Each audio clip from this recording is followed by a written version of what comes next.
is time to get. Yeah, y'all seeing this timing? I told y'all I had it. Oh, this is cool. All right, it's time. On paper, Team Falcons should easily win this, but anything can happen in these. Oh, we got Uber with the half tuck. You got to go with the half tuck. You want my take on this? If you're going to play against a really good team, you don't go in there scared to play against them. You go in there knowing that they're gonna play. They might play a little bit more cockier on the team that's like really good.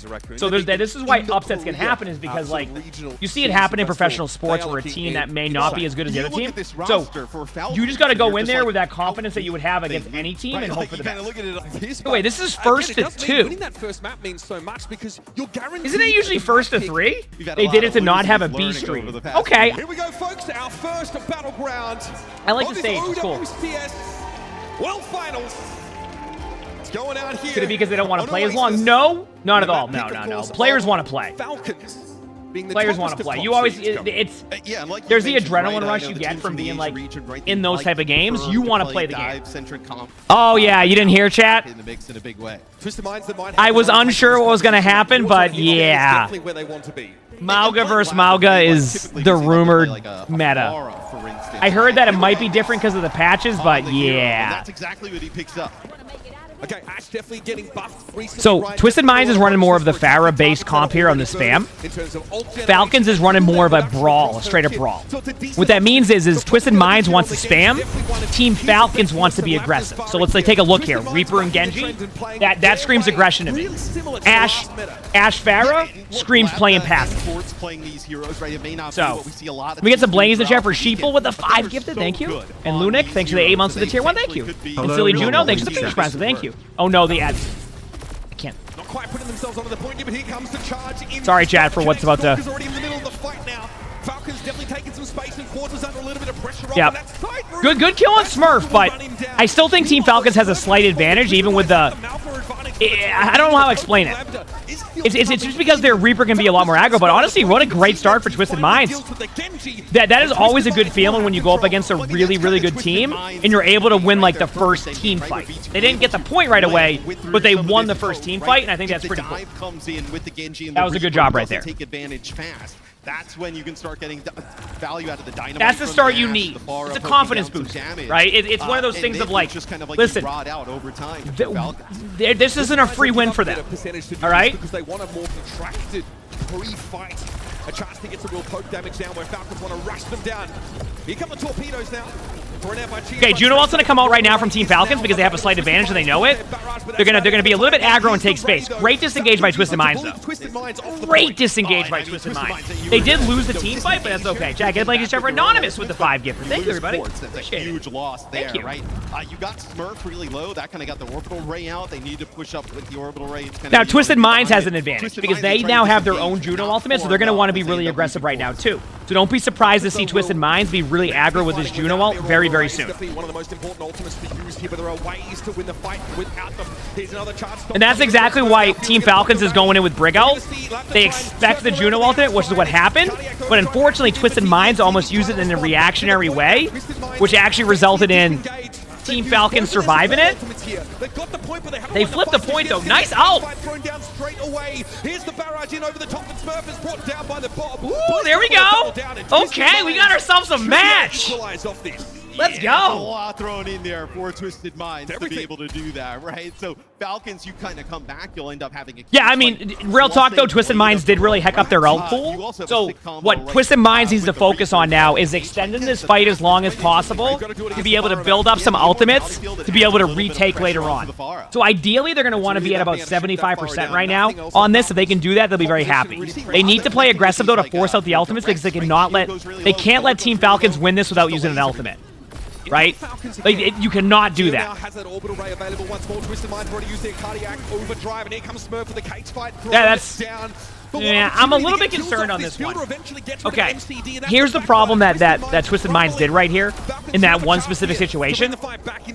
Also, is the audio a little bit off, or is it just me? But the major mistake they made right there was, rather than just like die in the point, they tried to disengage the Mauga ultimate. They should have just died in the point, build ultimates up, and then go back in. So you're in a fantastic spot now. At least in my opinion. Falcons looking at probably 1 or 2 more fights at the most. You're in control of the point. You have to because they weren't able to do, like, they weren't able to build ult. They weren't able to get maybe a kill. They just died to the ultimate. That was it. Yeah, I don't think Twisted Minds can. Oh, as I say that, Fielder gets picked off. Yeah, but guess what, chat? You ready for a Blade Reaper ult? Oh wait, no! How did they? This one's been a little bit closer than I actually anticipated. I thought Falcons, really coming into this series. Dude, I don't understand that. Team Falcons just hecked up, and look at the ultimates on Twisted Minds now. I still think that Team Falcons has like an opportunity to win this, but Twisted Minds is right back in it with the best ultimate in the damn game, Juno ult. Like they can now Juno ult and just be. This got a lot more interested on this play. Wow, what a start! What a start here. Fielder needs to have his wits about him here. That poke damage is a big problem for someone like Baptiste. And there's no shields to hide behind for Falcons. I would just Juno ultimate the moment that Team Falcons even shows any type of slight pressure. Because you don't, because if they, there's the window, you can give them the point. That is fine. That's what they're going to do. They're going to flip the point. That is totally okay. Now Juno ult now. There it is. Brig ult to go with it. Perfect. I mean, I don't even know what else to say besides what a start. What a start for Twisted Minds. I mean, they played everything perfectly there towards the end, right? They disengaged there when the Amp Matrix comes So the reason why you disengage that, chat, is because if you peek the window, you're asking to get one shot. Protective, thanks for the tier 1. Thank you. Appreciate it. You're asking to get one shot, right? So, that was, wow. What a start. And this what is a start! A weird matchup because I'm sure that Twisted Minds is playing compositions that like not many others are, like not many other teams. Is Twisted Minds new? No, they've just gone through a lot of roster changes over the past year. So like they're a team that like was initially like a #1 seed team, and they just gone through a lot of changes, right? Like, you could argue that like you don't like they're a team you don't want to. They're like the team you don't want to play, type of thing. You know how like in sports sometimes you have like the 8th seed that sneaks into the playoffs. But like you don't want to play against them. You know what I mean? Talks, thanks to the 100 bits. That's a very similar situation here. You know what I mean? Like you don't want to play them, but like, I mean that's a great pick by Quartz. I mean, what else can you say? One of the best hit scans in the world. Why would you play Ana? Was there an Ana? Did I miss it? Again for Twisted Minds. Now they're going to get cleaned up here. Lambda eventually opts to clean up Fielder. And we saw Everlasting Hope, thanks to the 10 months to the tier 1. Thank you, appreciate it. You feel like you need the Brig if you want to brawl, but playing the Brig against the Pharah is a nightmare. Yeah, I think now with Echo, like Echo can duel the Pharah a little bit better, right? If they get close. The issue is you have Quartz on hit scan on the other side, right? By the way, Jerry, I appreciate the confidence in that one, but I'm a ranked player nowadays. Hi, Arnie. To flip back, right? You kind of see a lot of just stall going on in this point, especially as you're moving in towards Ash Pharah.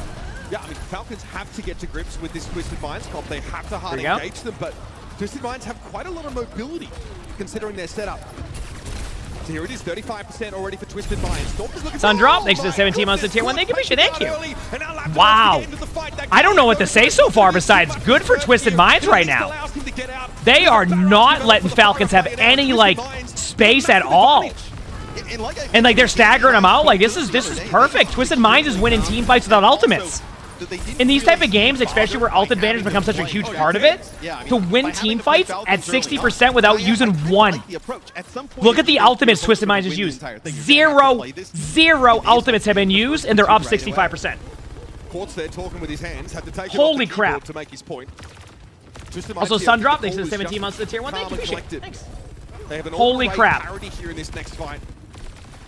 What's weird with the audio? It means that they're using different camera angles and it's unaligned yet. Does that make sense? This is wild, I agree. So Twisted Minds are going to lead in with Juno ultimate. They might try to play disengage heavy, but or they might be aggressive. I love it. I don't even, you know what? I'm going to explain something here. I was just going to say, I don't know how this is going to go right now because they are able to trade out. This is so close. I mean, Twisted Minds is probably going to just opt to back up a little bit because they're going against two Maugas. But like, I mean, that's like an even trade type of team fight where they all use their ultimates. That is okay for Twisted Minds. They know they can get back a little bit quicker too because they got those kills and they have a Bob. They're going to try to engage in before bobbing because players are really good at just shredding Bob. So what they want to do is they want to back them away. That's fine. You know what Twisted Minds is saying? This is fine. Ah, the Quartz Bob though. This is where they're starting to get into the territory of like play smart and efficient. I would have liked to see them save the Bob. I would have liked to see that. Great play by Proper. Great play by Proper there. Like, Falcons is recognizing that they can't let Twisted Minds just sit here and settle, which means you can't let them poke. Their whole comp is poke. Team Falcons is playing, but they're in Echo now, so Quartz is just popping right now. I mean, what else can you say? This is not even a macro setup here for Twisted Minds, so it doesn't matter what the ultimates look like if they can just get kills at the start of the fight. Proper going for the kill, but I mean, Proper's already half HP out of the team fight, so they know they have a 5v3 on point for now. This is a disengage and try to tap point occasionally type of situation. Still Proper at large. Still a bit of a nuisance here. Another deflect from the Genji. Good Oh my, Twisted Minds has Juno ult. They're going in. They're gonna go for it. They're going for the win right now. They have the Juno ultimate. They're gonna use it. There's no reason not to. They know they have the advantage. Yep. If they can get a kill on Proper here, it's gonna be even like huge. Stalker does get a kill, but like they know there's a. They have an advantage. They're gonna just look for Emongg ultimate right away. There it is. That's it. I mean, they know. Oh my! No one saw this coming. No one. I guarantee you, there wasn't one person that predicted there would be even a map win. Maybe even a round win for Twisted Minds. What a way to start off OWCS. And I agree with you. The Falcons are playing way too slow into the poke. The problem is how do you...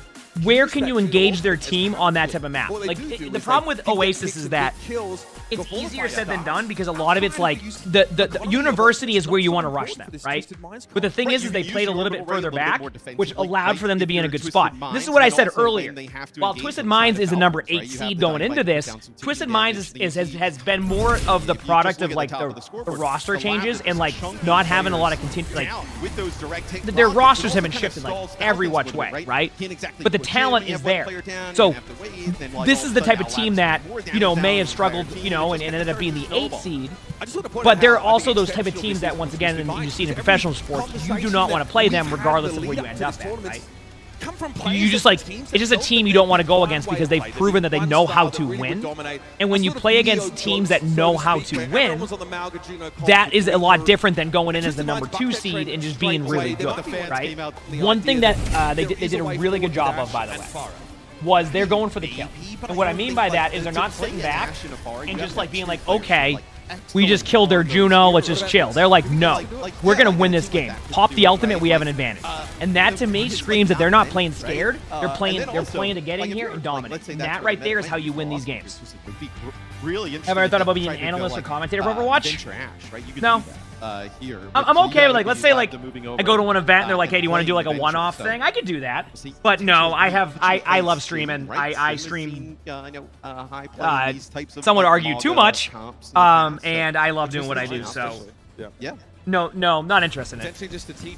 Maybe like a one-off, you know? Maybe if like, hey, you want to come on for a cast, do some commentary.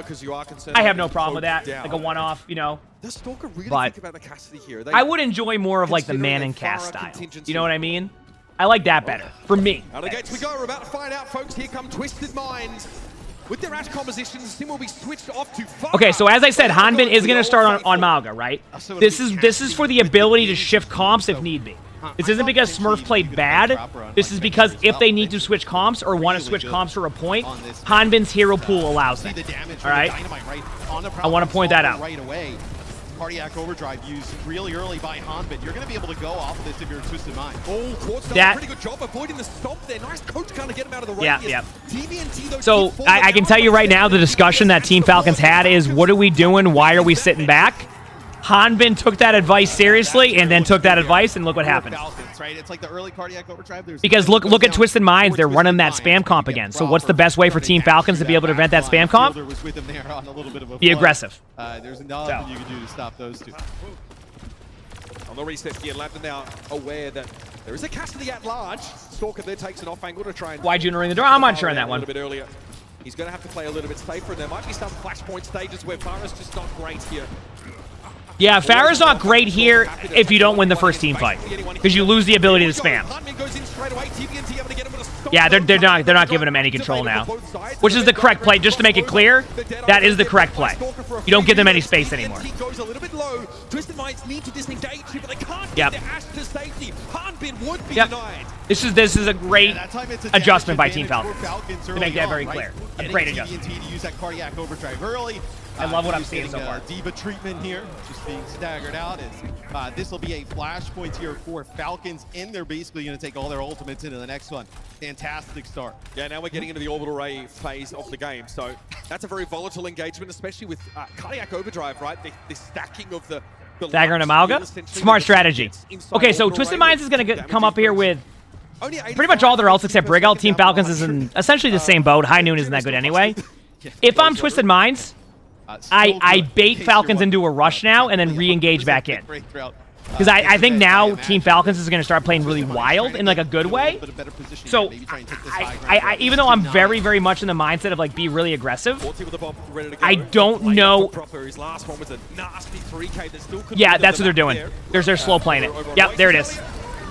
There it is. Now they counter. Now they counter. Yep.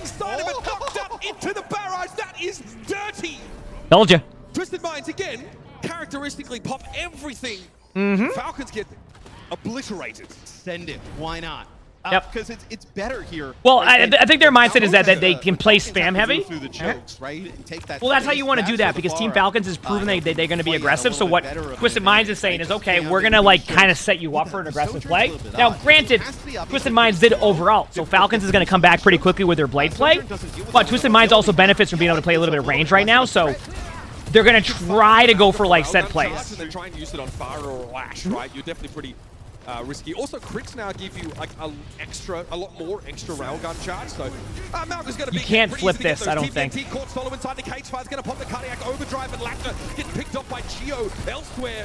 It's going to be Hanbin backing up here. And that's the only concern I've had so far is they're like letting them flip the point before the fight engages. I'd rather see Twisted Minds get that 73% right there.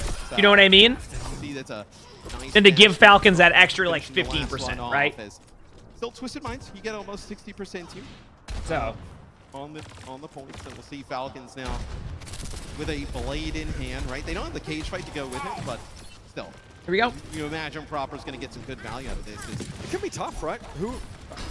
Twisted Minds' relatively mobile permutation of this composition. But it looks like they're almost setting up to like kind of go around on a little bit of a point there, but where Hanbin like could have dashed through and kind of charged around through the choke. And they're back in a whack. Here we go. Who are we looking for? Quartz seems to be the option. It looks like he's already used that coach gun. Stun came out. We knew this was going to happen. Good trade. They actually got a huge trade. If they survive this, they can win the team fight. They don't. They should, in theory, be able to win this. Twisted Minds, it is. This team fight. They need to get to the point. They're getting there. Oh, I mean, I still feel like Twisted Minds is going to win that, but I think that Team Falcons, because they died early, is going to get back in time to flip the point quickly. Oh, never mind. Quartz. Oh my. What a pick. In terms of being able to hold on to the point. Yeah, unclear what the plan there was for Chio. Well, the plan was to get back to point because they knew they had a numbers advantage, so they got the Juno to go tap point to pressure them. I mean, they can just win this with Bob. I would actually use Bob here if they're going to try to win this team fight, rather than waste anything else. Genji no deflect. Okay, this works too, as long as they don't... That's huge. Proper can't do anything about it. Here comes the Bob thrown down by Quartz again. It's a nasty. I'm going to play with it. There goes Chio. That's fine. Never mind. The wall as a splash damage correct play. him out. Lapta holding on to this barrage here a little bit low as the orbital rate keeps Falcons healthy for the time being. Eventually going to go for it though, but there's a cage in his way. Harbin able to throw that down to shut off the barrage. But Fielder falls here. Harbin is on his own now. Not even a cardiac overdrive is going to keep him in the fight. Twisted Minds able to push back. And they should be able to take this flashpoint. You know what that was, chat? You know what that was? It was like a 2 meter difference, I think. So what I mean by that, it was literally like a 2 meter like difference. So if the Pharah was back like an extra like foot, that's probably fine. It was like. Interesting. So I'm surprised that Team Falcons committed all their ultimates there, by the way. I thought they were like, you know what? Okay, this is fine. Let's go take our ults. Like, Team Falcons kind of reset their ult pool, and Twisted Minds is a little bit ahead now on ult advantage. So, very surprised by that by Falcons. Sometimes you just need to understand it's okay to lose a team point or a team fight in Flashpoint, where I feel like ult advantage is such a big part of it. So, now they have a Brig ultimate that they can use kind of like to deal with Proper's ultimate. So as long as they don't like give them the point for free, oh no, it's hard to say. Actually a good play by TVNT because you know that the Malgo was on point. Hanmin's already low, but I think they're gonna, yep, I knew it. I was gonna say they're gonna overcommit this. Hey Ernie. Goes to work on the Yep. TM gets smashed.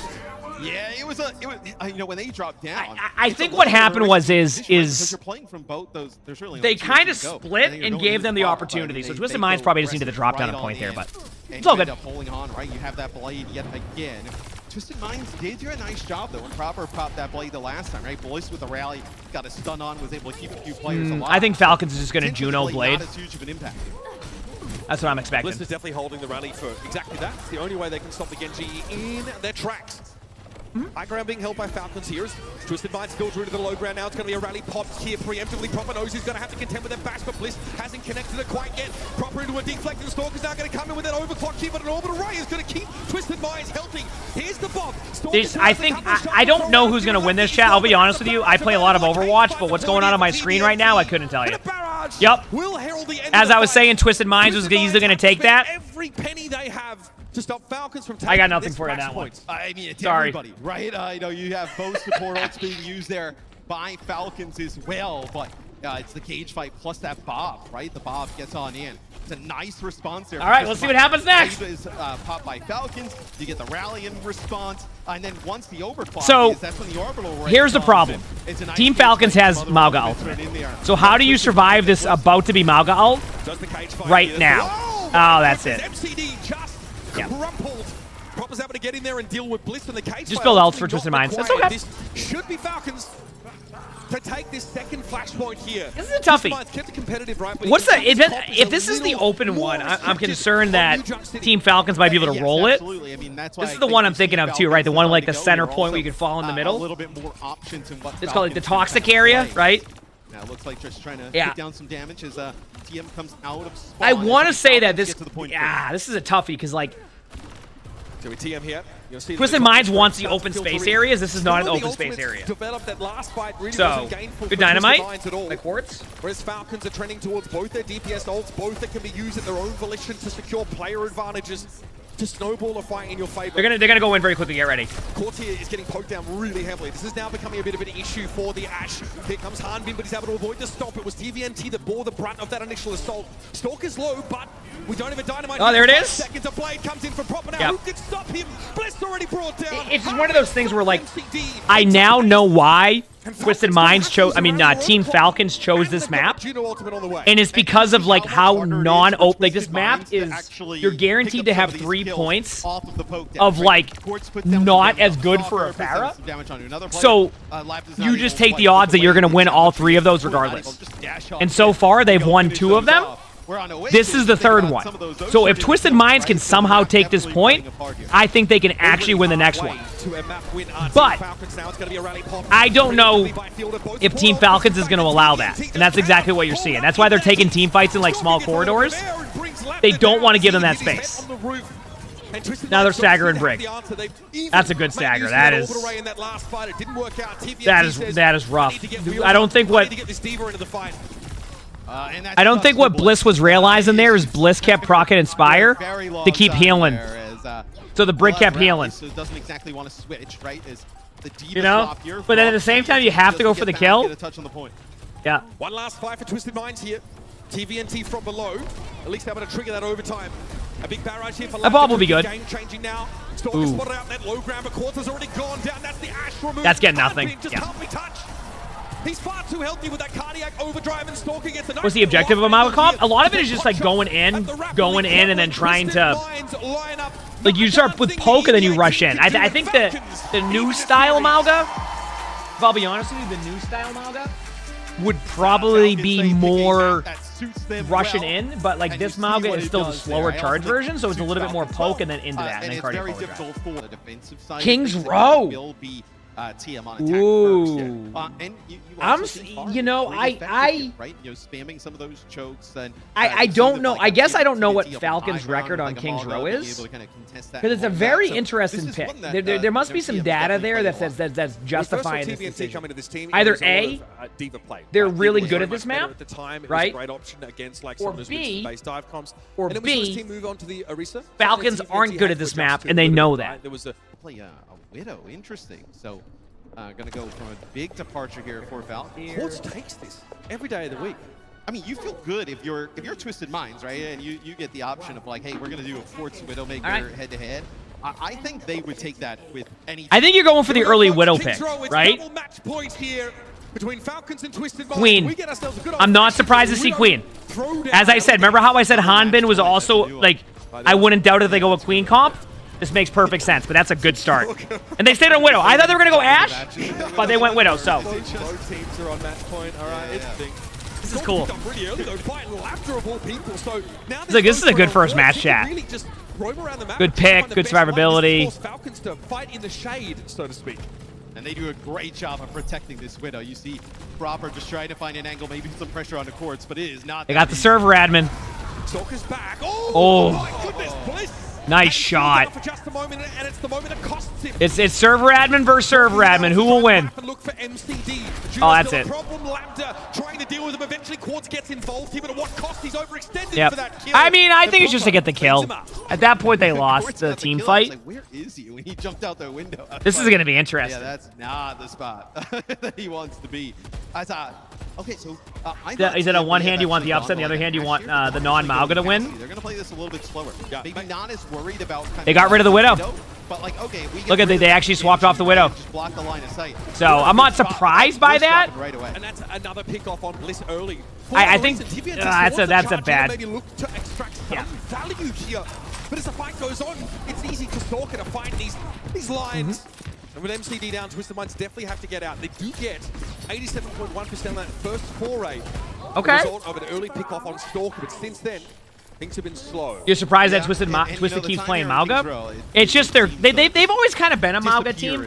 Like they like playing Mauga since Mauga was released. Like they have some like sim strategies. So I'm not surprised if it works, right? Some teams just play to their strengths, and I think that's what you want to do. Some people play to the meta, and some people play to their strengths. And I think playing to your strengths is going to win more than trying to be better at what other people are going to be good at. TM probably didn't expect that to happen, right? That was a good Queen out. Very good Queen out. You're just going to kind of play around the statue here, and maybe you're not going to push. You're just going to waste for time. Ooh. Good surprise play by Quartz. I wouldn't doubt it if we see like a blade. There it is.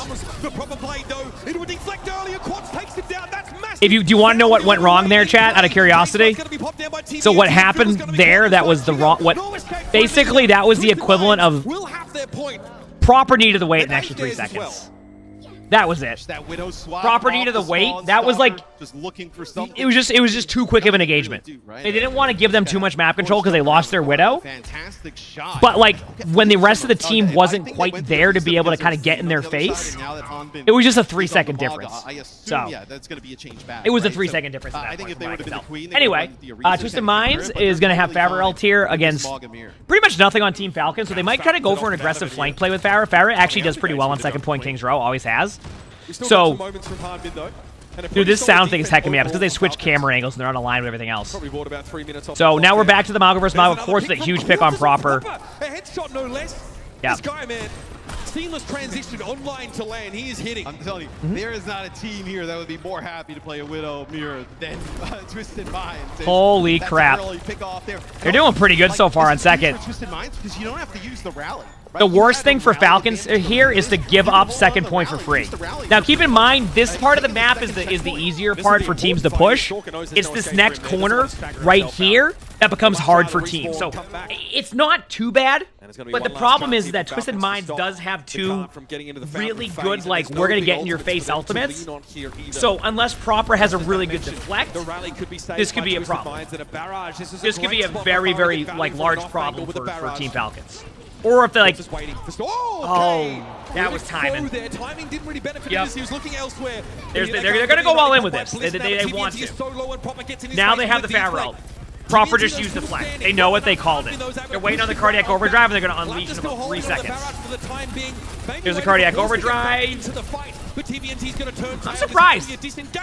Yeah, I don't know. Maybe you know what I think it is? Yeah, I think they were playing for like a cage fight for the orbital right there.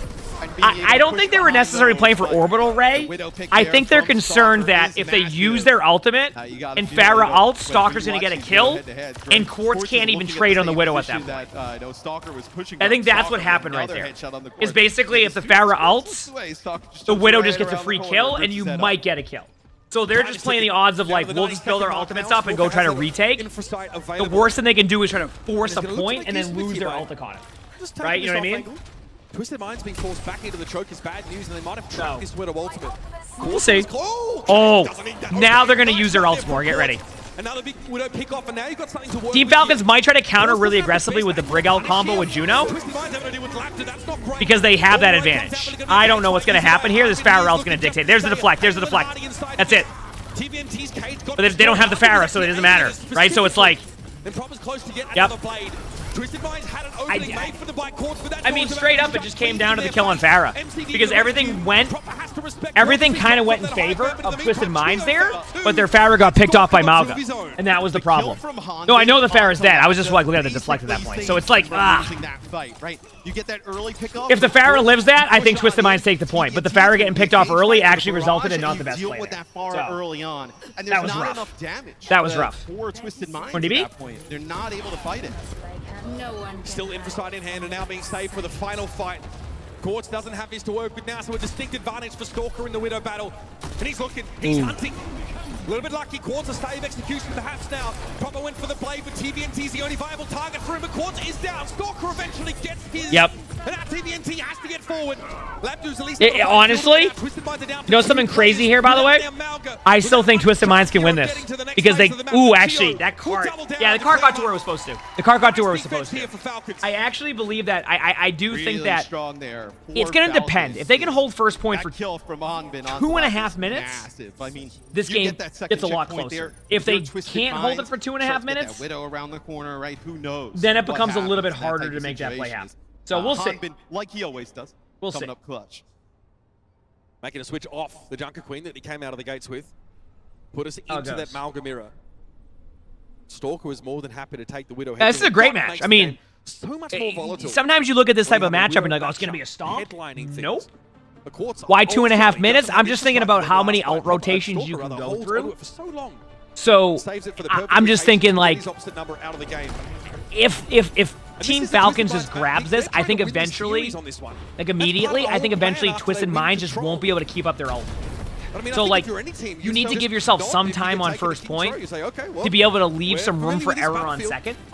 And if you don't have that room for error because you give them the point right away, it becomes a lot more difficult to hold that corner. Eventually, Team Falcons can just ult stack. So you need to be able to take an initial, like, team fight here and then go for that. Well, they're only going Diva to DM the Widow, I think. I could be wrong. Or I think they're just DMing the Widow shot. Or maybe they are just playing against it. I mean, I like the Diva pick against Mauga, but yeah, there you go. There might not be many other matches where we do say that. All right, here we go. Yeah, they're doing a lamp for Hanzo to go for an early pick to get information on where they're playing. So all they're doing there is they're using the lamp to keep them alive in case there's a Widow, and then they're putting the arrow into the hotel, which would give them an idea of what their comp is right from the get-go. How long is the stream going to be? 16 hours today, but I have a smart stream later. Long day today. Very long day today. Okay, Queen time again. Yeah, so it'll be the queen swap here. You're going to keep that Widow in the mix. You enjoyed OWCS? I mean, I like OWCS because I can actually watch matches live on stream. OWL wanted to give nobody any opportunity to do that, so. See how Twisted Minds, especially TBNT, plays. I have Super Vibe later. For 4 hours. Through the hotel, right? So basically, 12 hours of Overwatch, 4 hours of Super Vibe. On its head pretty quickly. Armin backs up here. Doesn't want any of that smoke. It's going to be okay. Even a cardiac overdrive used by TBNT. All right, here we go. Come back in, I mean, good start. Well, They did go Queen here. They do a good job, even though they use the cardiac overdrive. The Queen's like it forces them to split like in the choke, okay right? So here. Armin has to rotate all the way out. But I think it's going to just require a stalker pick to really get the Queen going. So, good start, a minute off the clock. That's what Twisted Minds needs, right? There's really no ults happening. They got to avoid getting one shot by the Widow. I mean, it really comes down to this. They need to play LOS and not die to the Widow. So they're going to play this corner the whole time. Once the Widow takes top left control, that's where it's going to get interesting. This is top left is what I was referencing. This is where it gets interesting. So what happened here? Oh my! I gotta say, to not use the ultimate right away right there was very, very important. Because that was one of those should we use Juno ultimate type of situations. Is this going to be worth it? Turn it into a fight win despite MCD going for a late orbital raid. I'm going to be real with you. I feel like Team Falcon just outplayed that because I don't think their ult usage was that was just a good play. I don't know. That was an interesting one because what happened is that Twisted Minds split themselves on the map, which isolated into 1v1. So they ended up proper popped off. Yeah, they ended up holding for 2 minutes instead of 2.5. But they kept a good ult advantage, so if they can hold this part of the map for like a minute, now where it gets really interesting. So, it's first to 2. This is whoever wins this map wins the series. Yeah, Proper's just gonna run away. And still gets caught. Hardy gonna go down to the barrage here. Fielder also coming off second best once more to Bliss. If I'm Twisted Minds, I'm thinking I'm thinking hold close. What are you thinking? And the Widow's going to be less. That's what I'm thinking. I'm thinking hold close, heck it, right? Just at this part of the map, proper. Really, you know, heck it, why not? Get a pick here. They actually get a pick on an MCD there in the choke, and they somehow able to keep Proper alive. That sucks. You've got to back up here on this if you're Twisted Minds. They got rolled. Got to back away. 3.5 minutes. Quartz gets through. Stalker denied. 3 minutes 21 here to get to the Foundry. In fact, that would be the end of the map, folks. Only one checkpoint here for Twisted Minds on Kings Road. Falcons have a lot of time to work this. They've got a rally parity here. You're going to have the Bob soon. A this team fight obviously is. Shut Bliss's ultimate down almost entirely. There's the Bob. Here's the Bob first. It's a good Bob. It's a good Bob. It's just designed to create space to give yourself time to build up ultimates. It's a good play. There's their Brig ult. They'll try to counter with Brig ult as long as they don't lose their good disengage. And there it is. TBNT bleeding out. Bliss can't do too much. Yeah. Twisted Minds exsanguinated in front of the box to victory. That should be it. And Team Falcons are going to slot this one home, folks. A little bit of a rough start honestly though, for them, but now on not Kings a bad match. Twisted Minds played very well. And there you have it. I think really what happened and the difference maker was, do you notice how on second point there, Team Falcon said, heck this, let's go all in on this, let's make a play, let's not sit back.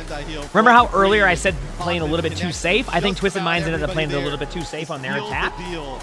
And that's what happened. But overall, great matchup, good play. Probably an unexpected result across the board. I mean, Twisted Minds played that well and proved that this is a team you don't want to play in this. Like, you're not looking at this and going, oh, whatever team ends up having to play them in the losers bracket.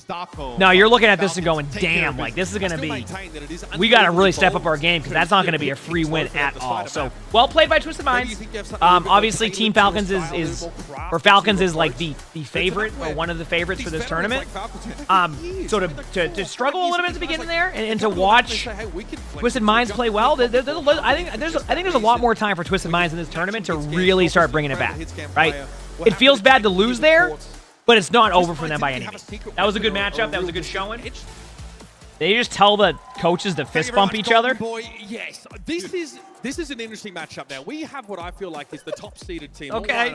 Coming up against the team with a very shaky stage 4 in the lead up to this event. But Energy Shop seems to Cat's be like good. a fan favorite here. You know, every time Golden Boy is like said the name, like the crowd is just kind of crazy. All right. So it'll be interesting a little bit how that plays into it. But they go up against Crazy Raccoon. I mean, they have just been insane all year long. I really think because of the backline. The backline is just on another level. Absolutely. And this team is also, I think they're perfectly positioned to succeed in this kind of metagame, just based on their lineup in general, right? Having the options, a tank as well, and your DPS are just pretty much out of this world.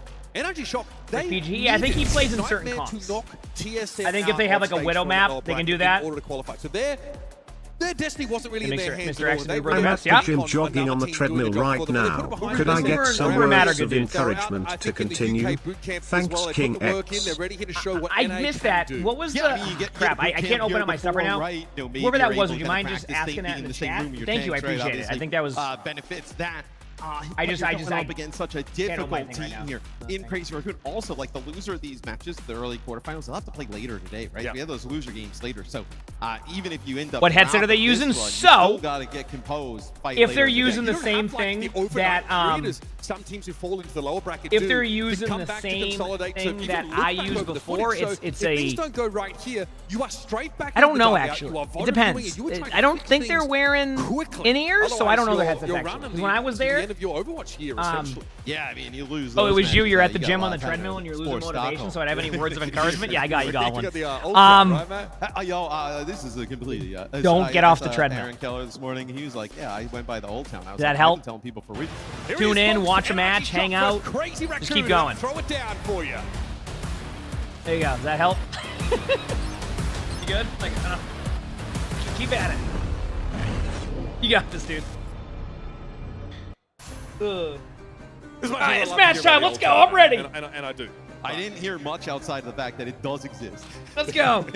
I recommend it. You won't have time though, unless you Finally. you get fired. So I mean, maybe you could sort of work something out there. But Ilios is going to be our first There's a map. better chance you're. Yeah, you got to keep running because next time you're casting Rocket League or something, you need Crazy to. Raccoon You'll versus NRG Shock. remember Like that it was discussed, worth I it mean, that you were doing the treadmill or I've heard something. Does that whispers sound as well good? Did I that give NRG you a Shock reason? felt like maybe that sort of standard Malga That help? style doesn't suit them. But You good now?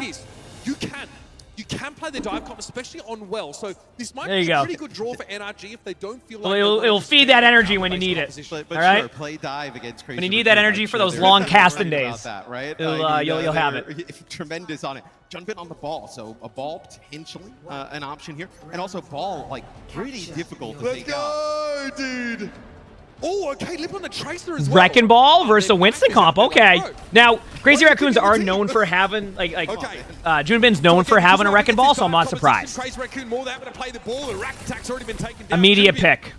lands it. I love that the sound is really delayed. He's gonna be a problem That's to just deal a with. camera He's issue. gonna They play have the like 8 different fast break. spectators, and they switch to each camera to watch the player individually, and it hex up the sound. It's brutal. It's just like- it is gonna, position like, shot slightly early adjust on, it. though, right? You kind of take control of that. This comp, by the way, that CR is running is one of the most Run annoying around comps to there, play you know, against. cause chaos, fire There's no over downtime. leads, It's literally just constant pressure bound to get picked. after You just have to constant be pressure. ready. It's so frustrating to play Any player against. that's gonna try and play the ball, it's It's like- either infected, When is it? You don't want to stop with that comp. You don't want to give them opportunity. You just want to keep going in. You're gonna see it. They're gonna keep going in over and over and over You again, can really demonstrate his and over again, individual prowess and in that over role. again, and over again. Shock already down by 20%. They Yep. are looking to group up, and Trees just switched over to the Echo here. See if you put a little bit more pressure on the ball, right? Get the ball a little bit weak, get that armor off, then you can start to move up, take the ball. Did they switch Sim Echo? You just realized. So you go Symmetra to get your team out of spawn.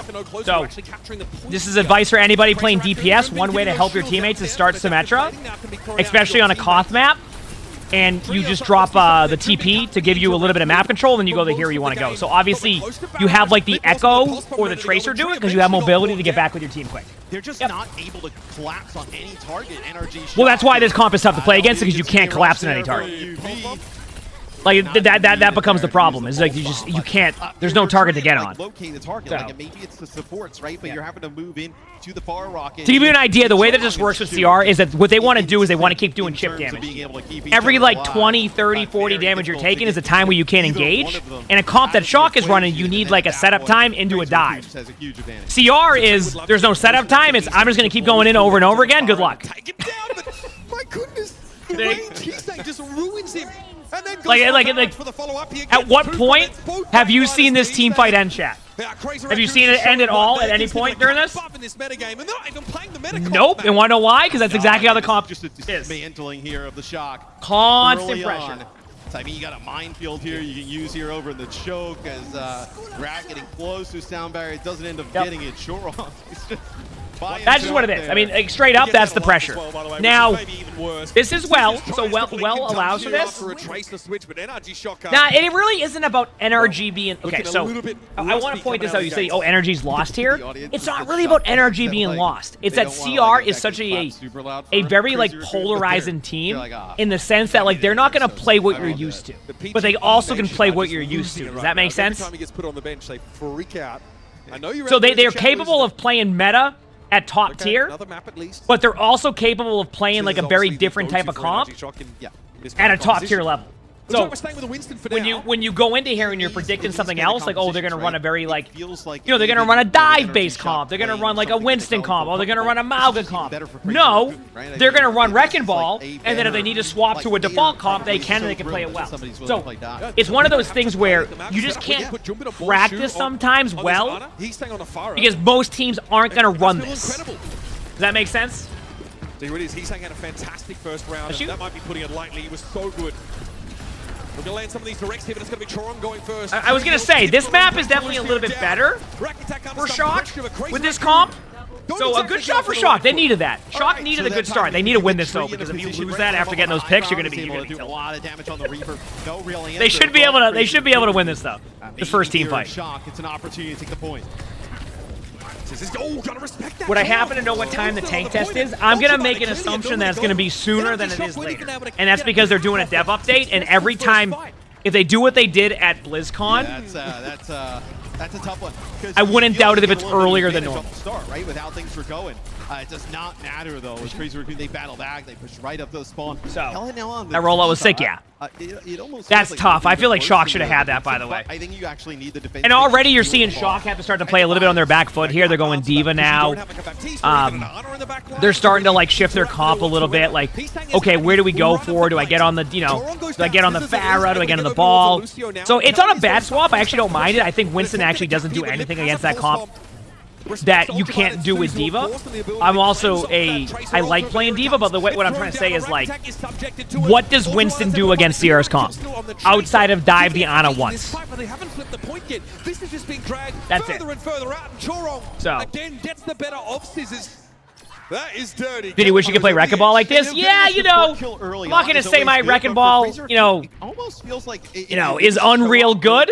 It's not like the end of the world, right? I know if he had sound barrier, sure, right? But in that all right, what do we have here? You have Shock still on the high ground, able to provide some healing to the players on the low ground. So Hiimishie and Co doing a nice job. I can't even call ultimates right now because CR is just constantly pressuring him. With Shunbin, and they're able to get both supports. Yeah, no, that's why I ended the sentence there. Going at the moment. That's it. There was no continuation to that sentence. That was it. Throw that nano over. Maybe even a Hiimishie to give him a more durable. How do you even play Ana in the CR comp? You just have fun. It's more about just positioning with your Lucio and making them, like, have to dive you, but then your team, they did. Look at it this way. Look at it this way. There's no... Okay, I'll explain it in a second. Let me just see how this goes here, because I want to see if Shock's able to take this. Shock's gonna over ult this a little bit, but they have to. He's playing for the high ground here. Katsuna Rush is now in play. Scissors draws a bead on Choron, but doesn't connect. I don't mind the pulse attempt. That's fine. Kellen gets a huge pick on Ana. Nice. Oh no. He can't escape. Yeah, this is that first map is done. That first map's done. In the face of NRG Shock. And it's Kellen hoping for a remake. Yeah. Lips Pulse Bomb though finds Tree, and the mini Diva goes. Okay, so the way that the Ana works in this comp, if it makes you like, give you an idea. So the way that Ana would work in this comp is if your team is constantly putting pressure on the other team, how can they even have time to get to your back? Right? Does that make sense? Like, how do you ever have time to get to the back line? Complete destruction there. The damage you know what I mean? Plus, of course, Like, you know, don't. Wrecking Ball thrive There's when no surrounded time by to be able to get to the foes, back can line transfer, at of course, all that at any point. Adaptive So, shielding over to teammates. If So again, if the Ana doesn't have to worry about that because your team is constantly engaged in them, then the Ana's going to be fine. And then we get none of that at all. The Ana's going to be completely fine, So right? another team like NRG Shock who don't really want to Because play like that you way, we just kind of know can't get to that. the Ana. Crazy And you Raccoon, can. though, are more The than problem happy is that to even do if it you go any there which way. They can just play to that kill map the as well Ana, you know what here. happens? Of course, you've got options of Jun did Right? attacks at tank Your here. team's dead. Well, hey, So play the Wrecking Ball, you basically have to put give you up the on idea of Ana, trying to dive their back line and try to basically help put your your teammates. team But in the a problem is paradise because of matchups CR plays between such a players very, and like I said, heroes. polarizing even comp when where you they're get, kind of all like, over the place and Jerome doing early, this and slot that. the Like dual it becomes shoe, and really he's so good at difficult even protecting to be able to himself, and make then, that play happen. It doesn't even It's a matter, very right? hard The comp to play Wrecking against. Ball Val Raven, is thanks for the 7 months of the your tier 1, back thank line. you. It is It's a nasty stuff. very, Let's very have a hard look comp over to play the brief against. map here again. So the way to It was play pretty it stellar stuff. is Two there, more two along the fastest lines blink of on a Kellen. Lip didn't even you have need to take use the one of pulse their bomb. We saw him DPS sitting out at of the 5 team. ultimates for quite some time. That's the first step. These You're tanks not going to be able to barrages, kill the Wrecking Ball. frankly, should be illegal. So what DPS is Some that of these going to were be? just absurd. And Even one of the as first soon team as fight there's Shock not enough, actually UV did gets that brought and then inside ended up the room. losing it in like what I Multi-kill thought off they the should have back won. of that one. And I think a lot But of people thought they frankly, should have won it. There's nothing in the composition for That NRG initial Shock team that fight. They arches took out one of the this DPS Farah. and then after that they Nothing weren't able to directly do that. interacts with these Should get it every 2 tanks. seconds. Doesn't even The play timing close should be pretty enough good now. without a lot of I made sure also it feel popped like, up after the map. That way it's not popping up during. We're just gonna like switch and play D.Va. That just happened to be a really quick map. Yeah. And then eventually the timer gets ahead and you don't have to worry about You're it. chalked, I feel like, at that point where you see the stats heavily Yikes. in favor of Crazy Raccoon. That is a yikes for sure there. And I mean, just you can so see it wasn't in the me, gameplay. though, I mean, you is watched what you're the saying, first map. You I knew got it was you. going to be an ugly scorecard. Yeah, I was gonna say because I had no idea what you're talking you know, about. 2 stages, 2 rounds, and an entire control map. That is pretty rough stuff here for NRG Shock. A team who we knew will be the underdog coming into a matchup like this, especially against a Crazy Raccoon that can kind of do it all right now. But Twisted Minds is the underdog against Falcons. Put up a good She can play fight. ball like So that. I He's think, known like, for having a very we're good the Wrecking underdog, like we're supposed to get destroyed. Like not really great argument, right? Like I think you want to see them put up a better fight. So Matt, lay down the law. Suravasa is going to be our second map in this series. This is NRG Shock's pick here, so they're hoping a Flashpoint map can kind of get them there. Oh, man. It's not That was rough. typically a Yeah. map where you I mean, run this through is. every opportunity here. I've heard that You watch one of my maybe this YouTube team is videos down and a see little them bit live? quick. Heck yeah. There's no We're subs, watching the so matches right with now. no subs, you figure we're going to see something similar. You won't see it, so you won't see attack, I think, for most of this tournament. I think that the meta really, favors Kellen here at tank. But again, on the other side of things, you have a lot of options for Crazy Raccoon. Yeah, so with Suravasa Listen, chat, y'all might be trying to roast Uber's half tuck. I think y'all are just mad that you can't do the half tuck, right? You know what I'm saying? So strong, and I can't pull that off, like, right? volley style comps that want to like. You know what? You know what? Next event I go to, I'm gonna go half tuck. I'm doing it. Now, like you mentioned, like we saw Infected in NA play. I'm doing it. On Busan a lot, right? We saw a lot of Wrecking Ball being played. But I'm gonna do it with like a T-shirt. Does that sound good? Yeah, is that a good trade-off? I'm gonna do it with a T-shirt. Crazy Raccoon boot camps in Poland. They got prepared for the winter-esque winds pretty early on. Right. They even tried some local delicacy, apparently. It wasn't really about the gameplay for them. No, it's about getting outside. The climate. It's gonna be great. Walking both ways uphill in the snow. You know, I mean, really, that's how. I just won't be able to click the link from here, man. I wouldn't even do that right now, to be honest. Disapproving father. I mean, you can do it on YouTube. I just say if you're trying to do the link itself, I just would wait on that because I'm just like I'm leaving my monitor. I'm sure on they here sampled for some of now. the local delights, but obviously that meant that all of our teams here competing in the OWCS Grand Finals, they were in Europe, so there was a lot of scrimming that went on. Crazy Raccoon in the past, I think, scrimmed a lot with Zeta Division back in their home region. I remember Junkbuck in an interview with Commander. So they're gonna play. Sort of They're gonna play Suravasa. So what is the team comp right here? Scrimming each other all the time. Did Rax chair break or something? Options with that kind We got of a little chair swap here. Have a good day. The chairs, man. Again, Players get super like. Well, okay. I know why they're going Suravasa. The chairs, the desk. Yeah, why are they Is it going like Suravasa? memory I'll foam ask the booty question. pad needs to be calibrated. Like I don't know. Yeah, absolutely. I'm glad you enjoy Venom. Yeah. When we were doing COD, Crim was very about the air conditioner. He always. Why would they go Suravasa? Stronger. Really? Or whatnot. Yeah, Who would never thought an American would just be particular about air conditioning. He would complain about the the air con. Considering I walk into a Costco and it's like Arctic in there and it's like 50 degrees Celsius. Because they want to lose quicker? No, that's not how that works. Okay. It's a bad ball map. It was open yesterday. That ain't even wrong. Nah, This isn't the best ball map. There's only Which two is definitely sent in outside decent of it, right? points In for ball. here, it's heating The up. idea here is let's take them out of their comfort zone of playing this Wrecking Ball comp. Their second map, it will be Suravasa. And try something a little bit more safer for NRG what could Shock work. to try So and this stay is alive in this how is it a first bad ball map? season. It's very It's a quick enclosed series in a if lot you of can't areas, find a and like it's a foothold. lot harder to get like that full value. Suravasa, When you right, play a map like really see Ilios, there was a lot of like, open you space, know, right? You had throughout the entire plenty of walls to grapple on, plenty of places to hide. So Suravasa is not as good for ball, It doesn't mean that they can't make Wrecking Ball work here. Don't get me wrong, you absolutely can.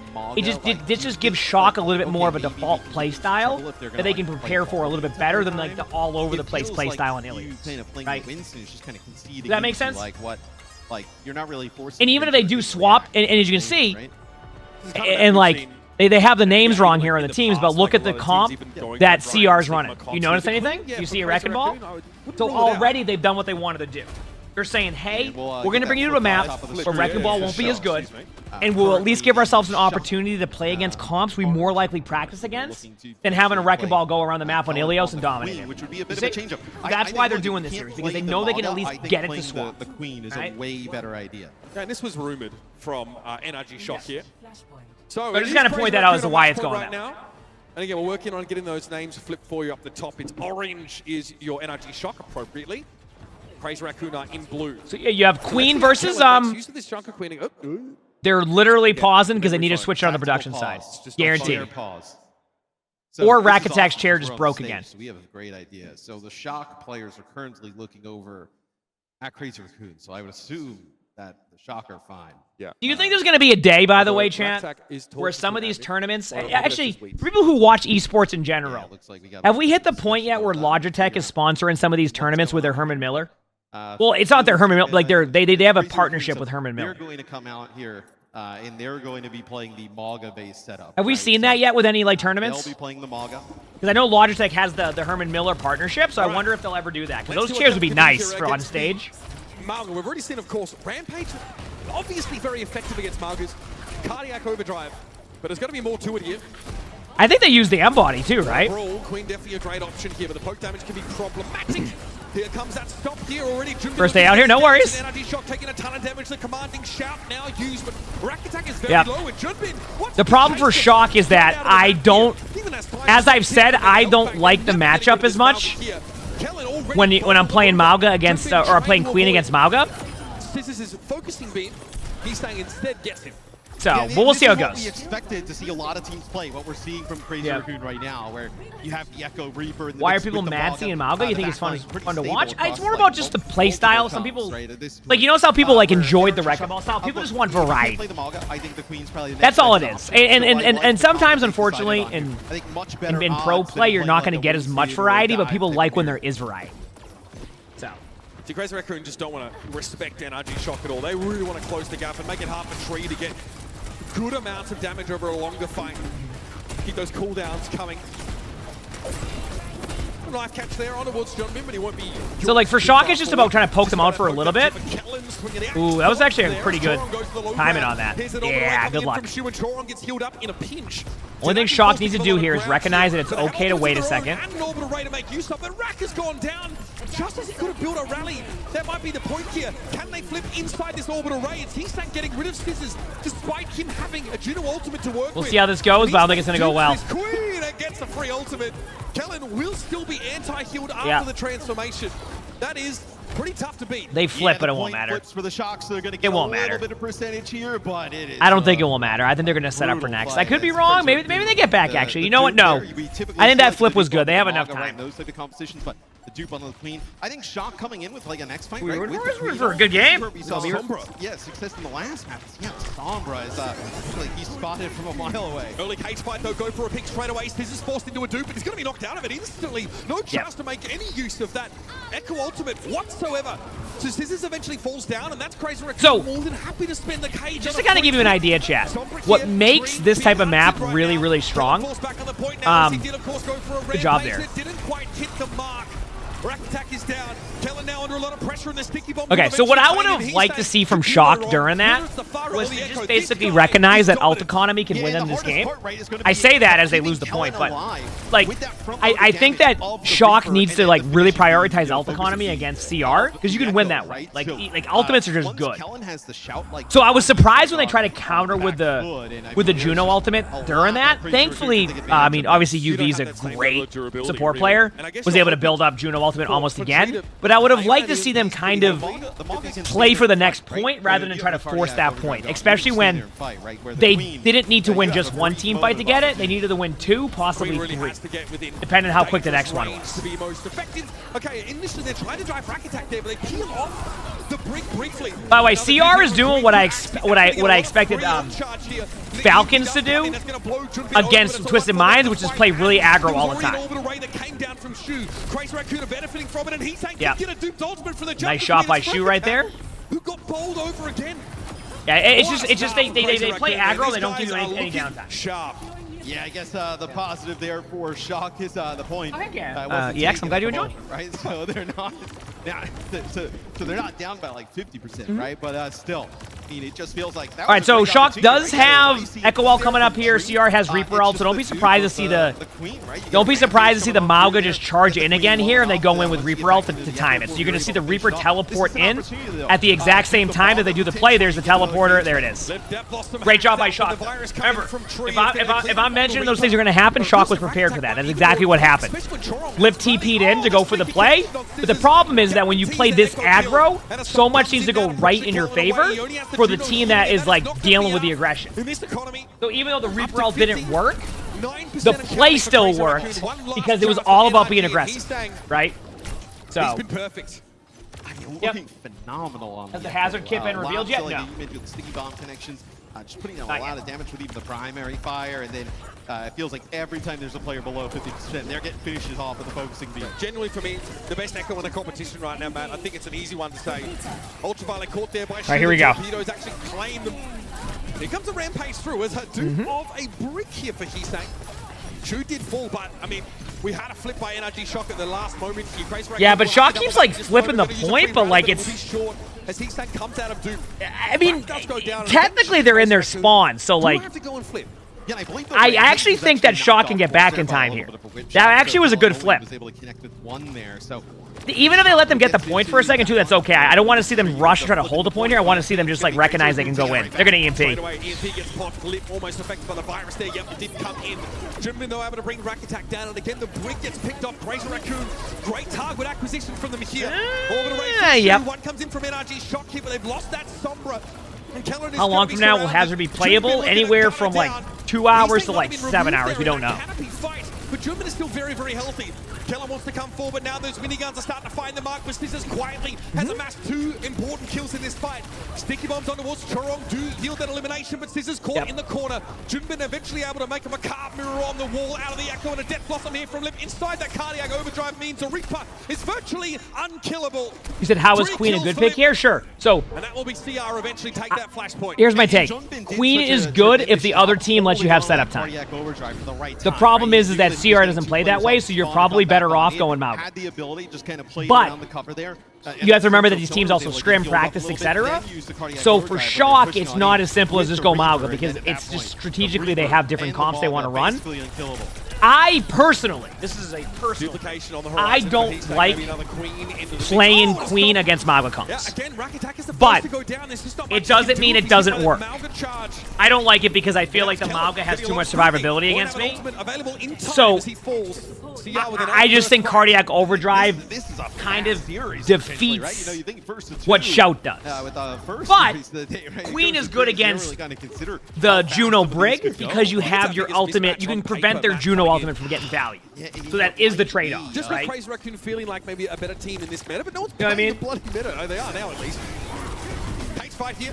Kellen caught inside of it. Needs to swing with the axe. Doesn't have the access to his ultimate, though. That's the problem. No chance to rampage his way through that mess of players. The Rack Attack going down. Oh no. Did use that orbital ray, but NRG Shock. Skilled Catfish, thanks for the feature friends.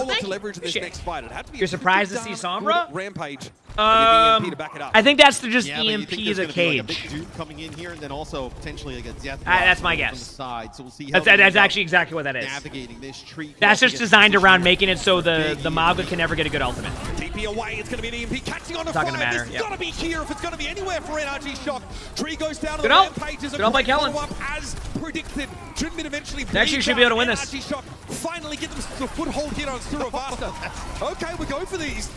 Lip hard to kill during that ultimate, but didn't have the damage. Lip went for it. Clean up the Queen. Hey, you know what? That's actually that gives there's a window of opportunity now for Shock, because they're gonna have an advantage, right? And what I mean by an advantage, they're gonna have Juno ultimate coming up, which I think is pretty good, right? So this is interesting now. Here's the dupe of the Queen. They pop Juno ultimate. They got a kill. Oh, what a hack by Tree. Hey, okay.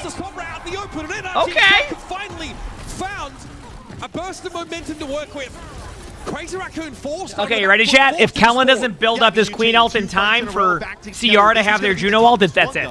No orbital ray, you're just gonna have maybe if Tree can build EMP. But the Juno Brig ult combo is going to be too difficult to deal with if they can't build their ultimates up in time. Oh, lands it on the Tree. The stun ends up claiming the Sombra. Rack Attack did get a rally off here, but Juno ult time about 2 seconds. There it is. And there it is. By a focusing beam. Crazy Raccoon can now walk back to flip the point here, and it's unclear if NRG Shock have any chance of keeping this going. Tree will be able to touch, it probably won't matter. Trigger OT, but even if they do, they get it. Yeah, it's not going to be for long. And that's Tree getting taken down. Only the Sombra to keep things alive. And by the way, chat, that is what makes CR so good, right? Why was there an image that said reverse sweep? There wasn't a reverse sweep. But anyway, CR's is good. They knew the timings. They knew what they had. They didn't give it any opportunity. Didn't really feel like you even learned a lot there if you're shocked, right? Did we learn much? CR's is good. I want to point this out. This doesn't really represent, like, I still think Shock is a good team. It's just CR is on another level right now. And it's just a hard matchup when they have such a good, like, CR has a lot of hero variety they can play. Look forward to some discussion. And it just makes it a lot more difficult. So, NRG kind of had a plan. Again, pretty good at neutralizing individuals, but there were it just wasn't going to be as easy as it could have been. If Golden Boy doesn't tell the coaches to fist bump, I'm going to be pissed. All right, coaches, fist bump Oh, players, man. take your stations and let's send it back. Yeah, so to expand on that, in fact, it was like I was more of like a Winston Orisa guy. Like that was my favorites, and it took me a little while. Why do people like OWCS so much? In this metagame, he also talks about that in an interview as well with your boy Xavier. Best way to explain it is, so check that out. But yeah, again, these two teams really feel like they'd like to play a similar way here, but it's Seeker, such a dominant hit scan player, now kind of on Reaper duty, whereas Psycho's been heralded as maybe one of the best echoes in the world. I think a lot of it has to do with, like, this, that, you know what I mean? Discussion, I think. Type of thing? I would say so, as well aware. SSG. You know what I'm saying? Like one of those, you know, type of situations, type of, you know? Right? We've seen him historically, like Reaper May, like just fantastic picks for Backbone as we get things started. All right, here we go. Yeah, the spawn cycle will make we have Mauga versus Mauga. Who's excited, baby? Actually, probably our first I was getting worried we wouldn't see this again. Well, we are mirrored in the Mauga comps, folks, and it's time to get started. The high grounds for the fight's starting. Tsunami, thanks for the 4 months of the tier 1. Thank you, appreciate it. Thanks. Need to manage those health pools very effectively. All right, off to a good start for both teams. But Admiral got whip shot over the edge. Yeah, and the biggest thing when you get in this Mauga... Yeah, but they lost their tank, so the Mauga is going to have advantage here. It's going to go to a Nightmare for a second because Mauga can't really... Mauga can't really... You can't really contest against the Mauga, is what I'm saying. So it's going to be even. They're going to be back 5v5. Good start for Nightmare. Very good start for Nightmare. For them, CJ, one of the quickest in the NA to really get the Juno vibes, really get that hero under his grip. Very, very good on that one. There's that orbital ray already developed here. Astro a little bit behind, so Nightmare might look to try and exacerbate this little ult lead. As they you said OWCS is so fun. OWCS used to be one of my worst maps. I had somebody who recorded all my wins losses on this map, and I had like a 15% win rate on University. This map right here. Good job by Infected to get a pick there. Yeah, I mean, sorry for the lag. I don't know why it's... Okay, it was just weird. What are the ult pools looking like right now? Like, I'm going to be honest with you, Nightmare is already kind of at an ult advantage at 40%. As well. And then that's when CJ uses the orbital rate to kind of help them stabilize. Like, look at the ult chart now, because they have the Brig ult here, so that's going to automatically give them an opportunity to kind of shut down the Reaper ult against Backbone. So as long as Nightmare doesn't, like, overfeed this or get way too, like, ridiculous, like, that's a great job. They're doing the Reaper ult play we saw. Remember earlier we saw CR do that with, like, Lip, where you just kind of TP in with the Reaper and you charge in at the same time. So great job by Nightmare so far. Good play. Space Station's a little bit behind on support ults right now. Like, Space Station's gonna try to do the same exact Reaper play, I think. They won't be surprised if they go double Mauga or double Reaper, though. We got a Venn diagram on the point. If you go in the middle, it's kind of in between. If you go on the other side, so... But Seeker gets a huge pick. And there you go. So... his chat energy. And Psycho with a second Malga on the field makes it tough to break. Ah, the old copy pasta. I love that one. Overdrive, right, is just massive. And that's able to keep them alive. You're here with your desk kitty? Heck yeah, my desk kitty will be here in a bit. I have 2 of them. I have 3 cats, but 2 of them go on the desk now. So, So I mean, this is, that was pretty much a good team fight for both teams. Nightmare was able to get it to 90%, able to kind of get some ults out. Space Station was able to build ultimates. So this might be one more team fight in favor of Space Station, since the neutral, which is where you have nothing going on for a little bit, will probably... yeah, Space Station has the advantage. They're going to be aggressive, but they're going to counter with ults. There it is. Yeah. Kind of surprised. Actually, as I say that, though, unbelievable team focus by Nightmare. Because they got the kill on Landon right away, they weren't able to use the Brig ult. So Nightmare actually made a huge aggressive play there. Nice job. If Space Station actually gets the Brig Juno ult off there, I think that team fight gets a lot better. I think that team fight's a lot better for Space Station. But instead, because of that not being used, what else can you say? Great start. Very, very good start there. So very ready to go. Yep. These guys are doing triple blocks, man. They really put the scrim time in, and it shows. Yeah, and I mean, they've just had incredible progress, I think, like, just as individual players, right, throughout the year. Right? I mean, a lot of the... Rising up through NA. I think, like... Really, we were looking at NA, like, the reason why you just see teams kind of lock right? these... Have, like, loads of contenders it's just early easier to on, mirror teams sometimes, end to like what you're saying. I get what you're saying. I would love to see a little bit more variety, too. I will say this much. Great collection of players. And there's a reason why whenever Orisa and Mauga are nerfed, and not the top picks, that you see 10 times more hero variety than when those heroes are the best picks. So, have we seen a Doom comp? Doom comp? Not recently, but there has been some. So. Reacting, not acting so much. High ground here, as Sika has to back away. Takes a lot of early damage at Zero. With a couple of those picky bombs on him, has to respect what Psycho's capable of.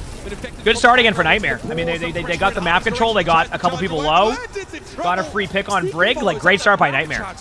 So, what else can we say? They're just on the same page right now. First, SSG, like you mentioned, they put down a lot of damage, but then it's Nightmare just battling back up, forcing the low ground, rotate out. And you see how aggressive Nightmare gets, right? Infected going in with a charge. Admiral here uses the shield bash to just gain space, just close. What are you saying about Seeker's Reaper? Seeker can play anything. Seeker's just a good player. There's like nothing even else to say besides that. Like, Seeker's just good. Your Junos are about even in that metric. Here they come, though. Nightmare want to come forward. I need just to wait. The tech is there, up against the wall. Doesn't want to charge on. We're in the neutral fight right now. Both teams are pretty even on ultimate, so right now it's just going to be Nightmare being aggressive again. Yeah, and so just to kind of give you an idea right now, chat, what's happening and why it's going in Nightmare's favor, do you notice how every single time you're watching Infected go in first? That is why. Basically, they're not letting a team like Space Station, who is known for their aggression, set the tone. They're saying, you want to be aggressive? We're going to be ultra-aggressive. What are you going to do? What's your plan? If we're going to be ultra-aggressive, what's your plan now? You're the team that always sets the tone. What happens when we are? And that's what Nightmare's doing right now. He said Nightmare does better on maps without furniture in the spawn room. Why, because they built it? By putting a strong foot forward at the start of a first two series, excuse me. Yep. It's on Space Station to make the reaction, right? Nightmare, watch. You're going to see Infected run up there right now. See? First one to engage, right? Now, I don't know how the team fight will go, but do you see how the engagement is? Right? Nightmare is leading the charge. You see that? And that might be what hurts them in the end, because Nightmare... I mean, Nightmare used their ults too. They're staggering the Juno because Juno's in the Mauga ultimate, so this is not good. Oh no. But do you see that though? For SSG, you're gonna get so for that team fight, ignore the visual clutter. Just look who charged first. It was Infected. Even if it was a half a second difference, that is already putting Space Station on a reactionary style rather than being on the aggressive style. And truthfully, a lot of the time, Space Station isn't used to teams bringing the fight to them. They're used to teams learning to disengage against them, which plays into their favor. And that's why you're seeing Space Station get those results. Or you're seeing Nightmare get those results. It's because they're not... So the only adjustment Space Station needs to make right now is set the tone. Don't sit there and let Nightmare engage on you. That's simple. You just can't let that happen. Fight win, an absolute must win there for SSG. still a lot to do to battle back into That's all I'm trying to say with that one. 99 plays 18 now. Quick TP to the high ground for Seeker. He manages to wrap around. It's a lot of damage getting put down on the Juno. He gets what he came for, but it ends up being a 3v3. I don't really know where these trades will favor. I would say Nightmare, because they have supports, yeah. If you told me that I had 2 supports and a Mauga versus no supports on the other team, I take this any day of the week. Hadi won't be able to survive the damage output if he stays there. Yeah, I was going to say that's why he ran. Might actually have been a heck up on the orbital ray if they don't get a kill, but they got a kill, so they're good. Reaper out, yeah. I mean, this is like right now. If I'm when his hazard stuff out sooner than later. If I'm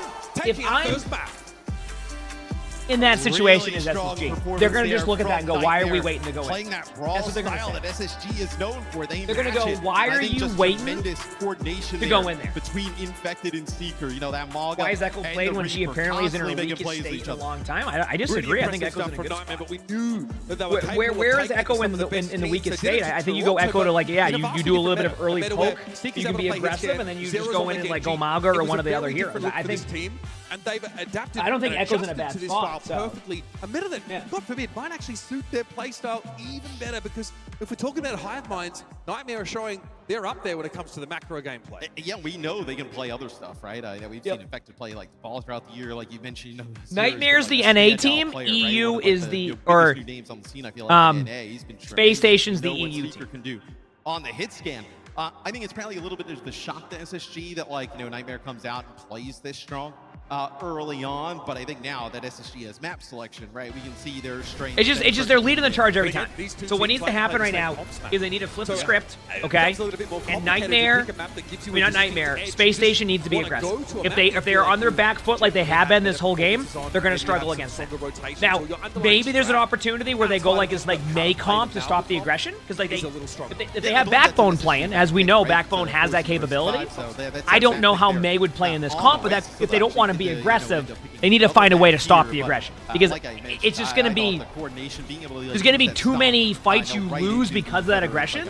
So if you want to play against that, you can't mirror that and try to like play slow. Because right now, every time we saw here, the team that went first won the team fight. And that is a pretty good blueprint. So the question is, what maps do you go next here? If you're in the situation of this fight here of SSG, you're going, okay, they like this map. So I don't think I want to bring them to a, let's say, Surabasa or a Flashpoint, because, or a Flashpoint in general, like a New Junk City, because that is going to be a Mauga-based comp regardless. You can play Mauga. You can make it work, right? Like, you can make it work. So that answers the next question is, what do you go in that situation, right? That is the question. So we'll see. Yeah, I mean, they're not really able to make anything happen with that all. We take a look at some of this. I don't know what map. Is Eichenwald on the map list? I know SSG loves that map. SSG has like they love Eichenwald. The second point was like, I don't know if it's on the map list though. I just know they love Eichenwald. I've watched them play that map so many damn times. By that point, but map you know what I mean? The first point was quite close. I imagine the stats, if you just isolated it from that, look way better. Yeah, a ton of value. I've watched them play that map so many times. It's crazy. You're talking about Seeker and Zera here, who are two players that are feeling pretty comfortable in those roles, and the duplication impact, right? Being able to bring another, God forbid. You just want to see Bastion one day? Play. We've seen Brig even duped at some point. Yeah, one day. The quad Mog again. I'm waiting for just the 4 cage fights. I agree with you on having a more fun meta. Like I said, like I've heard it in Hush it's not even like I don't mind watching this one. There's a lot that happens. I just think that when a lot of the tanks you release are like these like sponge tanks that can survive the damage, Shambali, okay. Makes sense though. Makes sense. I think it's probably the kind of map that even outside of composition, Shambali has a lot. So what makes Shambali good, and this is the thing, especially on the defense side, to your strength. If for some reason, feel good about it, but if for some reason Nightmare, okay, wants to do that same aggression, there's a lot more of line of sight issues that can happen. And you go, what do you mean line of sight issues? So the way that Shambali works is it's kind of like this twist and turny map with a lot of cover. So if for some reason, like Space Station doesn't want to play aggressive and they want to play the way they want to do, it's a lot easier to disengage on this map because of how many like twists and turns there are. You can easily isolate people into 1v1s, 2v1s, and win the matchup that way. I don't know who predicted what. I don't know what they're gonna play. I mean, is May viable in this situation? I'll be honest with you, I don't know how this scrim has been going. Do we see them bring out the May here rather than go like a Reaper type of situation? Do we see them? That is the question, because they are a team that's always been willing to play May, even when May isn't meta. Now, granted, I don't know if they will, but don't be surprised if they do. On this map. And like, the topography allows for a couple of those longer range picks here against slower comps. I don't think that's an option here. But yeah, they're going Reaper, so there you go. So that answers that question. Any of that kind of shenanigans, especially on the attack side first here. So how much longer am I streaming today? Today's a 16-hour day. Straight up, just because I have a sponsored stream at like 3 p.m. that goes to 7 p.m., so it's guaranteed it's going to be 16 hours. I think if you're, if you're Nightmare, right, you probably don't make any changes until you see something drastically different from the SSG side. So the Western teams are in huge trouble if they're relying on Echo. Well, I mean, I also think SSGs. I think at a certain point, though, you just need to not be afraid that they're better at that type of stuff, right? Good at, one of the best in the West. Does that make sense? You just gotta trust that you can win. Playing the brawl. All right, let's see if that Hive Mind can Here we go. rear its head once more now. Space Station on that attack side to start with. Yep. So Space Station stay in the same comps, mirror comp. For weeks in the lead up to this tournament. Yep. Nightmare's going to play close. It's a viable strategy on here. The reason why you play close is you buy time, you build ultimates, you create 3 team fights. This is basically the correct play, because you can't, if you play that Magma comp, you're going to sit back and take a bunch of poke damage. So you're better off just playing close. It doesn't look good on paper, and that's the result sometimes, but this is fine. Will they always play the exact comps? We've seen a little bit of variety. Some teams will mirror each other, though. These teams are very similar in play styles, so they're more comfortable playing the mirror than forcing other comps. Driver's seat in that stage 2 final just kind of took the game over. Someone who was a Tracer player on teams in the past, in the earlier days of Overwatch, never really had the chance to take the spotlight, but man, much has changed. He has really developed into an all-star player. Here again, we see Nightmare want to push up and take a fight. It's Infected in first with the charge. Hardy tried to disengage briefly, but Seeker is getting right in there. Wants the pressure backbone and a brief wait. Wraith Walk drop out. And Chad, what happened? On the How'd that team fight start? I don't know what that was from Seeker. What happened? You notice anything? Is that the evolution of the attack crouch? Well, so I really love that the way that Nightmare plays this, right? Goes in with a TP. Yeah. It forces Space So rather than turn, obviously, push it in, Space Station that is, they let Infected run in first and look at the result. I'm telling you, that's all I'm seeing right now, because Space Station is a great team. Nightmare is a great team, but Nightmare is setting the tone. They're making Space Station play on their back foot, which Space Station is usually the team making you play aggressive, or making you be on your back foot. Get ready. So if they don't rush in here, then they're going to run into the same issue. Always puts you in a great position. Here comes the cage fight straight away. Orbital Ray going to be thrown in here by Nightmare. Funny Astro lets his go as well. And there it is, Backbone with a Death Blossom. He would have loved to see one like that on the previous map, but he's made up for it now. So there was a lot of stuff, and just deals with that's what happened. He's popping his Death Blossom, so that never pops Backbone. There you go. Huge value. I would explain what happened there, but I know it's all good. Really nicely played, right? Nightmare does have good ults here, by the way, though. Nightmare can easily retake this. They're going to probably go double Malga or double Reaper. Straight away ready for Landon. He knows actually Brig might not be bad either. For Nightmare, they have a cage fight of their own. They get landed straight away. CJ though picked up by Psycho. Yep, double Malga. Find the priority target. But that's it for ultimates. Admiral now. This is a very interesting. I don't know what to think of this. Yeah, it looks like they're going to be able to back out. They're fine. There's no way that Nightmare can go for that. Good disengage by Space Station and kind of giving them something to think about. So I like that. Little awkward. Basically giving them something to think about too. Archway. Zerial note there, duped to Malga. It's a huge fight though. It kind of resets the ultimate economy across the board. We've got no ultimates on the board now. I think the Echo focusing beam is going to be really important in this fight as a result of that. Psycho backs up here, plays a little bit safer, but the damage coming in on Infected. Focusing beam stop. Good one from Hardy. That is going to affect the enemy Malga. The Admiral Infected drop down. You know what? I gotta say, really good job there by Space Station to do a proper disengage.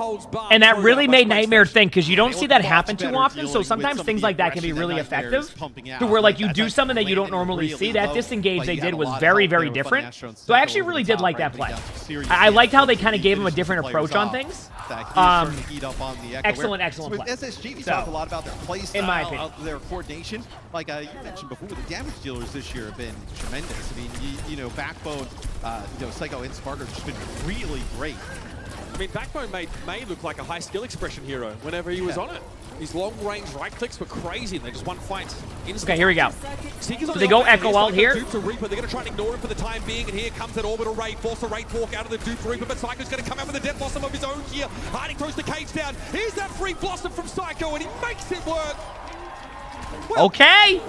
Now we're seeing Space Station bring it up. This is like their new thing. There is SSG. Get that cage fight, you get the Death Blossom inside of it, and Nightmare, you kind of open things up with your Death Blossom. Nothing you can really do kind of counteract that.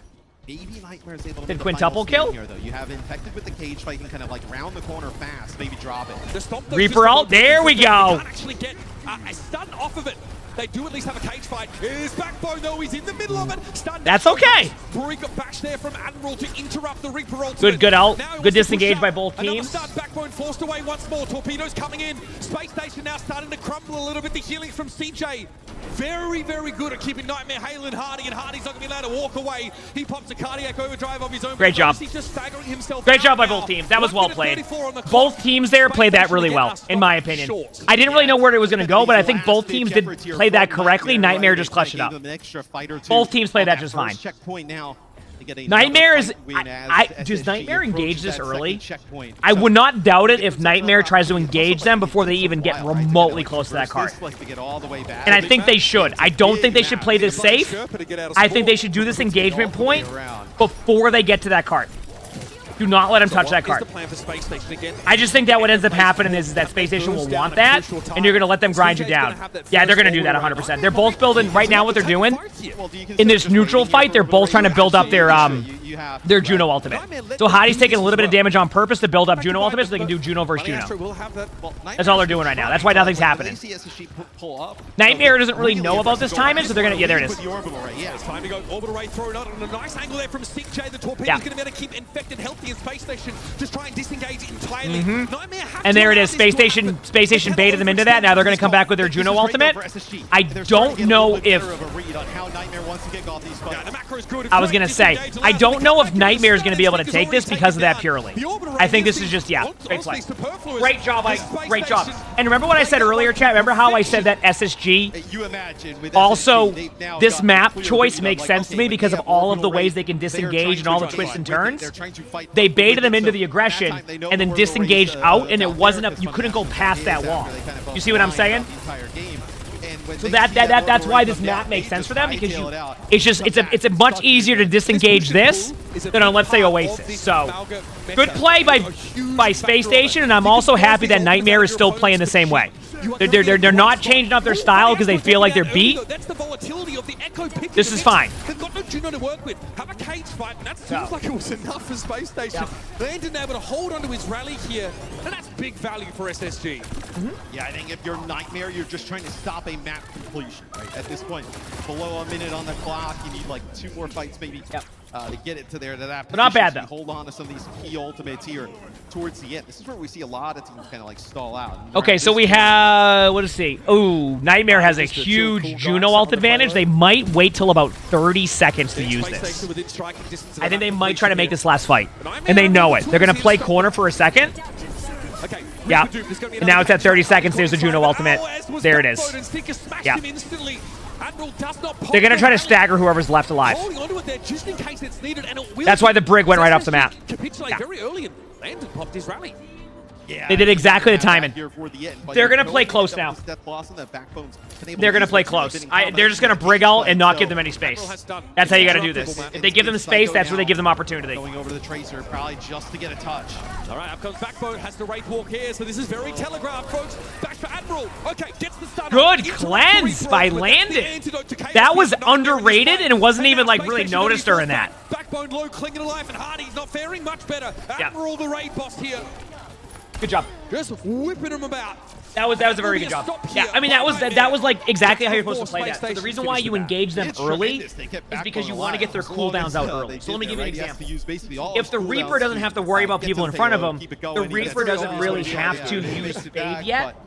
So what you do is you go aggressive, They do get a you go closer, very long and you distance make it so there. they have to On use the their pace, cooldowns you early, so that get when they would Nightmare. need these cooldowns, Get even that. in a straight up We'll see if 5v5, Nightmare they decides don't to have change it. up how So that's they've why been you kinda play playing around some of close, these ultimates, 'cause they rather know than SSG just is like starting to catch give up. them the space On a and couple wait and wait occasions, and right, we wait. see these great That's why you disengages want to with set the Space tone. Station, You which is need to get cooldowns out. really You the need to make them Lucio. use one of their Lucio, you can abilities, and that's speed why it was boost excellent. You've got to throw a Excellent hyper play. ring down to give you the I speed mean, to I have get no away other way to quite put it often, besides or that. you're gonna Excellent need to play. use a Malga charge And I to will get say, away. much better There's not showing always right as now clean from a Space getaway Station on as this it was. map. This Everybody map on isn't it, easy to everybody full cap, really I'm going to be has completely kind of honest like with their you. own ability. So this Yeah, map is like far you from know, over. whether it's a This charge map is away, far whether from over. It's it's, not an you know, easy the map. Wraith walk away. All Like, you Space get Station caught. needs You've is like used them. one Like, team all of fight those win on abilities are first really point to important make having this come fun. down So to the if you're wire. trying to disengage Straight them up. and still get caught, you are guaranteed to lose. That's the risk of turning tail in these comps. Yes and no, because you're going to have to disengage and use some of those abilities, but there's going to be a little bit of a lapse. Right? This isn't So even close to you the have an last opportunity match. to at least get a few of them back. Actually, is the dev update after this match, if I'm correct? Admiral maybe hovering in on it here at the start. We'll see. I think. Probably maybe if you do just like a bio nade if you think they're close, or just put a shot in. So I mean, on the attack side, I guess it's fine, but you're very, very diveable. yeah, maybe you're just you're never gonna play that. You're gonna see him just play the Brig right off the rip. So I just can't remember when it is. Admiral looked very, very good in the Brig matchup as well, holding onto some of those rallies with great timing. And the shield bash to stop Backbone when he was looking for the Hail Mary Death Blossom was Here we big go. too. Sarah wants to try and take your Echo fight here. Huge start by Nightmare. For Nightmare. Once more, just steamroll the front line. No, but I thought the No dev hard for the update most was part. in between It was something. still So is close it the in Ents match and then that? Okay. That's what I was wondering. One more match, then dev? Okay, cool. I didn't know the timings on that, so they have it in between the lower bracket. That makes sense. You don't necessarily need his damage call, per good call. se. Like just Psycho's been such a nuisance up in the sky, right? So Space Station needs to take this team fight at the archway. Blow your tank up. Yeah. That is the first step here. Yeah, Zera's doing very well if he can garner the attention of Psycho. Because really a lot of the fights Good that morning. SSG has won is, whether it's like a Death Blossom cage fight or off the back of Psycho coming up It's with like some an huge echo kills. pick. Yeah, Yeah. exactly. Okay, disengage here for Nightmare. They're going to be able to get away behind the wall. Didn't like what they saw there. In they come once more. Zera also with that flight cooldown, looking at pressure Backbone. TP's backward here, so now Space Station with a bit of push and pull of their own. Giving up some space here, though. Nightmare should be able to make it to this first corner with an orbital ray. Yeah, big ult lead, and CJ's going to pop it straight away. Yeah, They good know he's start. ahead, but look, they charge ahead of the orbital ray. So they don't get much This value out is of it, rough. But Space Station tried to disengage. They lose Psycho, though. But getting first point here with a large... It's the time same bank, I mean, thing. you're- Space you'll- Station's you'll playing take too that, safe right? in these You'll figure it out situations. This is what I'm saying. If the disengage doesn't work, you cannot win the fight. That's what I'm saying. They're trying too heavily to disengage it. You They don't can't. really kind of go That's the all way problem. back, How early right? did I They wake just up? I've been on stand live since for 3 a a.m. I little was up bit. at like 2 a.m. You're It's looking the for same some more thing. It's kills, like you but just get can't. that off the back of the Like, orbital ray. you know, Sure, don't Nightmare get a ton created out 3 of it, team but fights on first you point still because of feel this, pretty good. I mean, right? they gained a ton Space of Station had progress 2. with a lot of That's time it. in the bank. And that is the difference Does mean maker that you are, sometimes of in course, timings and going outs. Like, into a space station with you orbital can't ray here, constantly but be disengaged in these fights.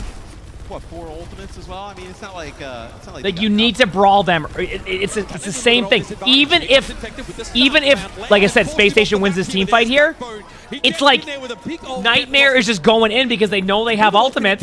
And what do? They bait it out. 1, 2, 3, 4 ultimates. How do they bait it out?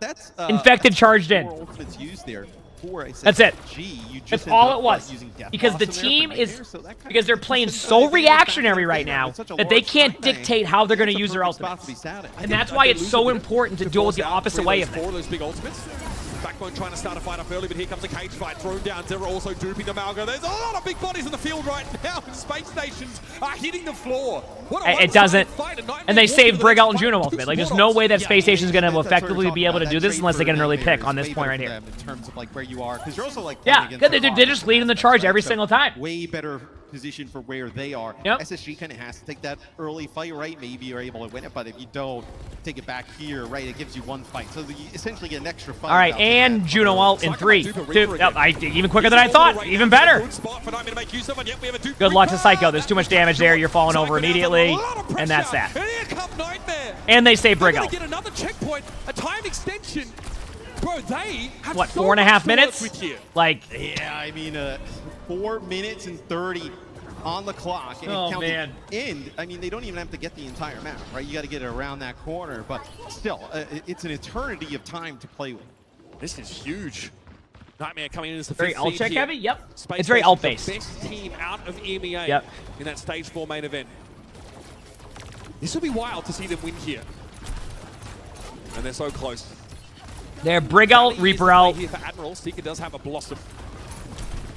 And he wants to push up. It's going to be a charge in from... Oh, nicely done. Hey! Here we go! Look what happened! Charge headshot. Hate to see that. Hardy going to be forced back now. The Death Blossom's a problem. He actually... Like, it's at least close, right? Helping out as Seeker Look looks to at throw down, but they went first, and they won a team fight. This is messy. Or they at least made it even. Like, they won't be able to win it straight up here. Like, there you go.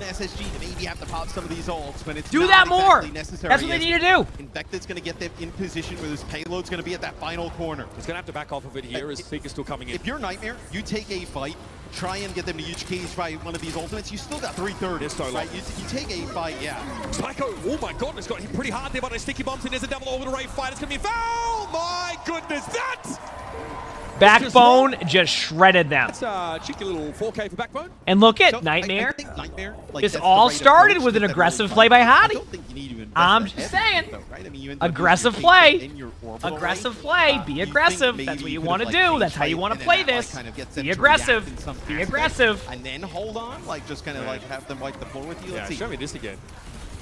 I love that. Filthy word. All right. Nightmare's still Ready, on charge in, here. go. See, Zera's got up behind them, trying to get rid Charge of in. Landon, they're pressuring down the brink. They've got the rally out of Landon. But what now? Psycho with a Duke Reaper there, looking to try and get some damage on Infected, maybe build a free Death Blossom. He's getting awful close, but Oh, the bash! Here comes a Duke from Malga charges. Zera gets in there, but he's also going to be knocked out of his own Duke. Seeker's close to a Death Blossom. Reaper all He might time. have the occasion to use it now. On the card, press Q could be the play. In we go, folks. Okay, Good Backbone's able to slam. avoid most of it. Good interrupt there. Great stop from Hardy to shut the Reaper down. And just to point out here, chat, now Now what we're seeing from Space Station is they've been a bit more aggressive, right? And now the team fights are getting cleaner for them. Do you see what I'm saying? Another clutch fight, They're leading the charge right now. You had that opportunity, right, to just take a early fight, get them. They're leading the charge. You just kind of blew everything. Now you've let them back in the game. This is the team that in the main event in Stage 4 also just slipped to the final hurdle. If I'm Space Station, I am leading it with Juno Ultimate right now and only using that out. Only that out. With victory so close within their grasp. Do not use anything else. You have an opportunity here again. Charge in. Charge in. Do not play this slow. You know, you get a little bit scary because of the clock, but right there. Hey, this works too. Even just an Echo Ultimate. I love that. I love that idea. I don't think they can get out. There you go. Then they charged in. They disengaged. Even if they disengage, it's fine. This is fine. Because now they're going to have Juno Ult versus Juno Ultimate. They lost the Echo Ultimate, but they built up the rest of their ultimates because of that. Yep, that's fine. Now they can be aggressive and they can counter Nightmare's ultimate too. You're going to see a Venn diagram, chat. Get ready. It's Venn diagram time. Hope you all enjoy. Cage fight, who's they caught? Looks like Hardy might be inside of it. CJ's going to get pulled in himself, and it's another Backbone Death Blossom. Nightmare can't do a thing about it. But what do you notice happen, chat? On a boast of portal, so Infected going to jump off the side. This is what they could have done much earlier in the round, right? Nightmare now is, I'm going to be honest with y'all, chat. If Nightmare loses this team fight, I don't know what to say. To look at the outs. That's why they're doing this. That's why they're doing this. They're trying to force as much time. This is not bad, but I think they got to be careful of getting caught out here. Landon has ult, but that's it. Like they're just they know. Yeah, there it is. Landon's forced to use Brig ult now. Now comes the Juno ultimate. Then they're gonna get a fast Reaper ultimate. That might be it. The biggest bastion on Space Station has been removed. Landon's forced to trend backwards now with the rallying in play just to keep his team alive. And yeah, that's gotta be it, right? I just don't see where else they could. Yep, that's it. They're riding this one home. Desperately, Funny Astro keeps them in the game as Hardy's able to get some stall. I mean, it was close. I'll tell you that much. So, SSG started to figure it out a little bit too late towards the end. But you know what? Let's look at the flip side of it. They now know what the problem was, and they started to address it in the later half of the game. I think that's okay. I think that's okay, right? So everybody just extremely happy over on the side of Nightmare, and as they should be, right? That's a fantastic. Did they have to push? So I'll explain why they had to push. So the reason why they had to go in there was because they needed to build up Brig ult, right? And the only way they can build up Brig ult is by getting some early like poke damage in, and that's what they did, right? Then the reason why the Hardy was staying there was to try to bait an ultimate out so he could get out, right? Because maybe overcommit, and when you overcommit to the Malga, like look at this one. For anybody going, oh, they threw that, etc. You ready for this? And Double Pac-Man, thanks for getting this up. elimination They tournament. had They no get a run ultimates. for the I'd definitely be afraid to be, They had no you ult know, advantage. They had thrown one down into a ultimate matchup against that 4. SSG team. So the But only it's way also you a play that serious is by situation, trying because something you play different again today, than right? sitting The there losers playing end up AFK. playing You will against not today, win that right? way. So you So have they to made the somehow correct, just they had the recover correct idea. after this. It's just what do you do when they have 4 Especially, ultimates, losing right? So 2-0, they had to try Kyle something. expected, like, if you did lose, And if it was you, gonna be your really tank, that's close why they down put the for tank now. over there. Lose Have the 2-0. tank, Now you be a gotta distraction, kinda get back, okay, and who do we maybe play your next? So, Reaper like, a quick picks somebody prep off time in that and meantime. turnaround, Maybe it's a Echo tough hits a sticky situation and you get a to be in. kill, How do you right? diagnose something like this if you're That is SSG? why What you do have to say do that them? there. Because it seems If you like just it sit there was and the wait for little them to go at things, you, the little that's macro it, you're done. decisions, Do whether this. they can So, disengage effectively or not. I mean, that's how it goes. That's why ult advantage is huge, and honestly, if they had managed to only use 3 ultimates during that one fight they won, it would have been a much more interesting team fight because they could maybe get back into it. But that's why I said I would be very surprised if Nightmare did I think that. SSG will be fine. I think, you know, and still, if you're them, there's no reason. Yes, I agree that Some SSG other was teams playing on still Nightmare's really terms good for at most this of the meta, series. at I this think style towards of the end, play. SSG There's figured no that out, reason to kinda and that's why the scrap match at ended up all being because so you close lose to the here end. tonight. Yeah, we're here. How'd you know? Thank you, Zoe, Johnny as well. There's a lot to see, but hey, That's the most Jay. important thing is I'm here with J3, my favorite streamer. How are you doing? How are you doing in Stockholm? Are you enjoying it? I'm doing fantastic. It's cold. It's cold, right? I mean, inside is not that bad. No, it's definitely not. No, it's kind of cold. No? Nah, I'm from Miami, man. Anything's cold in Miami. True, I'm from LA. It does get kind of chilly, but hey, inside it's. I feel like it's the game. I guess the matches are heating up. I mean, the next match is gonna be a banger. It's gonna be Toronto Defiant versus Ents. J3, who do you think is gonna win? Ooh, I'm gonna go with Toronto. Good call. Any reason?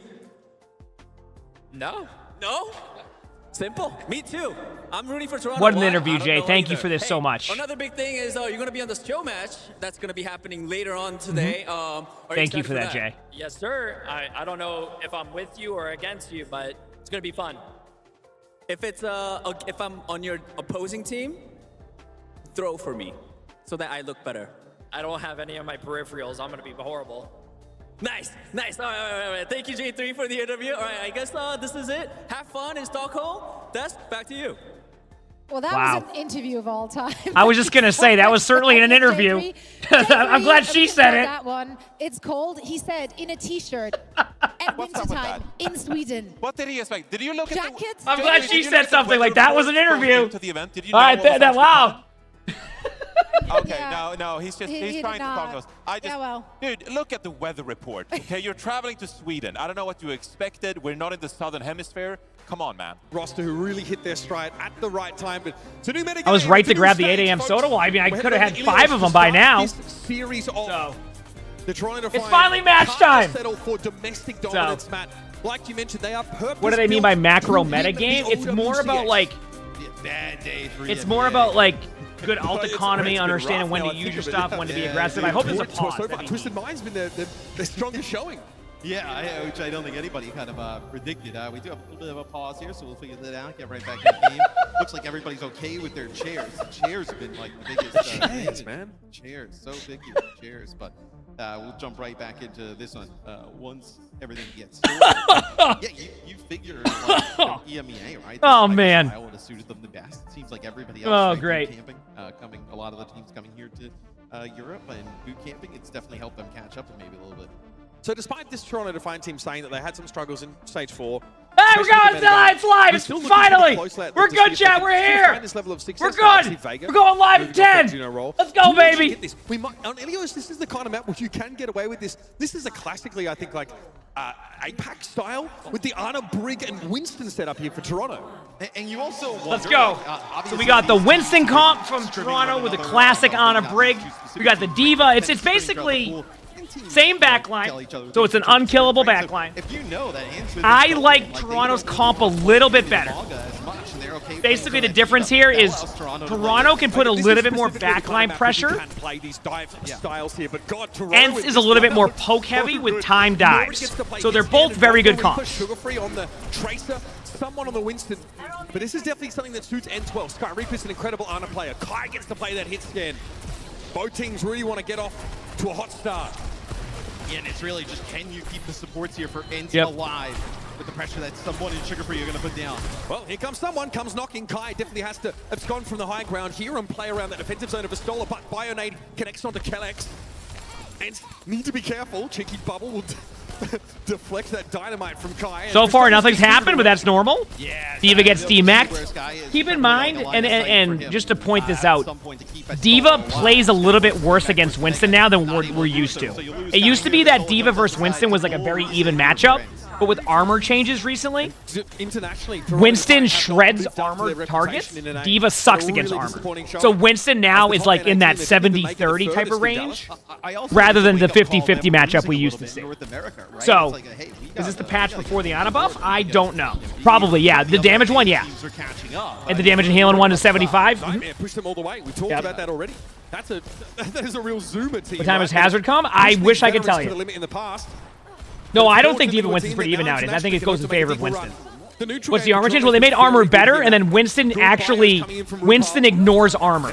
So armor actually, so the way it works is armor reduces damage until, and then when the armor's gone, you do the normal amount of damage. But Winston ignores the armor, so a D.Va who sucks against armor, until Winston has no armor, you basically do no damage. Like, it looks like you do no damage. So you get stuck not being able to do anything against the Winston, because the Winston just shreds you with that. So I think the matchup goes heavily in favor of Winston nowadays. Now, at the same time, to make this very clear, Pistola is a very good D.Va player, a very good tank. So if there's a player who's going to make it work, it's going to be Pistola. So put some pressure on this Tracer. The Toronto Defiant are getting exactly the game they want. And also, Tracer, historically, has always been pretty strong against Echo, right? So, but good start for Toronto. Obviously, Kevster gets a huge pick on the backline on Briggs, so that can be super helpful, besides to go Tracer, which Kevster's a good Tracer to begin with. A big enough kill that maybe they can kind of capitalize or at least gain some type of map control. Kevster in a familiar pair of shoes. I mean, great play. What else can you say? Great play by Kevster. Primal. This is going to keep the backline of Ensit Bay. Yeah, I was going to say, someone's doing a really good job of making sure to get in the backline. What a sleep. That sleep might have saved the break. Huge sleep by this guy. Huge sleep. RuPaul's working towards another nano. Over the space of 3 fights, he'll have 2. Focusing beam goes for nuts. A nice sleep here that connects from RuPaul. The bio grenade doesn't hit though. He's low. The rally can't keep him in his mech. Kalex tries to pop that ultimate, but it just comes a little bit too late. And now Toronto, they've got everything they need to swoop back in. Merit with some huge picks there. Toronto has Nano on Winston here in a second too, which I think is just going to win the team fight for them. Here's the Nano. The reason why you Nano Winston is just unkillable during Nano, and you can just shred people down.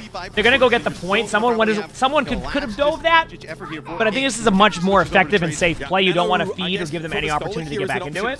So, Forens that rings with any chance of success. Kalex is going to be forced out of the fight here. Someone's zoning most of it. They're going to Nano probably the D.Va right now, or Kevster on Tracer. It's one of the two. I don't know who this going to be. Stola does trade. They double trade on the Nash, so I would Nano the D.Va. There it is. Yep. D.Va should be able to get a free kill here. Nope. Good disengage. Go for the Winston, look for the armor. Deal with someone now who's out in the open and gives up the point and still have a foothold in this round. That was a good Nano. A ton of damage, so he has to escape to the high ground, but great ult timing by Brig. You're going to at least get the ults out, trade ults. Kalex isn't close to Brig ult yet, so that's not going to be an issue. Good bash on the D.Va. D.Va's already lost armor. D.Va's low. Kai with a huge pick onto Sugar Free, so kind of a slight reset here. Do I figure that Juno will be paired with Brig? Ana Brig is a better comp for what they're running. Ana Brig Winston is the synergy that you need. So you have to almost run Ana Brig. I don't like the Juno Brig comp as much. Can you make it work? Yes. But I think Ana Brig is just a more effective strategy against what it is. But N3 a tremendous job staying in this. Brick by brick, they have clawed their way back into this game. Yeah, it's been a good recovery by Ents here. It kind of started with Kevster's Echo play. Starts to posture aggressively towards the backline now. Ooh, good position in there by Sugar Free. You didn't notice it, but Kevster actually took a lot of burst damage because of that. They're okay with flipping the point. They just want to win the team fight. Oh, nice try on the stick. That might be it. Yep. Still a good first round, though. But I'll be honest with you, I think that was a really good first round. Yep. Finishes the job. And Toronto squeak through. I mean, look, it's a Toronto Defiant map win, but I'm pretty impressed with how Ents kind of battled back into that one, right? They get up to almost 80%. What if Kasaurus, and sorry if I butcher his name, that book is just a book of, like, recipes. Like, it has nothing to do with coaching. He just likes to study up on recipes in between rounds. He makes, like, a really good, like, dinner, and he's just, like, looking at recipes in between. The topography breaks up line. You know, it has, like, nothing to do with anything Overwatch. He's just like, oh, wow. 2 2 cups of butter. Oh, so this is maybe a little bit more of what we expected coming into this game. Just sitting And there is like, where this is Ence's great. ability Like, to this is... transition to this meta. Yeah, he's will put cooking. the test. He took it literal. There you go. Yeah, he's been cooking up a lot of strategies. He's like, I don't get why they say I'm cooking. I'll get a cookbook, but this is confusing. Like, I don't know what's... potentially, so... You know what I mean? Like, it's his Pokemon card collection. Yeah, brings it everywhere with him. So You can't risk it. He has a really expensive card. No one can touch that. Not even his cats. Okay? Bunch up as a result. You are also at, like, if the Widow's not getting picks, you are at such a severe damage disadvantage. This is a big gamble for Kai. This is, yeah, I was going to say, this is an interesting thing because Kovacs himself it's find the opening. Sugar Free is on Genji.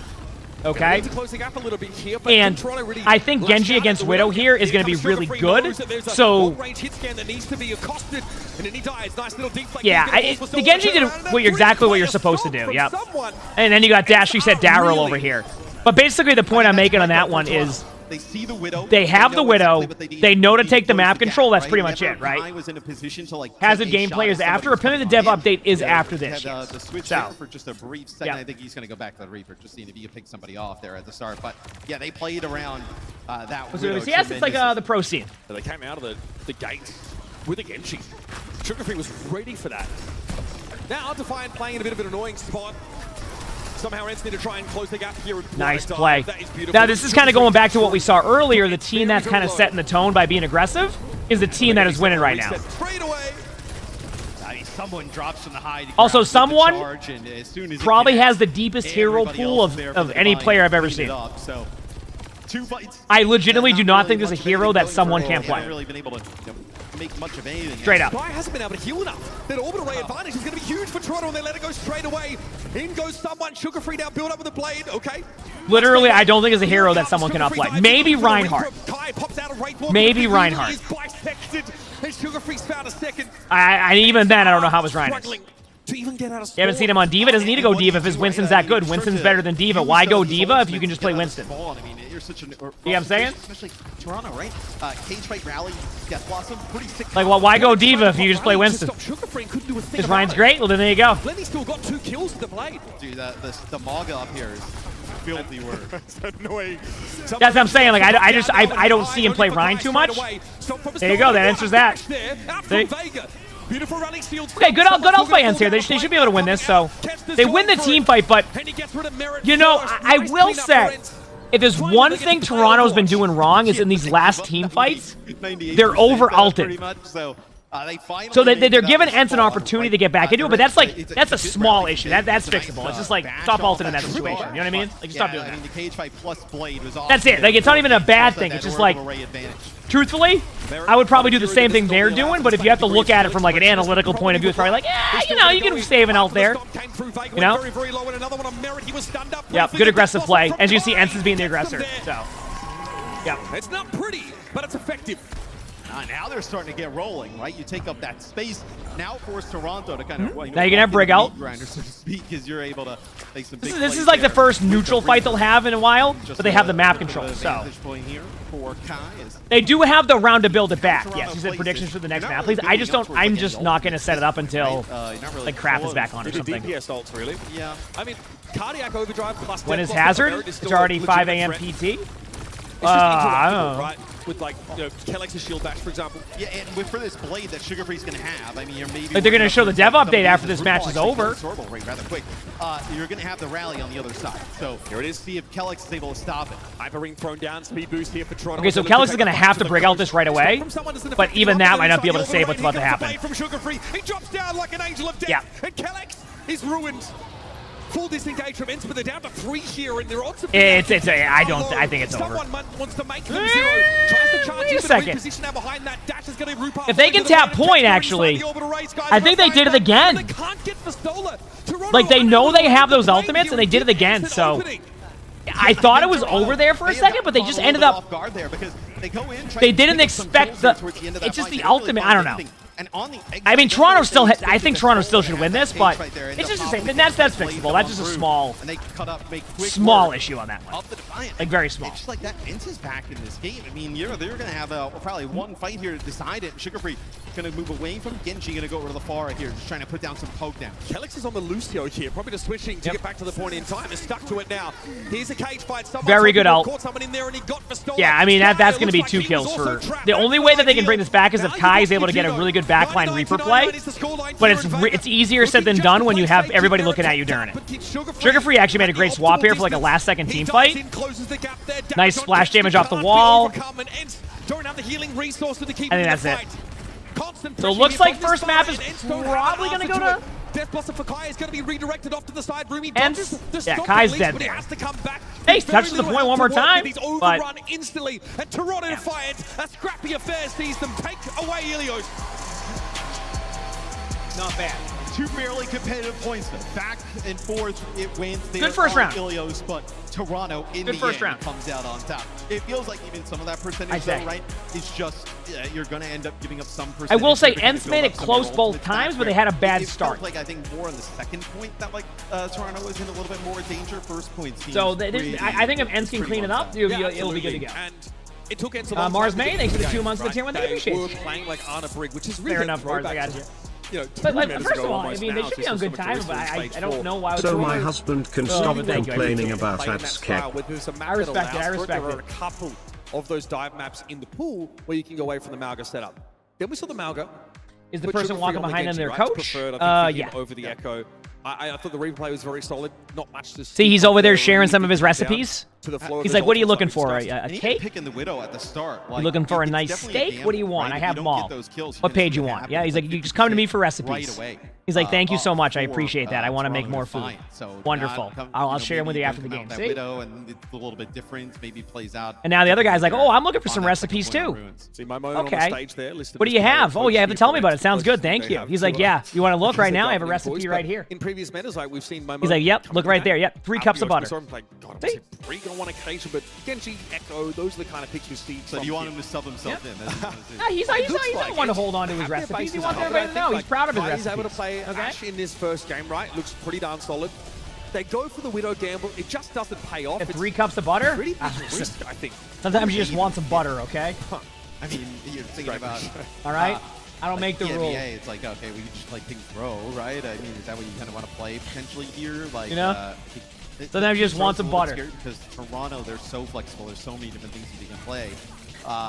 It'll be really interesting what they decide to do on the side of Ents. You play King's Row, it does allow Kai when you pick Ashe over Widow? When you suck at Widow? No, something hits game related. You are also playing into the Sugar-Free fight. No, I mean, if you have a poke comp that plays more mid-range, probably. Their strongest in, I think. Like, if you want to like get good dynamites, things like that. Up against the heroes that might be on the map, like, he said 2 shots of vodka. I remember that one. Shaky coming into this, and again.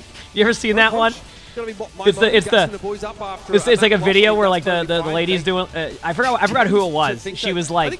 Do you remember who she was? She was doing like a. She was like doing like a cooking recipe, and she's like, "Oh, you just need 2 shots of vodka," and she goes, "Go," like puts in like the whole thing. Kai has already. Have you ever heard Kai talk? It's a very. And then people would just like cut to like a picture of like what was it, like Elmo just being absolutely hammered. Pretty much all in favor, everything in favor of the. Said Sandra Lee, yeah, there you go. We've seen today, but I know still pretty healthy in the Toronto Defiant direction.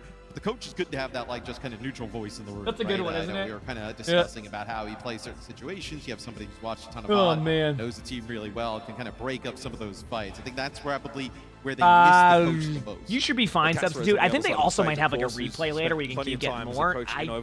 I can't promise you there's more. There's 2 more matches and a hazard thing.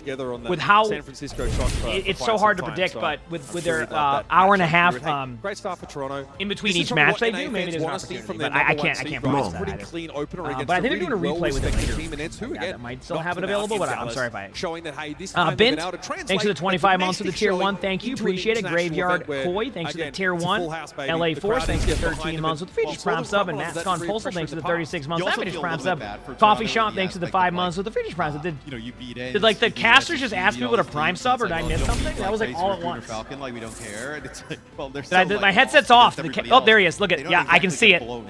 Yeah, that's a meatloaf recipe. I saw it. Perry, thanks for the 24 months. That Prime, so thank you, appreciate it. You know, anything they do outside of winning those 2 games is just like, oh, whatever. Like it's like there's not a lot of there's not a lot. Am I streaming OWCS tomorrow? Tomorrow and Sunday, yes. I'll be doing this all 3 days. Shambali. So this is kind of what we saw SSG do here against Nightmare. Shambali next, okay. Shambali. A little bit of a curveball. You're going to make a crazy good lasagna after this? Yeah, do you think so? Right? Meatloaf, let me guess, 3 cups of butter? That's actually 4 cups of butter. Option to sort of go away from that. I do think like the Genji is still viable, right? I think both these teams are showing a preference to play it. You've got Kevster on one side, you've got Sugar Free on the other. Shambali will be the pick here for ENCE. We're number 2 seed out of EMEA. With again, the role MVP of Kevster on the roster. Instead of the best of 5, it's because they wanted because of like scheduling issues, they wanted to spend an hour and a half doing commentary between each match. So they had to take away some of the maps to be able to do that. Yeah, do or die time here. All right, here we go. It's time. It is their map selection. We'll see what side both teams are starting on. But like you mentioned, I think you probably end up seeing exactly. I don't mind Shambali as much. Kind of style. This is what they want to force. Sugar Free on the Echo here, so very much sticking to the script. Echo can do so much here with the rooftops. Just basically dive in, dump cooldowns, and then play this back is the best map in your opinion? Well, that certainly is an opinion that you have. We can't take that away from you, okay? Always, right? I mean, we've just seen how powerful the duplicate is, right? And there are so many candidates for that. We've seen Reapers copied, extra Malgas for that extra shoulder charge stomp combo. All right, here we go. It's pretty terrifying. We've seen an extra Brig and a pinch. Here we go out of the gates. Kai going to attempt a Widowmaker here. All right, so we're seeing similar comps. I mean, he's going to switch off Widow. They're just going for an early pick. Overall, it's still one of the heroes that can provide like instantaneous bursts, especially on targets that are below 50% HP. It might be your favorite escort map. Actually, that's fair. Yeah. All right, someone goes very low before. I don't know. I don't think their maps have been that bad. I like their maps. Definitely trying to keep me healed up, but he just takes too much damage. No, each day has different drops you're going to be able to get. Each day is going to have different drops. A little bit here. Tomorrow, I think, is the Torb skin, and then Sunday it's the Mercy skin. And then whatever else is on the defensive side of things here, you're in a world of trouble. As isn't Shambali a decent Widow map? Sure. If you don't have people up in your face all the time, and when you're running the Mauga, when you're running up against a Mauga Reaper Echo, good luck. Especially in the pro setting where they're playing that close. Good start for ENCE. With Merit getting the 70% of his ult charge in that last fight. Good start for ENCE. You actually end up building. The fight goes a little bit longer. You build up a lot of decent ultimate charge. You could say easy for ENCE, right, chat? You get it because of the cage fight. Because that's what they say for ENCE, like easy for ENCE. Through this building, you know, Kai definitely has him dead to rights in a matchup. Okay, here we go. Merit's Wraith Walk. He's still a lot of buttons are being hit. Yep, there it is. Merit with a huge pick on Kai. They should be able to get that corner now. Yeah, and it's a little now, bit of a rough position. By the way, chat, do you notice how when we watch watch this and when we watched SSG earlier, do you notice how ENCE, I mean Toronto, was able to take that second team fight at the archway? So regardless, that creates a third team fight. And that's why it's so important to be that aggressor, because even if Toronto loses this fight now, they still have another team fight on retake. And that was the concern we had, where when you don't play aggressive, you lose all that space. Michael, thanks for the 11 months with British Brown, and David, thanks for the 17 months with British Brown. Kai, TP forward, very aggressive now as he tries to get into the back. Going in, flanking. Yeah, Venn diagram. A lot of bright lights. Look at that, they just clotheslined each other like it was a wrestling match. There's a Reaper out. We got a right click in there, there's a beam, I think it was a lightsaber. And there you go, ENCE takes the team fight as predicted. Merit and Vega have to try and fight here against 3, and they're going to just hope to stall. There you go. It's like, man, Merit's going to go crazy in all these fights on the Reaper, but not strong enough there with a fight win. Toronto in position, though, to kind of challenge this, right? No support ults, but nobody on the other side. All right, they're going to definitely go for it. Someone's going to charge point in about 2 seconds and is going to ult immediately. There'll be someone dropping in, cage fight immediately popped him. Damn, I didn't see that coming. Someone trusts his team to back him up, and the DPS dive into the fray. Oh, man. So much damage someone straight away. Even with that cardiac overdrive, I mean, he was extremely low. There you go. Out Festola here, he's used to that. I mean, 1 minute. Yeah, that's someone just going in, getting the touch. Yeah. Who went in there? I didn't even see. Dying. Praise the rest of his team comes out on top. I mean, okay, here's what's going to have to happen. ENCE is going to have to slow it down now to be able to get Vistola's ultimate. They know they have that advantage. The problem here is they don't really know where Toronto's support ultimates are at. They assume it's close to where they're at, but it could be a little bit ahead. So Toronto doesn't want to give them time to set up, so they go in with the ultimate. Great disengage by ENCE, and Vistola now has the ultimate. So you're going to see the cage. Then you're going to trade on Merit, and they're going to get the Brig, and they got the kill. Yeah, so it's still a really close team fight. I can't predict it yet. Sugar Free does use ult there. I would go to the point if I was one of them. Actually pretty close to ultimate, but gets knocked out of Dupe. Yep, your boys on the cart.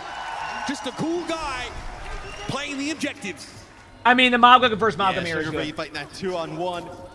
I like, oh man, I can clutch this out as Kevs are just that guy. I'm gonna be honest with you, chat. My WoW character just got rolled. Pretty good defense there from Toronto, right? You know, right down to the wire there. Oh, there goes that character. Point. Now 220.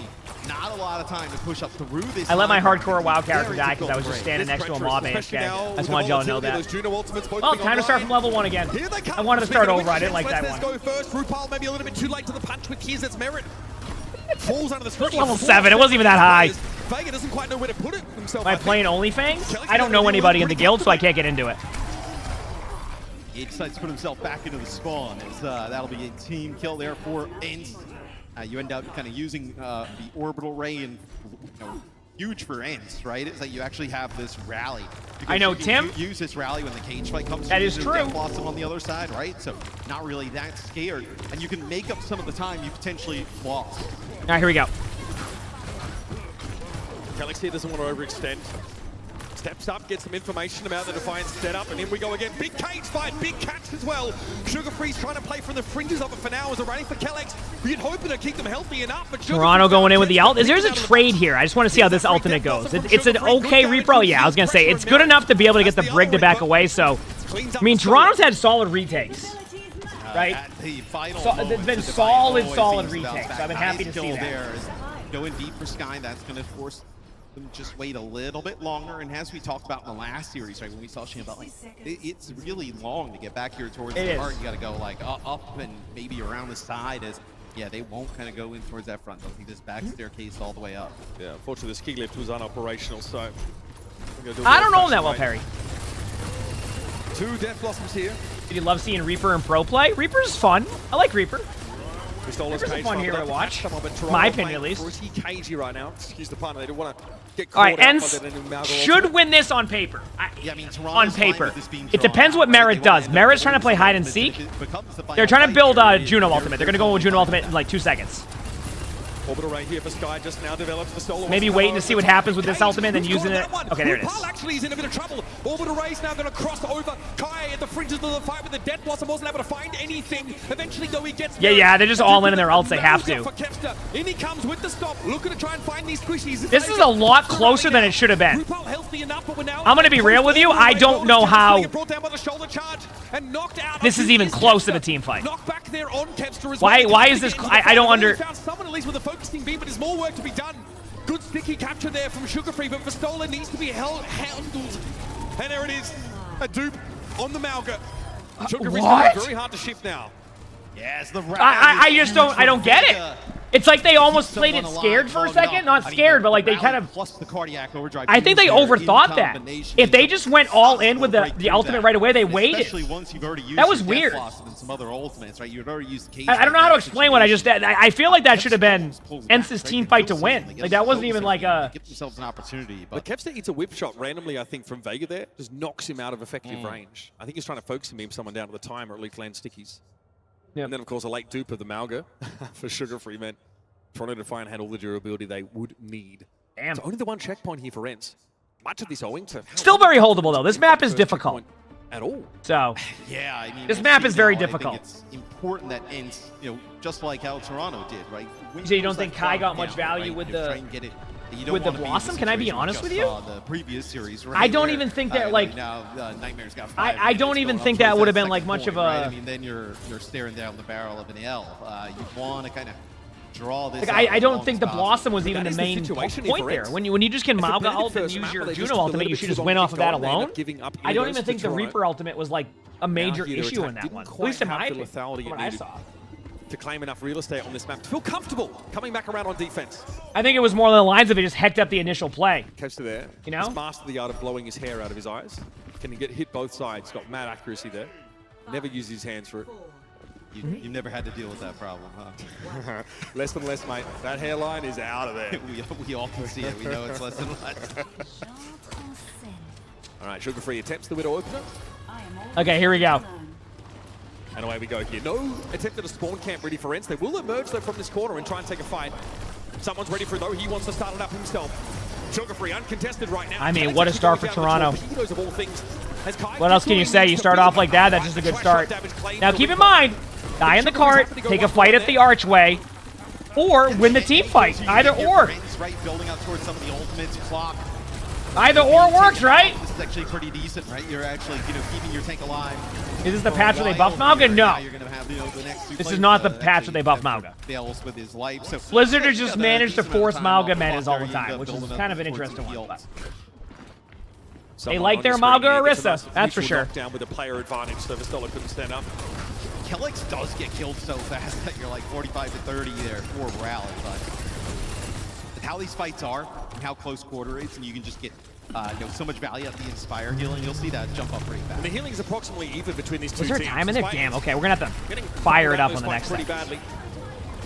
Merritt always asking for more, always trying to push up here, but the Echo's a bit of an issue. He's got to respect it. Control the side room. Yeah, he's going to duck back in there and make sure Kai can't flank around. Someone's waiting for something here, maybe a cooldown. Here's a dupe here of Kester, in he goes, stop, comes out of Kellex. Already Gary's Fox Spirit, thanks for the 8 months of Phoenix Prime. Thank you, appreciate it. What would have been the right time had Kester not had a dupe? Kester? It's so close, I don't... Kester's falls back at 3 HP. Sky might have done enough here. Yeah, I was going to say, I think Ents won that team fight. How are the outs looking? Not bad. A little sad is an understatement. I'll be honest with you, this might be very, very winnable for... Maybe I can get something there. The rally. That's a good team fight for Ents. That's what I'm saying. It's a huge fight win. That is a good team fight. Get this, it feels like below a minute. Holy crap. So far, so good though for Ents. They managed to survive that very volatile fight with 4 or 5 ultimates on the table.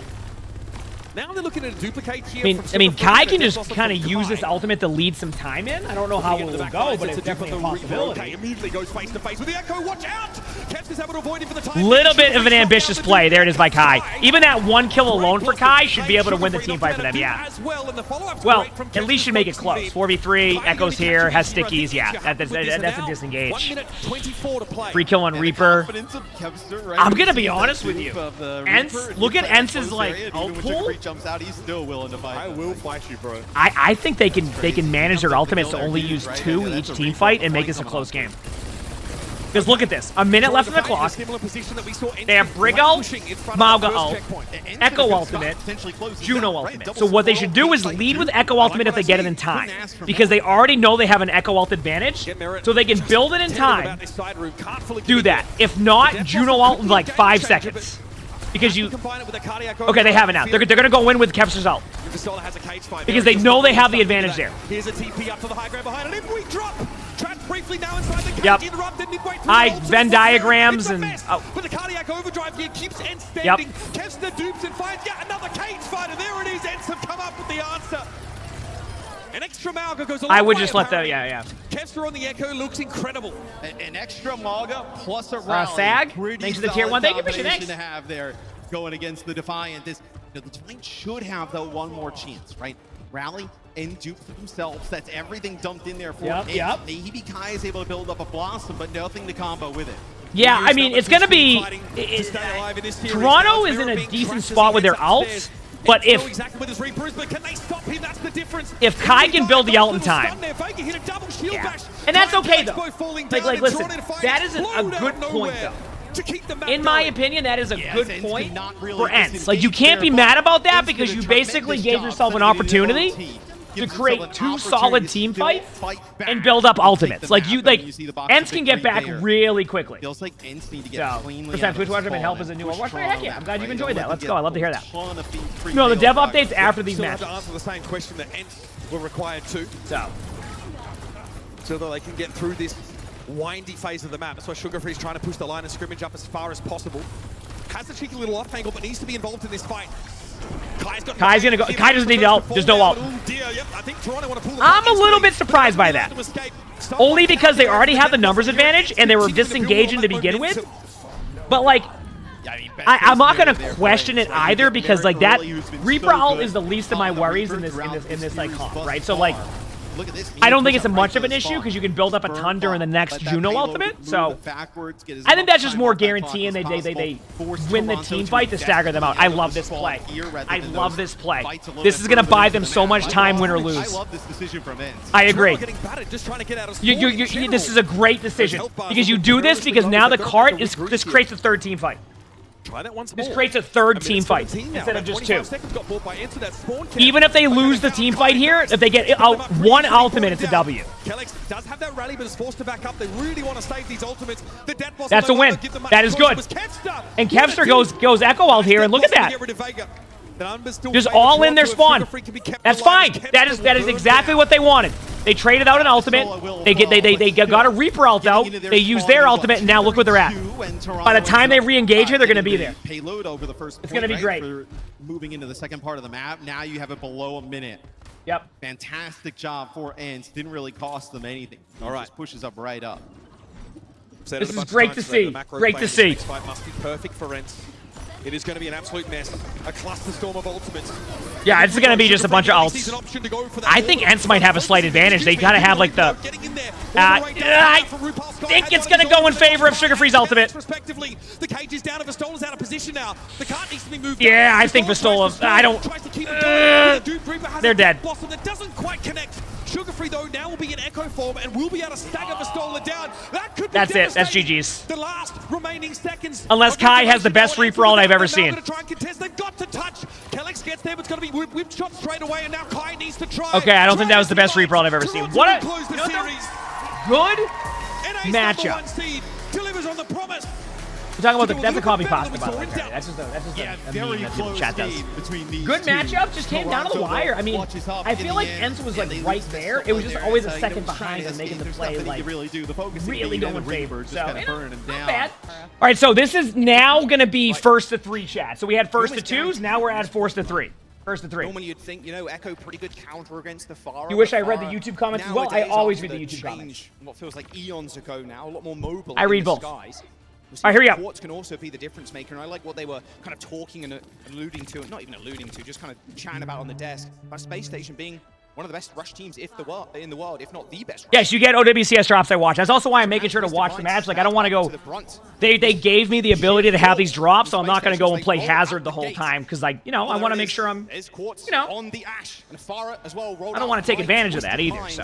Okay, here we go. So Twisted Minds plays a lot of this spam-based comp. Space Station was interested earlier. They didn't play as aggressive. So they can sustain through this damage. Echo has so much burst potential against this massive tank. Here we go. And so you're going to be looking at TBNT trying to make sure that Psycho can't do the thing that he needs. I wonder if Space Station is going to be a little bit more aggressive because you don't want to get poked out by Twisted Minds. Now, keep in mind, earlier, we watched Twisted Minds win this map against Falcons, believe it or not. With that, if you're Space Station, think about that. Labda and Quartz so much time to set up a pick.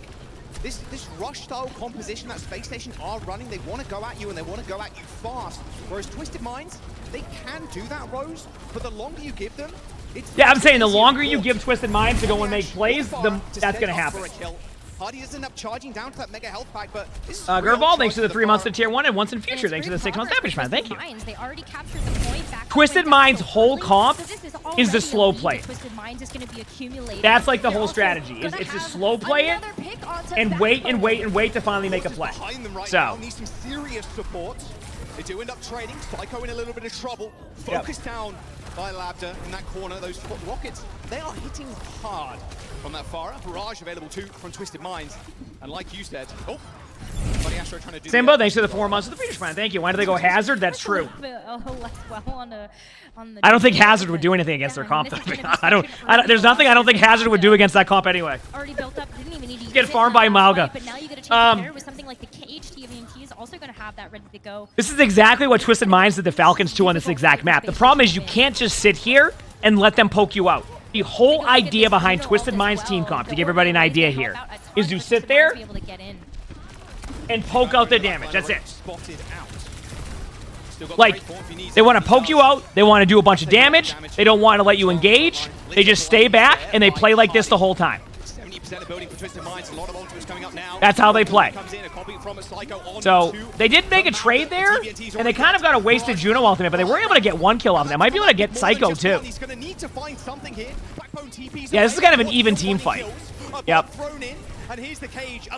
It's just... Space Station, and Hardy, look at what just happened. Yeah, Hardy has to get out, but like only get out temporarily. You have to wait for the Brig ult to come back. But then Twisted Minds, they can counter with their own Brig ultimate, and then, yeah, this is live, yes. Being able to actually access this point, and Twisted Minds, they're just a couple percentage away from being able to take this first round. Yeah, but you're going to get counter Brig ulted bash. Hardy's going to fall over there. Brig's going to die in about 3 seconds. There's that. That's it. There's just no way. Even if Backbone gets Reaper out. It goes down to this, right? And I was explaining it earlier. A lot of it is, if you look at Twisted Minds comp, because I'll explain to you why it works and what's working.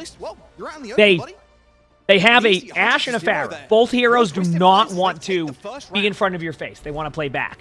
You go, well, why don't they rush them? Well, they should rush them, but the problem is that when that happens and you recognize the rush is happening, both of the DPS disengage, and as they disengage, the tank gets aggressive. Now, the way to try to counter that is to bait them into that play. So pretend you're going to aggress, and then as you aggress and they disengage, you take advantage of the 2 players on Twisted Minds who get really aggressive. Does that make sense?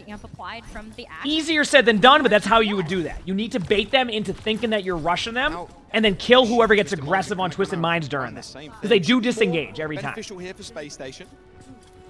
In their style of comp, what you could call just the meta comp. That's how I see it, at least. With the Echo and the Reaper. There it is. Okay, high ground control. It's where Space Station want to be. But that's how I see it. Twisted Minds too much time. It's going to be worse for them in the long run. Quarton, Lambda, I mean, at the end of the day, you're poking people down. It only takes a headshot on a rocket to take out one of the supports or DPS, and you can see now Space Station trying to make a move. It's so difficult to access this Pharah. Look at Funny Astro's already going to die here, and so there's not even going to be a great way for... Nothing you can do, that's over. See, and this is like the problem, though. If you go into the small hallway and you know they're going to run Pharah, right? They're running Pharah, they're running Ashe. So think about this, right?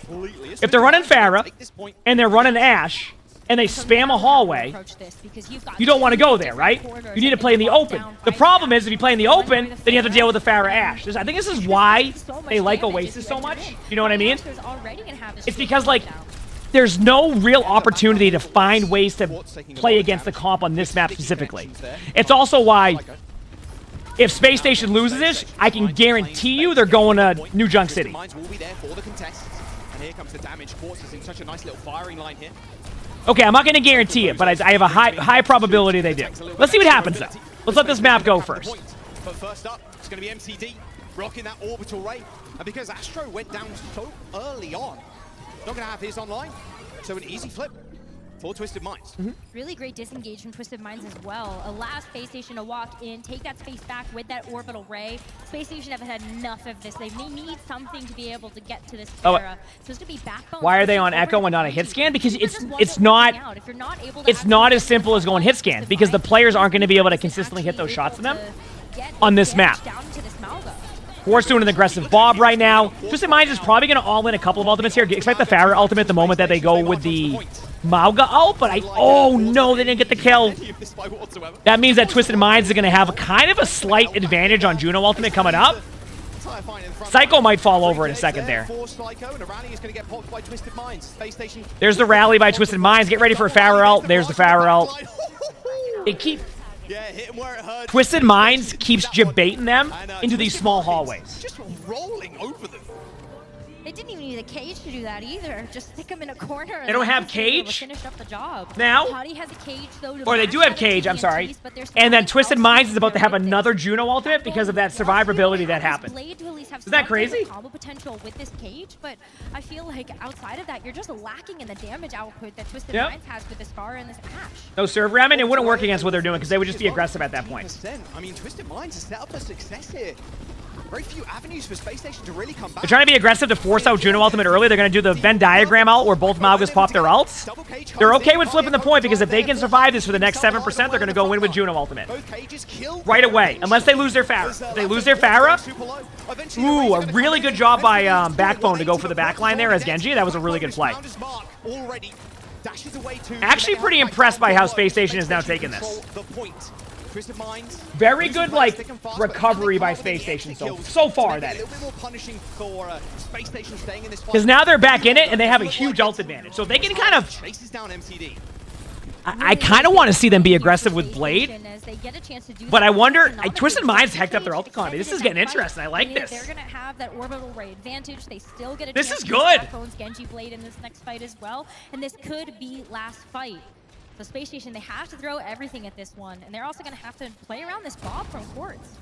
Blade, Orbital Ray, they got the Duke, Rally. They have so much for this fight. It should be theirs to win.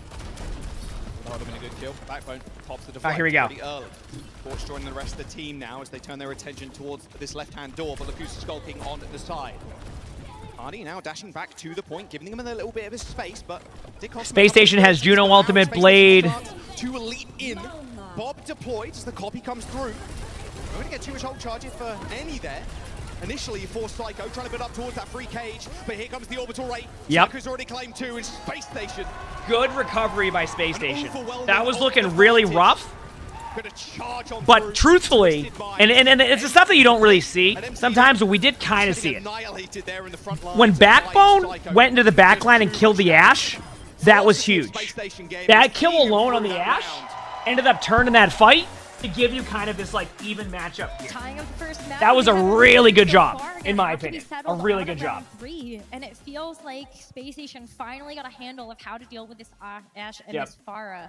But it's still not over yet. I feel like this is where it's going to get really tough because we're going back over to a round where Ashe and Pharah can be pretty dominant Gardens. I mean, this is almost perfect, right? You get point first, of course. Set Quartz up on high ground, Dynamite as they come through the choke. Easy peasy, you'd think.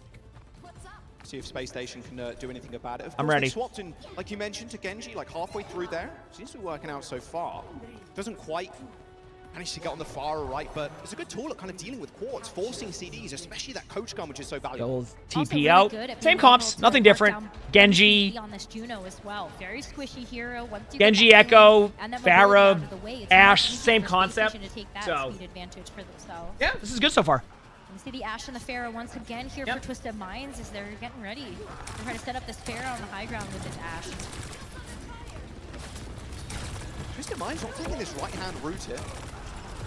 Just taking main for the time being. Twisted Minds taking a little bit of map control. MCD making the call. Spamming him out. TVNT just hugging this middle pillar. Doing some good damage down initially there, but has to retreat to the rest of his team. There's Cardiac Overdrive, so they're going to start all in now that the Cardiac Overdrive's done. But Hottie gets the Pharah. That was rare. Holy crap! Nice job. Good play. Isn't it crazy that Space Station is performing like even better than Falcons was on this map alone? I know it was the first match of the day, but it's really good sign for Space Station to kind of bounce back after that. So 5 times in a row now leading up to this point. It's cool to see. You know? Now can we get some Blakey's and Jeff for being Bex with the 5 gifted. Thank you, being Bex. I appreciate it. Thank you. So that's how you know that Psycho's been able to put the hurt down onto TVNT and the focus fire. No ultimates just yet. You Cardiac Overdrive first. Like Cody Arc Overdrive second. And then not yet. Surely. Looks like Psycho is actually on the backline right now. Look at that. A small little. But thank you for the 5 gifted. Appreciate it. Astro dodging IRL there to make sure he doesn't get hit. Space Station Gaming needs to pay attention to Hardy. He's going pretty low. Retreat. Twisted Minds is going to Juno ult in about 2. There it is. Twisted Minds. Space Station's going to try to back up and counter in about 3. There it is. Need to get a kill.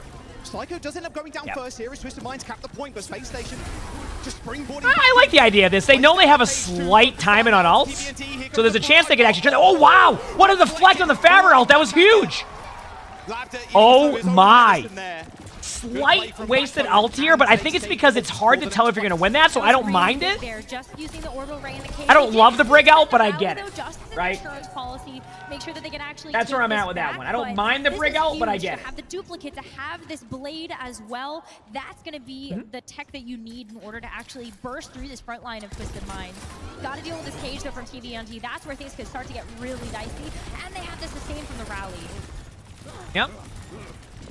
Blade, dupe. Looking like he's going on a small flank. I like this flank. Blade's available. Pretty low is Bliss already. I think they slightly hecked up that ultimate, yeah. It wasn't like a perfect ultimate, but it was enough to like, to make it so it could have been a winnable situation. Just to say that, that was good. Did you make it somewhat painful, killing the Not bad at all. Sure, but Twisted Minds still end up coming up big in that fight. There we go. 30% and building now. Twisted Minds has Brig ult, Bob. Space Station has Blade. They wanted to make sure that they were going to get one of those big ults out like that cage while if I'm Space Station, and accumulating more percentage. I just Blade this to get out the rest of Twisted Minds ultimates. I think they'll overreact. I think they'll both use Brig ult and Bob if this Blade happens. Now, we'll see how it goes, though. We're big chilling right now. Twisted Minds. Backbone again. All right. Okay. Here you go. He has to take the health pack. He doesn't want to go one without that. Yeah. Doesn't want to get revealed either, of course, if you shoot across the map there, as the tuner is already in. Oh! Huge! How does he get that kill? Court's already down. Uh-oh. Now they're definitely ulting. Now they're definitely ulting. They're going to get Brig ult out. A good little backspace already got the dash. This is the correct play. This is the correct play. It's just about getting their ult out. Blade isn't going to be the best in that situation to deal with that. That actually, believe it or not, that was a good team fight for Space Station. They got rid of some of the major ultimates on Twisted Minds. They know they're going to have Pharah ult and Bob, but they're going to come back with their own Juno ultimate, and they can build up the rest of their ultimates to win the game if they need to. So, obviously, they don't want to lose that team fight after getting an early pick, but they knew they had to get ultimates out, so I think that was worth the trade. It's going to be a huge difference maker as long as I think that was worth the trade. Take advantage of that. But this is going to be the last fight. If Twisted Minds win here, they win the map. So Space Station got to get back into this one with that Ray. Just keep Quartz alive on the high ground. We'll see that. Dynamite, big damage in the front line. There's the orbital ray though. That Dynamite is just going to be a little brush on the shoulder, nothing more. Point flipped actually for a Space Station. Ooh, that point flip is really good for Space Station because now they can use their ults. Yep. That should be the map. Just absolutely. They're staggering the Mauga for an extra second just to buy some time. Cage comes in from TVNT, but I think it's a little bit too late for that, unfortunately. Yeah. Space Station going to round out Oasis in a 2-1. And wow. The map in this series. I got to give credit to Space Station. That wasn't looking good, and especially after watching Falcons lose to Twisted Minds on that map, that was very impressive. Very, very impressive. And see what I mean, though? How, like, remember that team fight? We're like, oh, a wasted Blade. Oh, what's going on? Why Blade, etc. It ended up being worth it, as you can see. So, Ash and the Pharaoh were definitely it ended up being worth it. Anymore. Yeah, time to Did I have a game yet? Twisted Minds. Yeah, can you see? Am I still in queue? Coming in, like you said, against Falcons, they ended up taking it with their style of this. I just can't see because I have my World of Warcraft over my OBS. Oh, I'm still in queue? What's my queue timer at? Metas end up being like pure mirrors. Like 19 minutes? Wonderful. I'm glad I didn't waste my time waiting on that one. You don't ideally want to kind of almost bend the knee to the meta and go, okay, we are forced to play the Echo. Rice, thanks for the 46 months of the tier 1. Thank you, appreciate it. Thanks. Sometimes, especially when you're against a team like Space Station, who is one of the best rush teams in the world. You can't match them on that mirror. So having your own little spice there from Twisted Minds can really help them, but how can it help them now? What map? Smeagol, thanks for the 22 months of the tier 1. Thank you, appreciate it. Thank you. Doing for Overwatch in WoW. Well, it makes you feel better. My hardcore character died earlier at level 7 because I stood AFK next to a mob and got rolled, so learned my lesson on that one. But I was only level 7. I didn't really lose much. I don't know much. Do you play some more Symmetro? Do you actually try to play a little tricky with it when it comes down to the rush versus rush? Are you going to say Supervive is so fun? I agree. I'm looking forward to the sponsor stream later. That's going to be great. They're going to end up playing. Just have a little look. Some highlights before we get into the next one. I mean, Quartz, thinking back to that Falcons game as well. Yeah, I mean, it's just because MMR based. My MMR is too high, so it's looking for like a perfect quick play game at this time. At this point, I can't sit there and just wait on that. Space Station comp, they do want to get in there. They do want to get in there thick and fast with this style. Make sure Quartz first to 3. Yes, this is more maps. I mean, The round that they did end up losing, this is more maps. 100-0 there by Twisted Minds. Definitely the best map for their comp. Yep. And now it's going to be very map dependent on how this series ends up going. Good rally timings as well from both rigs. Can be quite tough. You want to do especially one with the thing Gino now, or ult. I'm sick. You're like, okay, I want to get in there and kind of bash people, but we're like, you know what? At the same time, Catch up just with shield, the just wanna timer. make sure you just don't get insta popped. Especially by someone like Psycho too, the extra just so much damage. Even the neutral as well. You know what? The orbital ray is rather disgusting. But then we have a bit damage. I'm just thinking about the focus beam onto the Malga. That's one of the best ways to burst down that hero, and Psycho is definitely taking Hazard's cool. I love that play style of Hazard. Yeah, that seems a little wild, honestly. They make a custom KDA as game. well. Hey, You know, is this gonna? I don't mind the quick play queue if I'm doing what I'm doing right now. If that makes sense. Because if I go into there, like I'm gonna probably elimination game, of course, be able to just kind of run around as Hazard and just roll half the time, and I feel like that's not gonna allow me to really see how Hazard's gonna play. It's just gonna make me look really good on Hazard. Does that make sense? It's always been Space Station on top. Always has been. And I'm not trying to do that. I'm trying to like Here's the map figure out Hazard as is. Currently, it's going to be a TM pick. If you were playing Echo, which character would you copy? I think Midtown, taking a look at the map pool, would be definitely one way that you can utilize the Ashe really well. I think Pharah also has some pretty good spots. Maybe just a little bit more. Probably Mauga. Something like point B, but Mauga. still workable. I'd say. Yeah, absolutely. I think Mauga's a safe pick because Cardiac Overdrive can carry your HP and doesn't require resources from your teammates.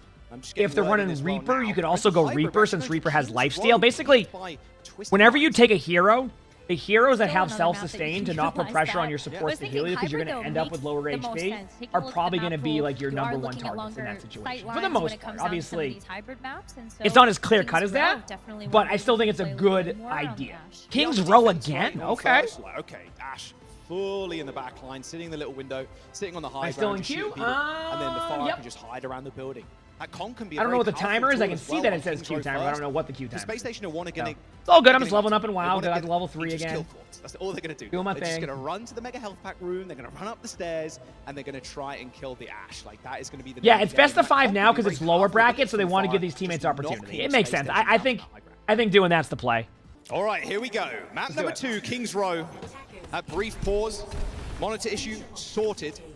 So we see Space Station with a small adaptation in their backline with a BAP now. So you're going to see the same comp, except we have a Reaper instead of a Genji right now. That's a new tank. Really fun so far. I'm loving the playstyle.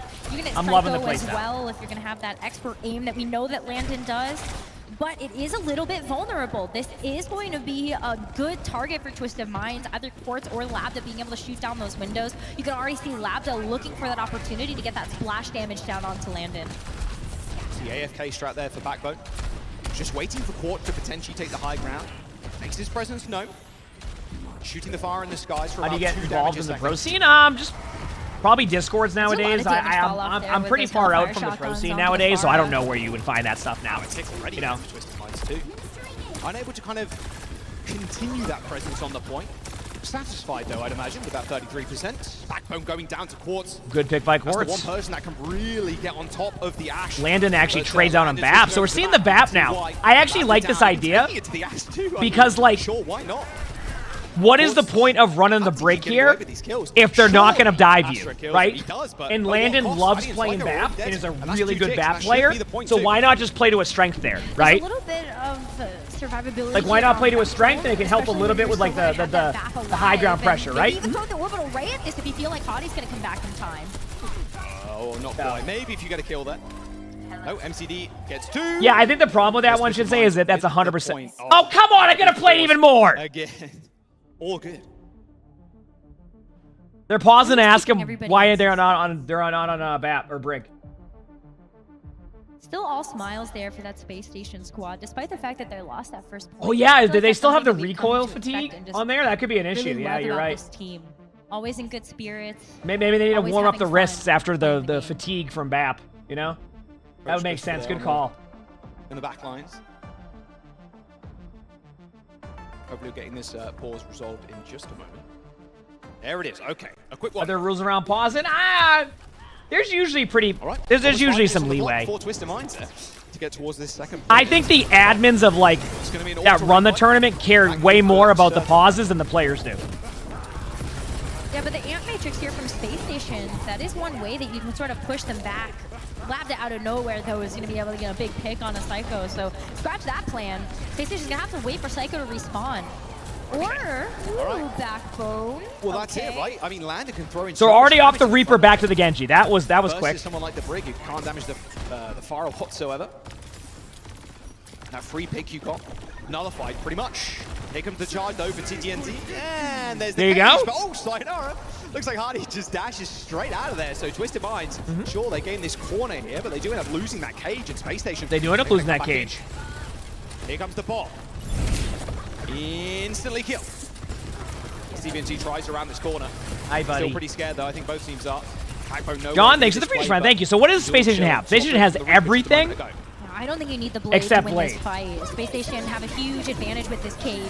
There's the Ray, there's the window, there's the barrage. Both Rays coming in. Oh, my word. Astra just run over. Wow. But through that window, Backbone, I mean, everybody from Space Station. I want to say Space Station takes this. Yeah. Good start. They're staggering the Juno by an extra second. Orbital Ray. I mean, you're dying in fractions of a second. Just staggering an extra second, give them more time. Rally, really. Space Station has Blade. They kind of over-ulted, but Twisted Minds also did too. Something I've learned about these Mauga comps, it is very common to over-ult. Sometimes it's the team that over-ults that wins the team fight a lot, and like, yeah, so. I get it. Unfortunately, when you take a look at the second point of King's Row, you'd love to have more than that. And every single ultimate that Twisted Minds threw at that last fight, Space Station kited away, just had something to be able to deal with it. Yeah, Backbone with the Blade, like you said, 10% away. This doesn't want to use this too early, ideally. Why are they staggering? Do they think it's a quick play game? True, that's what they do a quick play. Rally's good by Twisted Minds. I think Backbone might go for this if they survive this initial burst, but they have to survive this initial burst. It looks like everybody's super low. So yeah, I don't see a Blade happening, but... A little bit caught out there. You can see them trying to jostle over this point. The Blade's been built by Backbone, but where are the kills? He dashes to the sky, but can't quite get there. TVNT, 180s. Guns down. I mean, help MCD. I'll just leave it at that, because pretty quick time here for Twisted Minds. I don't think that was gonna. Is that Quartz is gonna be Emongg Genji? No, because I wouldn't have even built my blade yet. So no. Yeah, to your I mean, answer, look to your at question. that. Already That's just that, some quick headshots. Gonna back up because you don't want to overextend when you know that Backbone is behind. This window has really easy access to you, but the coach gun is the perfect thing. Make sure that Backbone isn't gonna have that backdoor access. But Twisted Minds with so much time, like they could use ultimates now and still have enough time to generate a full plate after that. I'm ready. Yeah, so much time to work with. All right, Backbone eventually has cleared Quartz off a high ground, but still has to back all the way off. Still has a Bob too to throw into this corner. Speed Reaper, there's the cage first from Twisted Minds. They're just trapping Hattie in this corner Yep, right now. that's a Venn diagram. Here's the return cage. Twisted Minds has a huge ult advantage. And that is pretty much the point being capped. Everything Vasca, thanks for the 2 months of the Finish Run. Thank you, appreciate that. Wasn't even close. And a cap. 2 minutes and B-Ball York, thanks for the 23 months of the Finish Run. Thank you. Time bank for Twisted Minds. That was rough. I mean, that is so much time to work with, especially if we go into extra rounds. Then that's plenty of time to actually generate ultimates. And so Twisted Minds could have a big advantage if Space Station are able to actually finish out the map come their turn now. I mean, London's map there didn't really have as much impact as maybe they wanted. Yes, I've played Hazard. Hazard's a ton of fun. We'll probably post my first 2 times playing Hazard on YouTube. I don't know when, because I don't think Crap's on, and I don't know if he has signed an editor for it. So I have no idea. It was he might have, but I have no clue. Making sure that they were able to get the big overruns from the Mauga, just forcing Space Station to have to take so many steps back every single turn. Oh yeah, no change here from Twisted Minds. You'd favor this comp on the defense, so we'll see how first ends up going for them. Space Station still happy to run Landon on the Baptiste, at least for now. It could change, of course. He's still in spawn, he's chilling, but double fly for Space Station would be something else, honestly. Be a playground for Quartz, in all honesty. I think that's where the Brig ends up being so impactful here for Quartz. You have that little shield if you want to keep that Brig and that Ashe on an off angle, then that's one way that you can actually make sure that that Ashe doesn't take too much damage. But I do think that the Baptiste fares a little bit better on this offense. So if Landon does opt to stay with this, then you are going to play with a little bit more momentum with this Baptiste. Makes being sense. able to play so much farther behind. All right, kind of what we thought Space Station taking the high ground control, going Reaper again. It's interesting that they keep kind of going back and forth between this Reaper and Pharah strategy. I wonder if like the Genji, well, not the Pharah, but like going Genji for the Pharah. I wonder if a lot of it is just to basically make the Pharah ultimate not as good. Interesting. They're gonna kind of swap spots here. Kind of a good reaction by Space Station, if I'm gonna be real with you. Bryce, you thanks to the 5 months. The finish line. How we doing? Are they good? How about you? And you're in my playground now, TVNT. A quick push from there from Space Station, knowing that, well, TVNT had to use so many cooldowns early on. And Twisted Minds, I mean, look, I said that Com's pretty good on defense. Apparently not. If you're getting Space Station, they're just good start. I mean, it was a good strategy. The way that they played that, where they flipped the map on him, was I think was unexpected. You saw them actually wrap through the hotel. Yeah. Because they went top right and then they flipped the map on Echo, so Echo got a good advantage and they kind of were just stuck. There was a really big sandwich coming. I feel like that was just a very good play. Take advantage of the fact that Team by UT them. had actually utilized all those cooldowns and couldn't get away. So that's they can't play defense. Second point, in my opinion, first point's hit or miss. Second point is where teams really buckle down. So we'll see how it goes. Waiting for Landon to get something like that amplification matrix up. No, I'm saying that Twisted Minds didn't expect the SSG style play that he did there. Good. It forces Quartz forwards. The strength about Twisted Minds comp is how far they can stand back, and their backbone just kind of forcing Quartz's hand there. Ooh, they do have a bit of an interest in. Oh, what a shot! I mean, when Juno's hitting shots like that, what can you do? Might bob this, might not. Good if your Space Station still. There's limited healing available now for Twisted Minds as the duplication from Psycho comes through. Wanting to beat Labdra his own game on the Farah. You can see Twisted Minds now. They are just backing off. They know they can't stay. Why don't any team start? And they're happy just to trade out this a way to hard counter Mauga? Unlikely going to do anything with it. In fact, it doesn't even pop. I just don't think it's as simple as that sometimes. It's while I think there's way to create new comps, there just isn't enough time to really come up with that strategy. You can theorize a strategy, right? You could game theory it, but sometimes you just got to go with what you see working the most and just run with it, and that's why. If SSG wins, then you give 5 subs. Psycho still. Okay. Doing dirty work to the back line of Twisted Minds. Page on the high ground now.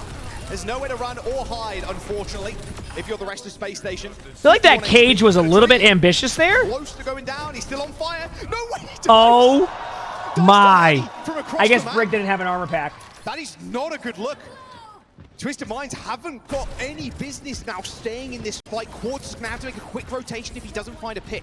I wonder if it's not that the tank can't swap, it's just like there's a whole strategy involved with meta. Just to give people an idea here, like there's strategy involved with the meta.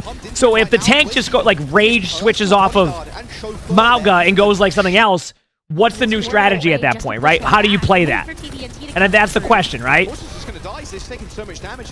The heal's getting pumped into him right now. Bliss, you know, being his personal bodyguard and chauffeur there, using the shield to get him out of the way. But look at the space they've created.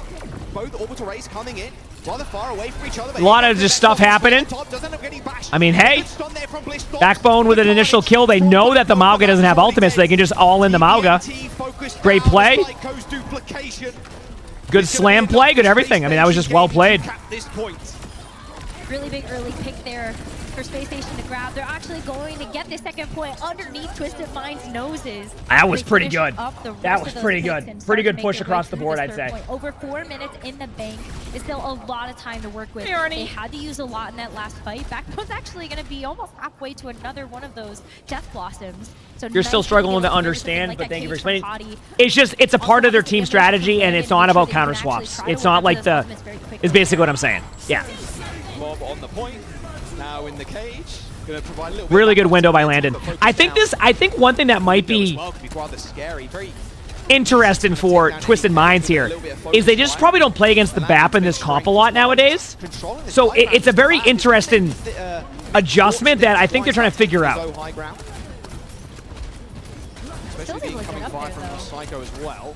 Though it does take a little bit. Good heals. There you go, all right. Healed up. Those high grounds are going to be so important. Look at Labda as well, trying to get a wrap with this barrage. Twisted Minds has a huge ult advantage. Keep in mind, this part of the third point is really difficult to take. And this is kind of where they like having the Farah and the Ashe, because you can spam out. So Space Station is just going to build this Juno ult. The problem is that when they go in here, Twisted Minds is going to be able to just win off of that. Oh, here it comes. Barrage straight on top of this cage. Good lamp, actually. Deleting the lamp, but there's the cage already down. Wait a second. Oh, no. Twisted Minds played it too safe, chat. they were trying to counter with it, but it looked like it did work out anyway. But they might have had to use a little bit more ultimates than they wanted to. Yeah, they ended up ulting more than they wanted to, so. Another kill onto Landon. Yep. Twisted Minds, their defense looking stellar so far. There was a little bit of a quick swap over to the Diva just to get out of spawn, but knowing that Twisted Minds are able to dig their heels in the stand, TVNT gets a chance to switch back over to the Mauga. You're practicing BAP and Brig at the moment. They're both good to play, yeah, 100%. No doubt about that. Amp Matrix again. They have so much firepower, but they've got to get past this poke. Space Station basically needs to survive this blade that's about to happen. Not the blade, the Bob. If they survive, oh, never mind. They killed Quartz. Doesn't even matter anymore. That's probably going to be it. Too many else. We got ourselves a match, chat. We got ourselves a match. Not even close. Press Q, equal win, and there it is. Space Station. We got ourselves a match, baby. With time. 1 minute and 51 seconds in that time, mate. Going extra rounds. Let's go. You would expect nothing less out of a lower bracket match between these two teams. They've had so much familiarity against each other, and it's been such a treat to watch them in the EMEA stages. All right, extra rounds, and Space Station are definitely just going to stick with the same comp here, I'd imagine. Just stick Landon on the bat. Just another added threat. Not that Brig isn't, especially when she has Rally, but Landon's damage output is nothing to scoff at, plus the window as well. He's just different with it, honestly. Yeah, he is. One of the best bats we have, for sure. No secret why Baptiste is one of Landon's best heroes and vice versa. And I kind of wonder, though, how you actually get it set up on the defense when we actually get to that point. But I think on the attack, it works even better. Having the Amp Matrix to create that space alongside something like that Orbital Ray, Space Station were so good at making sure that those ultimates were staggered so that you would always have something to be able to press forward with. Yeah, I mean, Space Station, last time they managed to kind of deconstruct the defense for Twisted Minds was just wrapping and forcing Twisted Minds push through Hotel and swapping sides, and then Hardy taking control of TVNT's kind of... Did I try Hazard yet? Yes. Yeah, we're obviously watching we're watching the OWCS right now, so I'll probably try to get another game of Hazard in between the next match after this one, but we still have a little bit to go, so... Can you do it? There's just no way. No one's going to fall for that. I will. You gotta at least try. You gotta at least try with the Widowmaker. But it goes back over to the Reaper. The Reaper was a really good hero to make sure that you could actually check down that Mauga. But you're still gonna have trouble with something like that Ashe and that Farm. All right, here we go. So once again, going for the same strategy. Last time we saw them flip the map. I don't think it's gonna happen this time. I don't think they're gonna go through Hotel. I think they're okay with playing it this way, because last time it didn't work. But I almost feel like they have to, right? Like, doesn't it feel like they have to do that at this point? He's like an aimbot. Hero. It's kind of crazy. All right, here's the wraparound here for Twisted Minds. Yeah, I was going to say, they almost had to. Hardy got stuck. Good lamp, though. Elijah's already dead.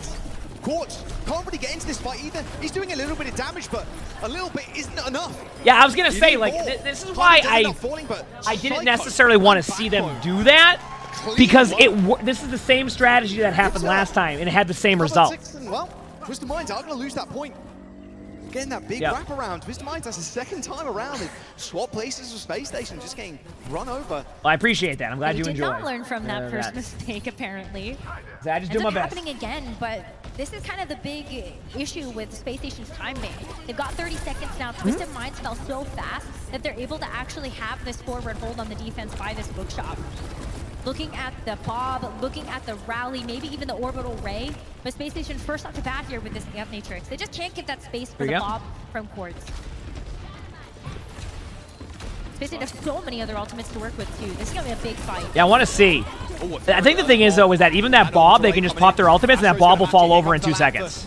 A little bit of a reprieve, but I'm not sure it's going to last too long. Bob wasn't even an issue. Firing through the window. You got the Orbital Ray. It's enough damage to single battleship. Sham will be real with you. I think Space Station might be able to take this point too, because the only Bob, Barrage, Orbital Ray, this cage. They can Venn diagram counter and then Reaper in the coffin for this second point. But we are in OT. It's gonna come down to this. We're gonna see Quartz actually switch over. I'm surprised in the cast, maybe to hinder. I don't. Hit scan here we've seen from Quartz. This is interesting. Also be able to put up big numbers with this particular hero. But this is definitely interesting. Gonna have to put in a lot of work for this versus this cage of Death Blossom. Backbone's around this corner. Does Quartz know? Oh, the solo Death Blossom. Holy crap. Ambitious. Almost took him out, though. Putting the fear in Twisted Minds right now as the cage comes in, as well as that Rally. It's going to be hard for Backbone to do much damage, to be honest, and actually retreats from the rest of the fight as Quartz. I'm surprised. I thought Twisted Minds was going to have a tough retake, but they gave up the point, though. They do end up getting that point. They gave up the point, though. DJ, thanks for the 45 months. 5-3, Space Station's run ends there. So they did cap the point, but I feel like SSG was going to have that. I mean, the fact that they were able to capture So I think that different regions have huge. different skill levels and metal ranks, different play styles. I'm not going to necessarily say different skill levels, different play styles. Ryo Tanny, thanks for the preach. Yes, right, was an ad time, and I second point, try actually best to enjoy activate that checkpoint.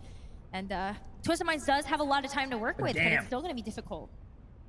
I was surprised by it. I was just, you know, they did cap the point though, which is a good sign, right? Run at it. Yeah, I mean, that's true. A rather easy affair for Twisted Minds on their first attack, it seems. I mean, you look at that time. Blossom would have been huge. Yeah. Super happy with it. 3 minutes almost going into second round. Sometimes waiting for the Mauga ult though isn't as easy as that because the Brig can kind of make it tough. So sometimes it just depends. Okay, it's very situational on like then you have maybe some of the one time try you getting do. it to second. Was that Hazard? Extremely fun hero hero so far. For everything I've been seeing. His orbital rates have to be perfect. Cannot afford any mistakes. Cannot go down 2-0. Twisted Minds. Not quite teetering on a knife's edge just yet. Probably need to grab a snack to get back in this, but Space Station really sending a message on that first map out of OWCS. Wonder if you'll see any bone back this weekend. I think they're kind of past that nowadays. Going bone back. I don't know what like support they would like. They have their support line now is a lot more solid, so I don't think they're going to do that. It's going to be Quartz and Labda again on their signature heroes. But having to play around this hotel, here we go. Play around this Wendata statue. So what does Space Station do? Finding some way to be able to walk. They're gonna play the horseshoe strategy. Best way to explain it is they're playing on the high grounds and they're gonna give them a tick or drop down the Mauga occasionally. It did work. They were able to capture this first point pretty quickly, and in fact might almost be able to get away with a point here already. No, this is a part of their strategy. They're playing the horseshoe strategy where they don't stay on the low ground. They basically surround the other team, and they're okay with this. They're gonna pressure Mauga. They're gonna make Mauga run away, and like they're also playing time at this point. So if they want to spend a minute 45 getting a tick at a time, they're okay with that, right? So they're not giving them free ground picks. They're just playing like a horseshoe. It's a very good adjustment and strategy for what they're trying to accomplish. I really do like the idea. Only 2 minutes left. Twisted Minds. That's 66% to get that. We'll see though. But Space Station not giving him any time to think. No time at all. I mean, you've already whittled away so much of that time bank. You got some big speed into the back. Why is Reaper meta right now? Good against Mauga. Wants his amplification matrix up ASAP. Lifesteal, less resources required. Hadi with a huge pick on Bliss. I mean, there's just no supports now on the other on Twisted Minds are down. Quartz gets a huge pick, but I don't think it's gonna be. It's not gonna be that big of a deal. Is that all they're gonna get? We'll see though. They have so many ults for this next fight. I mean, MCD just barely missed out on the opportunity to use the orbital ray, but that means they have Smart it for play. This next fight. You have the cage from TVNT. There's a Space Station. Definitely trying to contest this. Too much time to work with. They're gonna have a lot of ults. I like this idea. Orbital ray, cage, like you said. Copy coming in from Psycho as well at 10%. Bob's been deployed, but it looked like Twisted Minds. They'd already decided to leave that fight, but Psycho goes down to the bottom. No ults by Space Station. Just all in. It's actually just in the back. But see, I mean, that's first point. Once again, Space Station is okay with this because now it's down to one team fight.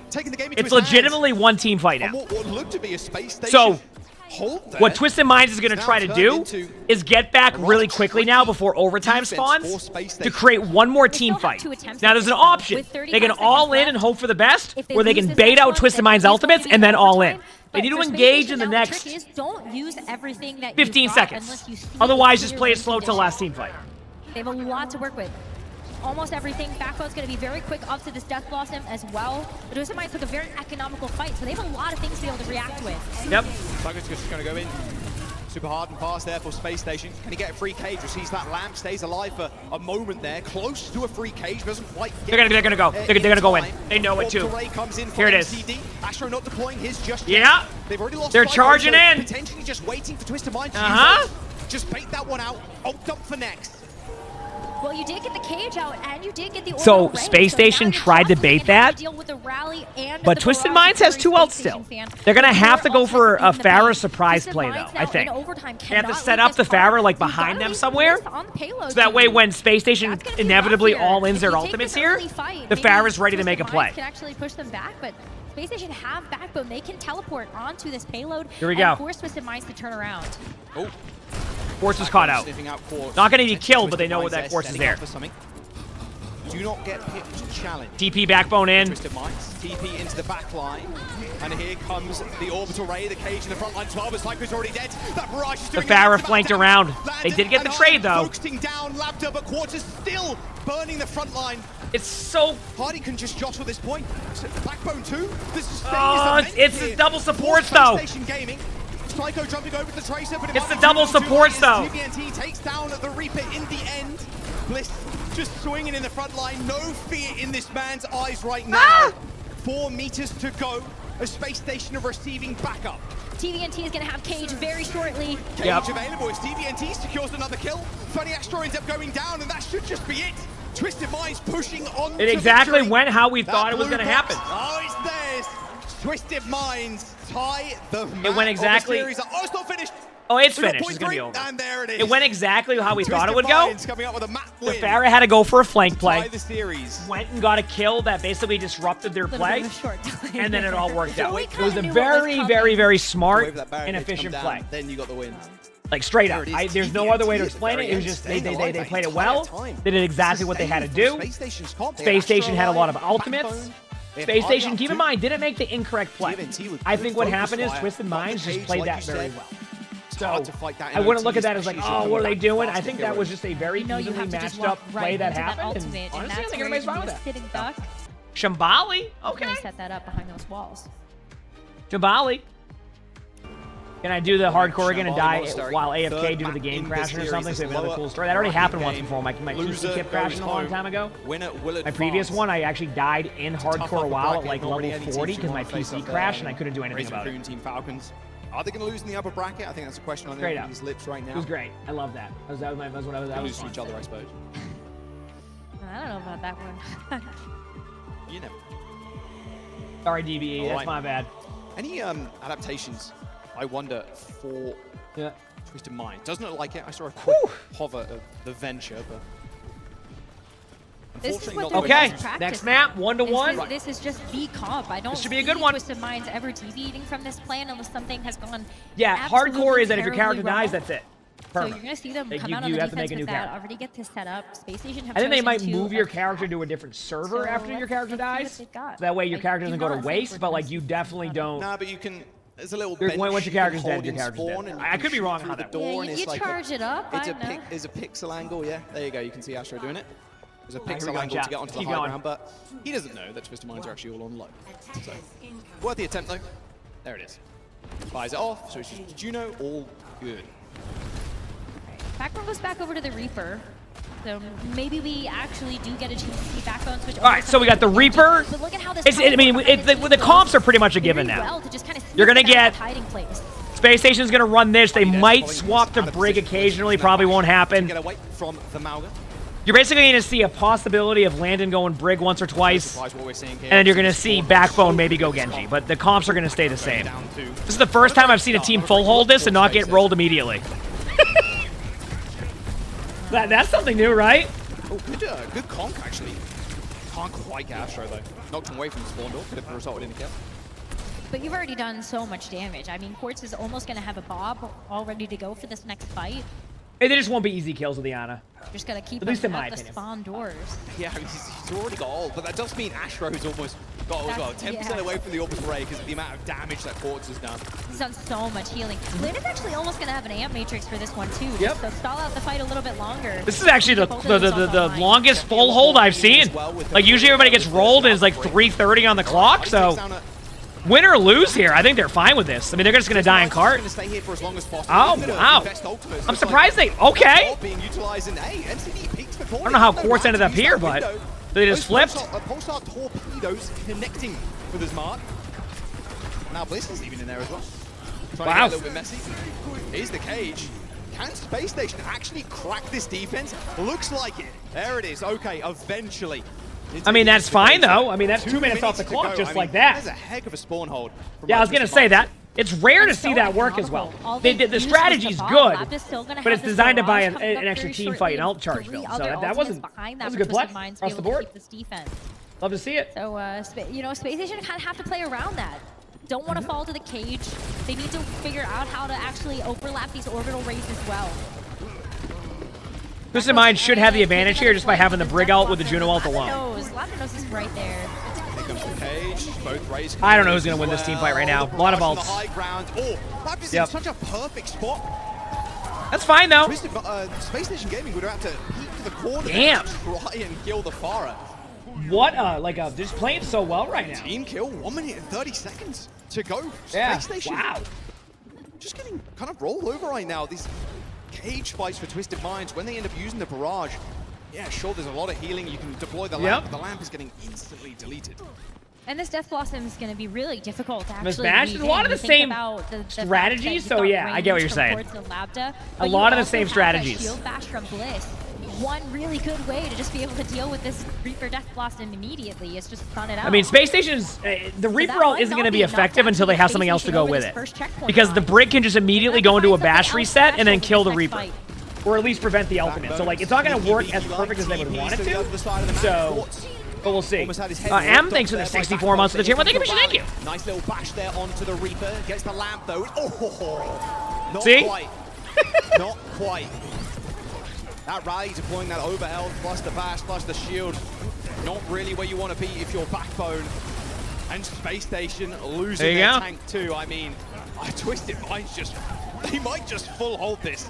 There's only 30 seconds to go. I mean, they're not even past the second part of this map. Like, there's unconventional. Even if Space Station takes this fight, there'll be like a whole other team fight to begin with to even get the point. Be able to just get a quick rail gun shot, but thinks better of it. Goes over to the Tracer for this last-ditch effort. Space Station have to approach this cart and then hope this Bob doesn't push them back enough, or this Lab to Ferro Barrage doesn't finish him This is going to be rough. That Bob is going to shred. Up to the same old business, trying to go for a flank kill.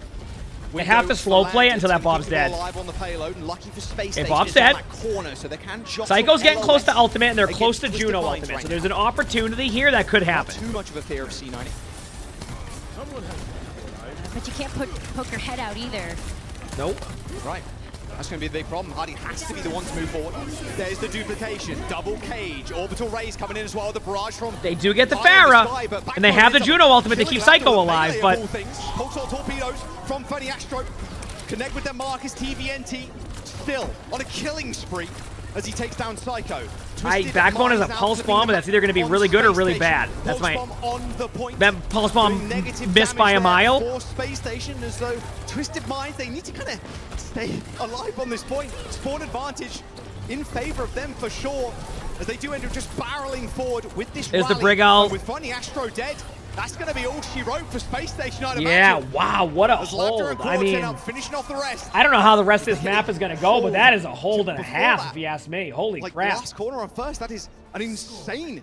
That's what I'm saying. Like, that is tough. Well, this is first to 3, by the way, so even if SSG loses this map, they still have opportunity to win the next 2 maps. So this is not over, right? Yeah, it's 1-1. Yeah, so this is not over. It's an awkward spot, to be fair. This is first to 3 now. Right on that corner. That spot's very difficult. It forces Space Station's hand to have to get that close hold first, and then hold in 3/4? barrel back to the defense if you do end up getting wiped. You said that's SSG's map, though? Such a long True, but they get to pick next map, too, right? So even if they lose this map, they get to pick next map. The only thing they really lose in this situation... The were able to hold that.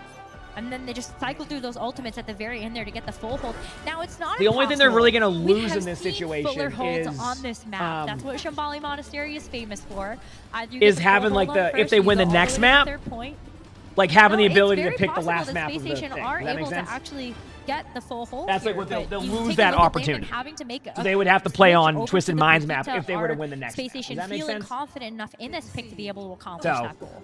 On the matches, they've been pretty good today. Actually, I think there's been some upsets, some surprises, some really cool plays. So yeah, that's Sojin.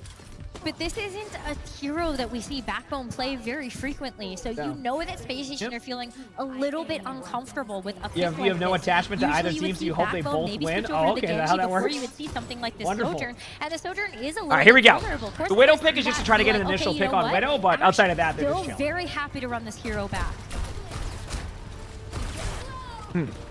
Interesting start. Maybe Space Station doesn't feel as confident to be able to hold up as close. Even with It's a hero like this interesting. too, Space Station How much is aren't the taking prize this pool? forward I don't know position. because isn't They're it gonna have to crowdfunded, play so we around have no this clue. corner in this building. I think they'll eventually announce it. It's fairly easy to charge Ayani. rails, though, to be fair, if you're backbone as well. No shield. But look at how far Hey, bud. this card has moved already. Oh, good. Good boop! Unbelievable boop by Lap. Great poop. I mean, what else can you say? Backbone down from low ground, tried to hit the slide, and ends up booping his little head on that door frame. Oh, what a And boop Astro again. Conked. They gotta save the Juno. Astro narrowly escaping death. Backbone now on the Tracer to try and get back. Hardy's going to be able to contest the payload from this angle, but this is one fight. Hardy cannot afford Hardy's to go dead. down, but it's too little too late. Landing Hardy dead, and that's it. No way you're coming back into this one. Although the DPS and Twisted Minds do suffer a similar fate. I would say their best bet is Twisted Minds with a map I really win. do think they're going to bring it into New Junk City. Because I think that's the only map they've point seen for the that like there's a little bit of a difficulty for that comp, And they're just especially on the running first it down point. And on a space 3 out of the 5 station points will go in favor of how SSG wants to play, and 2 out of 5 go in favor. So if This they win the first team was fight, a they're difficult gonna bring map. a pretty I good mean, damn Twisted spot. Minds So made that look really easy on it's the definitely defense. a difficult Full hold, able to speed run their prediction on turn how this will go, but Shambali I still think this game Monastery. is far from over. We saw a couple of really cool deflect kills onto Labda and Quartz from that hero. And so this is going to be what they roll Hazard out with gameplay as the looks gates so open fun. up. I agree. We see a quick teleporter Thanks, everybody. there I from appreciate the Quartz love. on the Symmetra. And in fact, Quartz stays. It's going to be the Sim. Not surprised to see New Junk City, by the way, chat. K-Ram Prime, thanks for the Preacher's Prime. Thank you. Appreciate it. I'm not surprised by this. Right, yeah, you can't deflect that. And this is how they won the stage 1 as well. Was the They- shift just TPing them out of comps They didn't around. expect it, by the way, chat. Different tank, of I'm course, telling you but right now, here's what happened. Hardy's gonna have So a they saw that against real Falcons. hard time against the Symmetra. They didn't play the sim. And the Genji as well. The heck, Jack, it's a blazing for ammo with the 20 gifted. Holy crap, everybody. Seriously, thank you for the love. About that. He's like, yeah, Get the I'm blankies feeling going. it. If you don't This have the is a blankies hero. emote, we have the gift emote, This could be the follower potential emote. finishing Thanks, everybody. blow on the Space Station, but Very kind. You know, Space Station have a lot of So experience last time we being saw able to Twisted Minds against play as this, they well ran as the with Ash the here. Symmetra. So they know Space what Station are the game different plan ways that. the Symmetra is going to be Thought they were going to run a useful different on comp. this They came back with the Maybe sim play around comp. that a In little the bit sim more. comp, You can see Twisted them Minds, already this is getting like their out bread of and the butter way of comp. those They were turrets. playing this well As before Backbone anything tries to else take the leap around to with these get comps. them out So of the skies. they know how to play this comp very well. Doing a bit of damage and a bit of healing across the board. But seriously, thank you, everybody. That's very, very kind. It's really mad at them. Standing tall in the front line of Twisted Minds. Hey, I'm not going to complain about The that. answers from Space Station. It I love how can't DVE just got be rolled by the bot for an using old too many fight. emotes after the They gotta 50 win these gifted. neutral engagements. I mean, this might just be the first Hi, flashpoint to buddy. Twisted Minds already. Maybe you're able Thanks, to go in everybody. with something like the orbital ray, but you have to put so much emphasis on winning this next I- fight with your ultimate. if I'm Space Station, I'm just baiting out Actually ults. keep the economy I afterwards don't as think it's well. worth You can this. see Twisted Minds already. Dishwasher, trying to thank you push for the forward tier so 1. that Thank you. Space Station Appreciate don't it. have the access to this point. Oh, here comes the big ult fight. Overtime triggered, and that will be a 2. A wall's going to be annoying to deal with, and look at the focus fire down on Psycho. Duplication already dealt with, and Core just lasers him. Orbital Ray coming in for 20 Astro, but where's the team? The heals are eventually going to come through. Backbone pops the blades. But here comes Why? the rally from Bliss. Instantly taken down by Backbone, though, as he comes up big. That's with not 2 even kills. worth it, though. You're just giving up your whole ult pool. Oh, no. Backbone, you know, dashed Honda up, Civic, tried to thanks get for the 7 months of the splash Preacher and Prize. dash If you're onto the enjoying your fire, birthday, but heck yeah, have an wasn't to awesome be, as birthday. Twisted Minds end up having that first flashpoint. It's time and time again I see Space Station teams try to win on this part of in the that point. last fight. That was so It just doesn't many feel like it's tools worth that they had to it. throw And the at that, crazy and part, still I didn't walk only away see with it that on New team Junk fight. City. Backbone On is going to Surabasa, stop the teams game are and go way over to the safer Reaper. there. So it helps But you for a little some bit more reason, with they those like that close first quarters point. I don't know engagements. why. But seeing that, Quartz is already going to Because give like the you just lock go to save for the Ash. next one. Look at Twisted Minds now. They use Better 3 for this outs. point. It makes the most sense. Like the Symmetra and those close quarters, pop up the turrets, laser beam people. But on this one, Yep. you can hold so It's just gonna be a common trying to do too much thing again, which I get. As well, I've been there, without so. little fear. Here comes the cages. Both on either side of the maps, but Twisted Minds, like we said, saved ults that last fight. Yep. They actually had that orbital ray in their back pockets in the space station. They're gonna hightail Ali it out Sweeney, there, thanks for the gift of or at sub. least Thank you, try appreciate it. to. It's landed picked off. Oh, Backbone's going to get staggered here too, potentially. Psycho Dice and Dynamite. Oh dearie me. Hey boys. Lifeline is Space Station Gaming right now. The boys. It's Sully slowly wanted his getting computer time. whittled away In by fairness, Twisted Arnie, that's Minds. his first computer There's gonna time be for a the stagger day, on the so you can Juno. let him have it Oh, for not now, quite. okay? Okay, Astro does get out. Y'all doing a good job Takes a sharing. couple Good of job. seconds. Twisted Minds are playing with so much confidence right now, though. I mean, Twisted Minds is feeling it now. They're just feeling like they have the advantage now. They know Space Station's making a lot of like mistakes, so they're just feeling it now. I mean, Quartz is about to have Bob. They're gonna have a Pharah ultimate. They're already on their way to building their other support ultimates. Even if Space Station retakes this, it may not go well. Speed ring deployed. Now Bob focused. Actually pushed out of the way. Oh, full Bob. So let's get healed in the end there by the pulsar torpedoes, but still so much time. Most importantly, yep, time. Duplication on the brig. If one brig isn't enough, maybe deploy a second one and get a free rally. You wanted the SSG to win? I mean, it's still possible. Like, I don't think reverse sweeps are impossible. I don't think reverse sweeps are impossible on these. They're actually pretty common. More than you see a lot of different stuff. So I'm not too worried about that right now with Space Station. It's more like they just need to get their ult economy going. Now, they have an opportunity to do that now. So if we see like a really good Juno ultimate here, now we're talking again, right? So and now it's just an ult dump fight. But TVNT's also got this. TPing out. Speaking of which, TVNT lays it down. Great. Wasted out. Awesome. Chat, can we get some Legendary for Planetary with the 10 gifted? Thank you, Planetary. I appreciate it. Show some love. And that was all. So everybody has the 35% gift then off, right? Like it's just like I know sometimes they do like tests where they like test things out. It's like to everybody. That's awesome. Thank you. I appreciate it. Just regretting that play potentially. Hoping now his team can kind of follow up. The Quartz has already taken their care of 2. Space Station on their final limb. They've got the backline. They've got the damage to do it if Hardy's up. The Bob does end up coming in for Twisted Minds, but here comes the OG fight for Space Station as well. 99%. I don't know any of the details if I get 35% less run. Usually I get the full amount, but I don't know. I'll be real. Yeah. Take it back control, and then we're just gonna have to. Naveed, thanks for the 24 months of Tier 1. Thank you, appreciate it. Damn. You know, another point going over to Twisted Minds. But here's the good news for Space Station. I got good news for you, chat. Space Station, okay? They've reset the ult. And there it is. I knew it was going to happen. And get some ladies in the chat for Clayton Otron with the 5 gifted. Thank you, Clayton. Appreciate it. Going over to one of his signature picks. You've got the May. I take it all back. TVNT is like, you know what? Never mind. It's going to be difficult to actually. They reset the alts. This is good.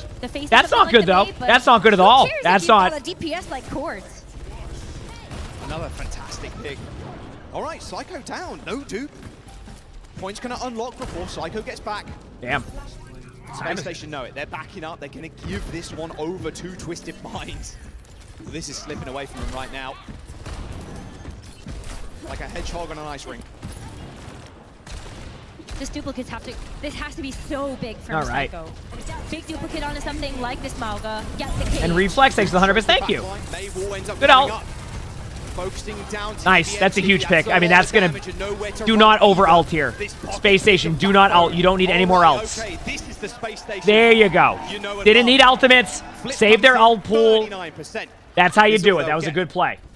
That was a good play. Space Station has to be flawless from this point out, though. Did bits aren't? Yeah, I mean, maybe there's a reason behind that. This orbital array is clutch. Landon has the rally, which is going to be very helpful just to make sure that you can take these close quarter engagements. And Backbone's Maywall serves a couple of purposes here. Most notably, you've got that wall to be able to shut off the sidelines of Quartz and Lambda. Look at this, you're already going to force some extra time here for Space Station to work with, as Twisted Minds have to wrap around to get away from that Maywall. All right, here comes the ult dump fight. I'm ready. Both backlines having both Rally and the Orbital Ray. Another wall comes in. Okay, Space Station now trying to set the tempo. This is what they've done best when they have Backbone in. A Blizzard available. MCD going low. Backbone throws down the Blizzard on the It's like a defensive ultimate at that point, by the way, chat. So you're not looking for the full value? Oh my. Backbone's got no block and nowhere to run. No help at all. As Twisted Minds cap the point. They flipped the point though. Like, stagger here as well. This might That's the problem. Like flipping the point. Ha! Does end up taking one with him. And can he get anything more? You have to kill Hardy. Oh no! This stagger's been deadly. They were trying to stagger Hardy, and they died because of it. They were trying to stagger him. Are now gone, and it's bot Space Station have time to be able to come back in. Cage of their own. Imagine if that just like turns into a reverse sweep. They're gonna bob early because they know that Mago won't be there. rally for Landon. Everybody's pretty healthy right now on the side of Space Station. They're going to be able to get another touch. Bob's still kind of playing bodyguard on the right-hand side here. Good ult. Very good ultimate. Going to force Quartz down onto low ground with no heals and taken out by Psycho. Overtime in session for Twisted Minds. Dude, if that ends up causing them to lose this, because they're going to get the point now because they're in overtime spawns. So I don't think that Twisted Minds can actually come back to the point now. Back control. I think their spawns are too long to get an effective like retake. Even less room for error. Oh, I mean, imagine. Twisted Minds to actually come back in. They're TPing it. They're TPing. No, they TP'd. Going to teleport over to the point. They don't have this might get Space Station back into it though, because Space Station can build ults. Full class, thanks for the gift and stuff. Thank you, appreciate it. Thank you. MCD desperately needs this 25 Backbone. I mean, they don't do not ult. The only ult you can use here is Echoes if you need it. And there it is. Uh-oh. Pocket pick. Uh-oh. Backbone opens. There's a chance. There's a chance.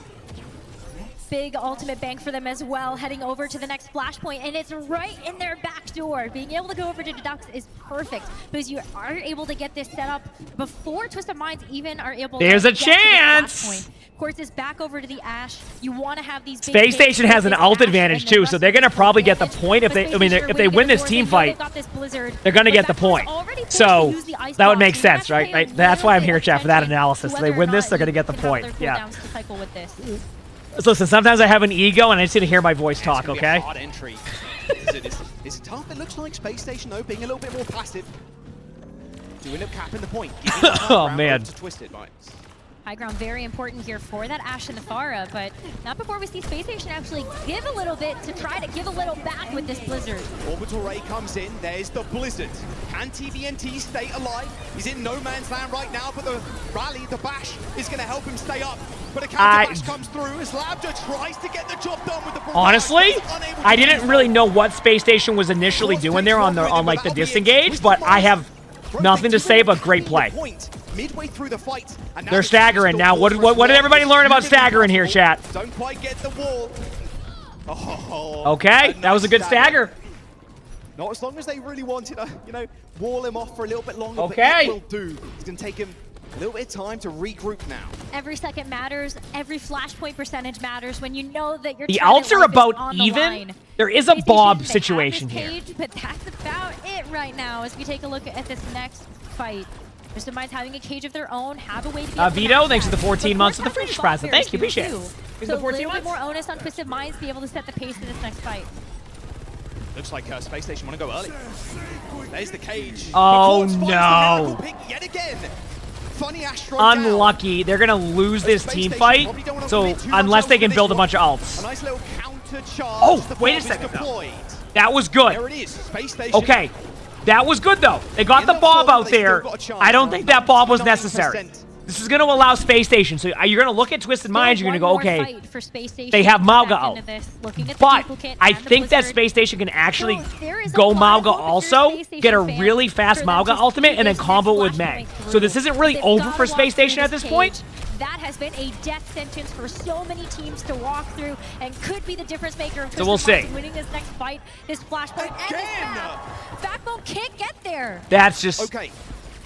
That's just Quartz hitting shots. Exactly. You've got one more chance now. I think that might have opened the door for Twisted Minds to win this with a Juno ultimate advantage. It's going to be a rush touch here for Space Station. This should be a... For MCD for them to work with. Oh, I don't know how this is going to work.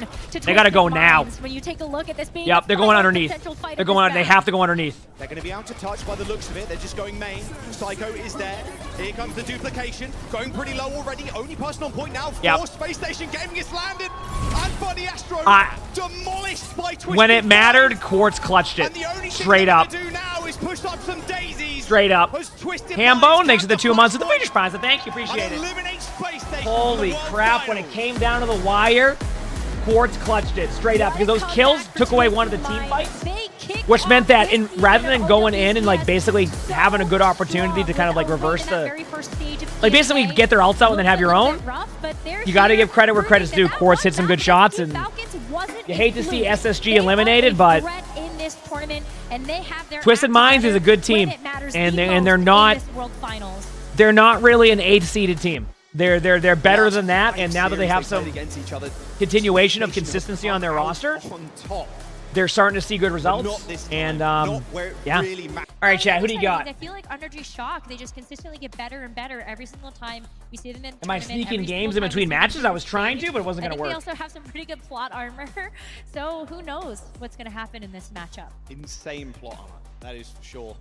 Elimination, one of the squads will go home, but NRG Shock, I mean, the last time they actually faced up against ENCE was back in Dallas, in the Dallas Major, and ENCE ended up winning that series 3-1. A very different look from both teams, of course. The meta. Moto, thanks for the 12 months. Fishman, thank you.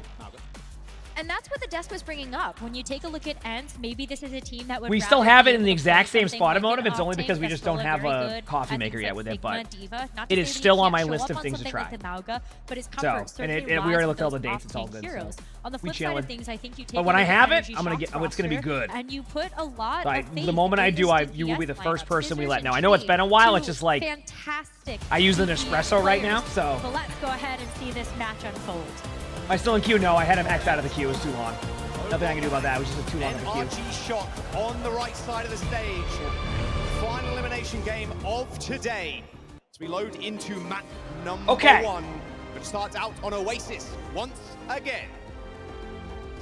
OWCS, a fan favorite for a lot of these teams. They've all had a lot of scrim experience on this map, and I also think that it plays to a lot of their individual strengths. So many different rounds, so many different surprised that, type of compositions that you the can Giants. seeing, but I think we're going to see pretty classic. Oh, we will. I think we will emotive, absolutely. Like I said, you'll be the first we let know when we do. Shock, this is a team I'm surprised the Giants released Daniel Jones. I know he hasn't had the best couple last years, but I'm surprised they released him.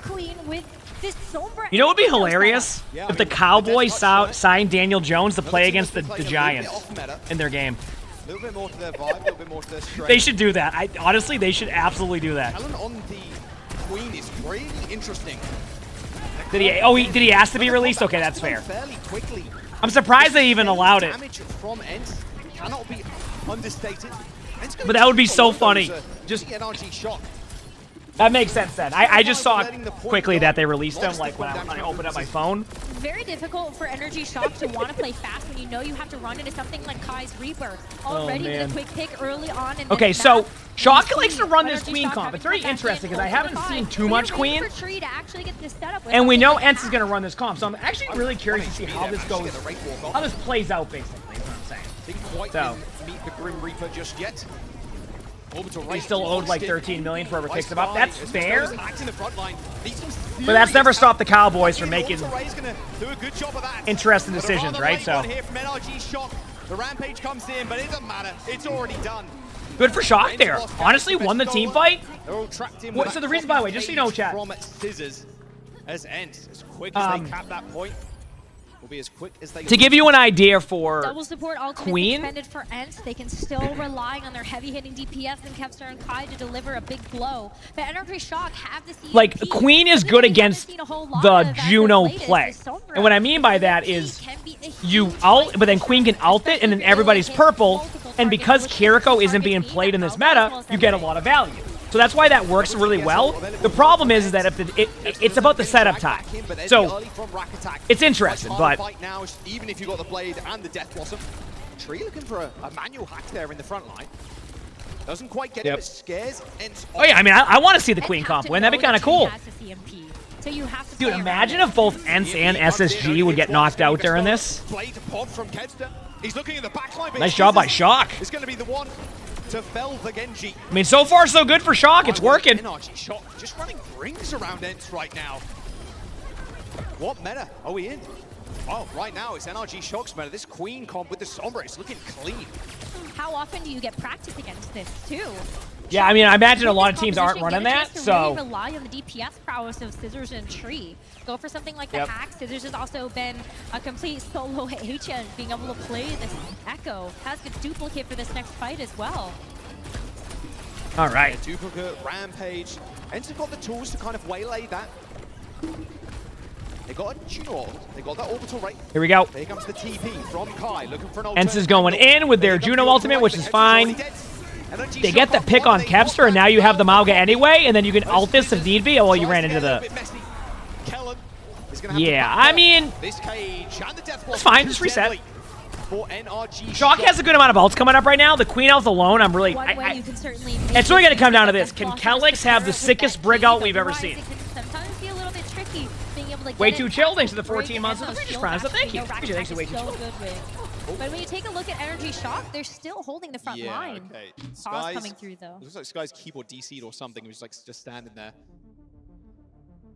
All good, we'll get that sorted. Okay, I gotta pay attention to that. And I want to mention too, going into that next fight, I mean, Energy Shock have 93% on the point. And obviously you needed to win that, right, if you were Ents, but now They you paused the come game, back can I see? and you only have to battle against Yeah, one you wanna say hi to the ultimate coming chat? from Ents. So their life very much teetering in the balance here.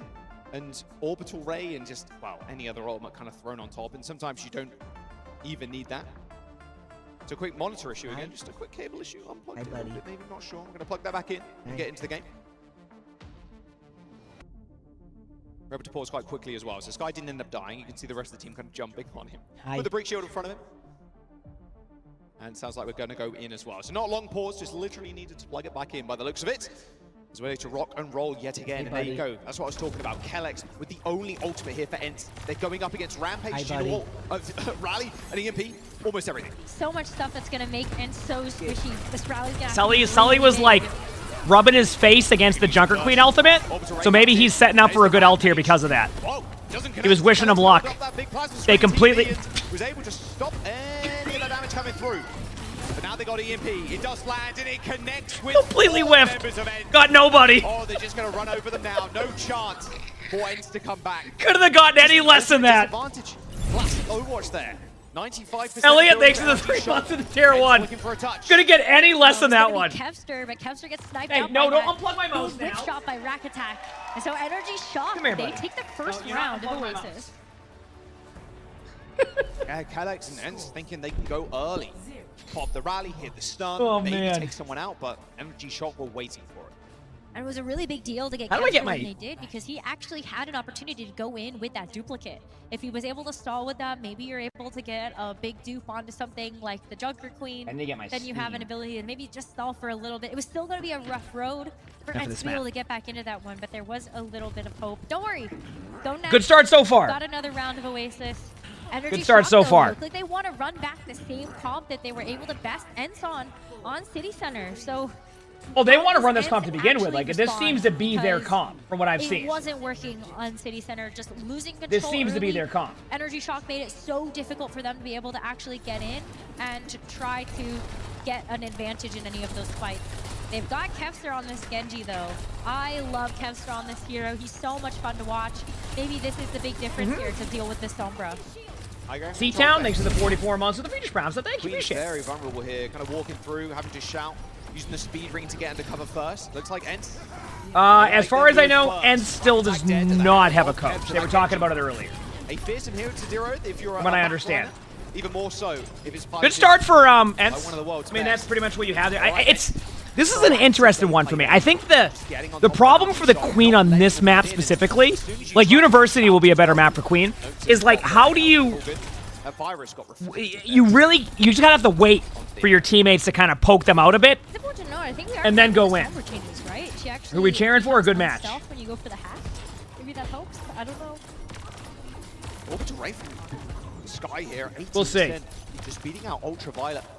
First ultimate online probably will be Scissor's duplicate. We will see. Yeah, already got it. Just Energy Shock kind of farming the front line right now. Very easy to farm. Someone like the Malga. Looks Yep. like Scissors wants to go pretty aggressive. So gonna go in with the ult. Now the Queen can kind of engage a little bit more now. So yeah, so now you technically have the Malga. You just have it with the Echo, Juno ultimate in 2 seconds from Shock. There it is. Try to lead in with it. Got to kill in the brig. Stay on point stack. Good to go. Getting the point. And Ents wanting to go first, wanting to be proactive. Yep. But not proactive enough. They didn't find any kills off of their own Orbital Ray. And now they're suffering the consequences. Ansons, No thanks for the 10 months with the purchase. British Prime. So Energy thank you. Shock get a chance Appreciate to it. flip the point, holding on to that EMP as well as the Rampage coming up pretty quickly.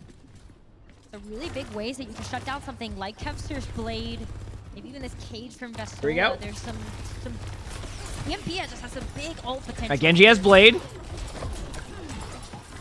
Rampage too, like you said. They're going to step up into the small room. Kev's already going pretty low. There's the Rampage, hits one. Huge EMP.